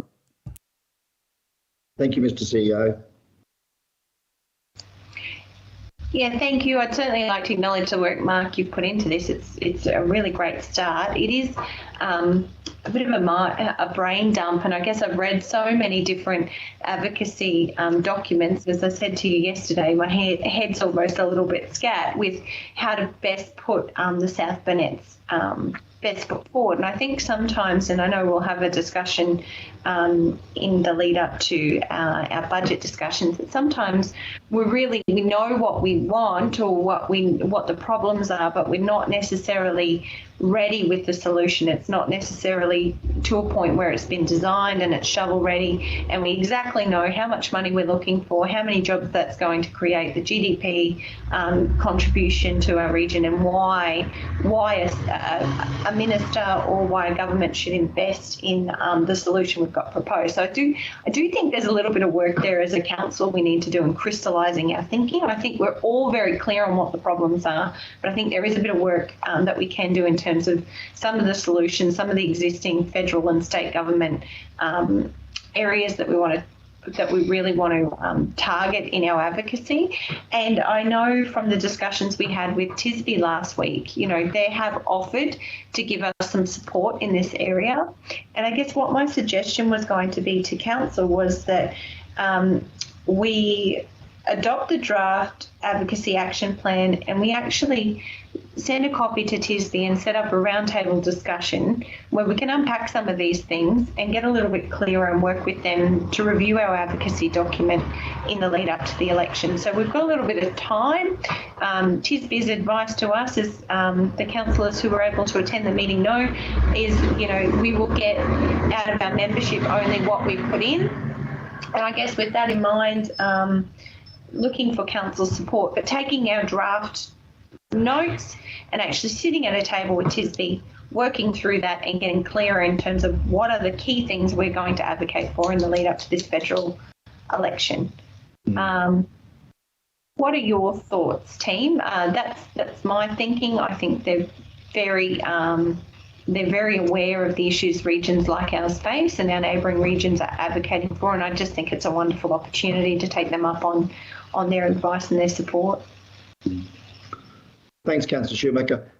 Councillors, let's go around the room. I think Councillor Shoemaker is really putting forward something that can be a good recommendation here for us to put through to the ordinary meeting next week around having a draft plan brought up, having that shared with TSB, and then setting up a round table with TSB to really flesh out, how do we actually represent those priorities? How do we actually then go out and, I suppose, advocate and move that through the political process?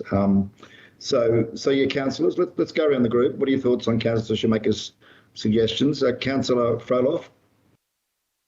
No, I'm happy with what Councillor Shoemaker has suggested. Sounds good. Thank you. Councillor Jones? Yeah, no, look, it's we've become a member of TSB for a reason, and I think it's a perfect opportunity to capitalise on the membership, and you will more than likely get half to 3/4 of your membership back just in the straight up first opportunity we get to work with them and collaborate with them. So I think it's a great opportunity to move forward, build the relationship and really get some significant input from some very intelligent people that have worked across a broad number of projects like this. So yeah, no, happy for that to happen. Councillor Duff. Thank you, Mr. Mayor. Yes, I wanted to thank CEO Markup for the work that he's done on this document.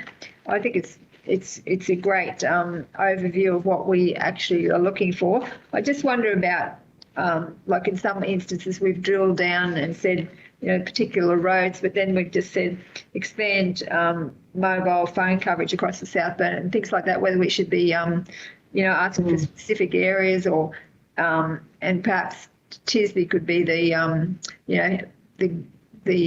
guide us around through that process, but whether we need to have, dollar figures around some of these things and be more specific, like, the design and, upgrade of a particular road and what that costs, those kind of things, how much detail we need to have in an advocacy document, just that kind of stuff. So yeah, maybe TSB is the way to go to get that, that just the process and the detail around what we need and how to advocate for it. Councillor Henson.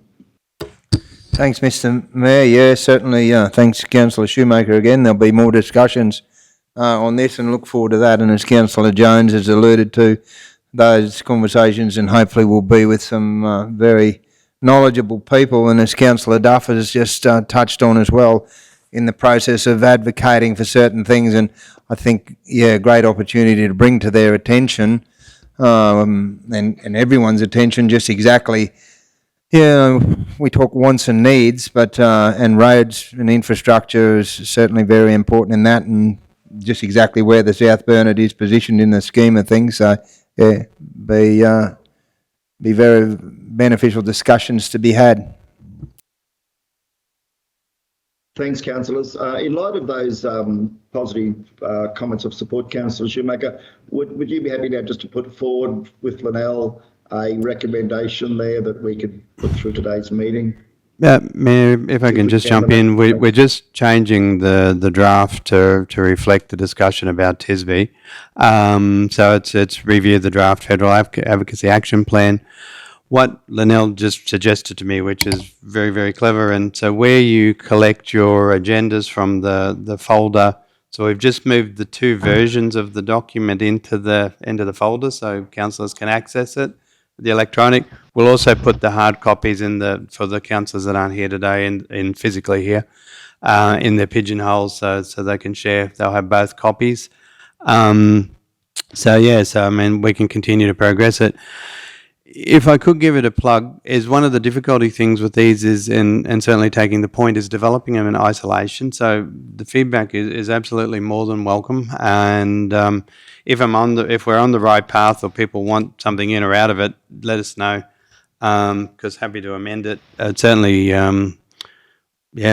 working with TSB if they can help us out.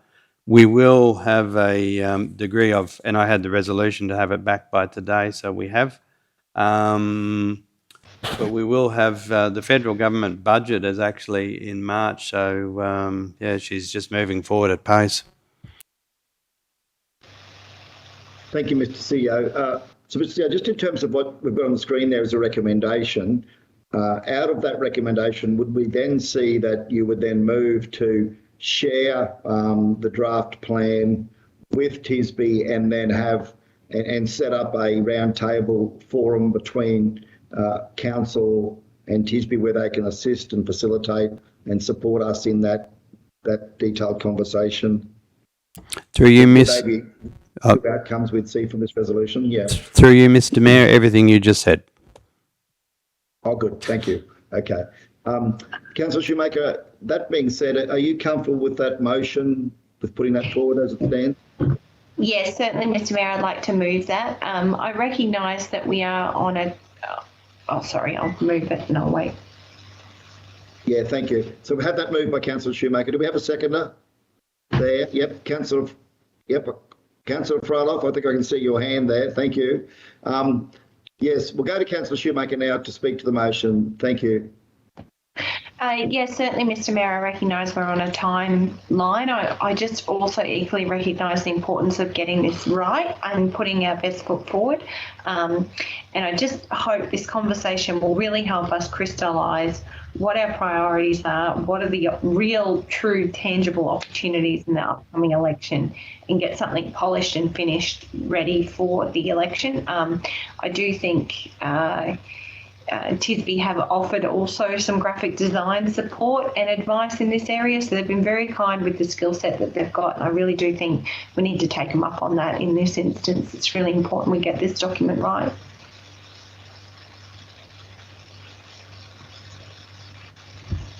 You're on mute, sorry, Mr. Mayor. Sorry, I've done it again. My sincere apologies. Councillor Frolov? No, all good with all the recommendations. Thank you, Mayor. Councillor Jones? I'm all good, Mr. Mayor. I can see the finish line. Councillor Duff? I'm really concerned now about the timelines. The federal budget is in March. The election will be in May. I'm just concerned that if we wait and don't get this out on the table, that we'll just miss the boat. That's my concern now. Mr. CEO, is this something we can move fairly quickly? We have got our meeting next week, so we can actually resolve it there. We've got a decision point there. That'll take us into sort of late Feb. I'd imagine TSB will be pretty cooperative and flexible. They've been good to deal with so far. So is this something we can make happen fairly soon, say early to mid-May perhaps? Mr. Mayor, I'd be hoping to have it done long before early to mid-May. Sorry, I meant to say March. Early to mid-March, sorry. Yeah. Whilst we'll bring the report back to next week's meeting as well, it will action it straight away. So with the portfolio, Councillor Shoemaker, we'll organise something as quickly because we'll need to coordinate diaries with TSB. So we'll be onto this pretty quick. Thank you. Councillor Duff, are you comfortable with that response? Yeah, I am. We'd really need to fast track it because March, if that's where the budget is actually being announced, we'd really have to fast track it sooner rather than later. Thank you. Councillor Henson? Yeah, thanks, Mr. Mayor. No, I'm good with recommendations, and as Councillor Duff has alluded to, I'm sure with our staff and CEO, we will get something on the table quite soon. Thank you. Over to Councillor Henson, Councillor Shoemaker, for concluding comments, and then we'll go to the vote. Yeah, I absolutely agree. We've got to put approach this with great speed, but I also would certainly encourage all of my colleagues. Like I said, I've really looked at it, provided my thinking, looked at a number of other advocacy documents, and your feedback will be really important in this drafting phase. So please do take a good proper look and do submit some feedback to CEO Mark. I know that's really important in terms of getting the best outcome here. So, everyone's got a role to play in this, and we've all got to step up and get it done. So, yeah, thank you. Thank you. Let's go to the vote. Those in favour? Carried unanimously. Thank you all. I'll now just like to, before closing, thank everybody for your attendance today, both those that went to chamber and those that are online, councillors and staff, and Mr. CEO, you and your IT team for again facilitating a successful online meeting. We've come a long way with this technology in a short period. Thanks very much. So I'll now call the meeting closed. Thanks for a productive meeting, everyone, and have a great rest of day. Thank you. Thank you.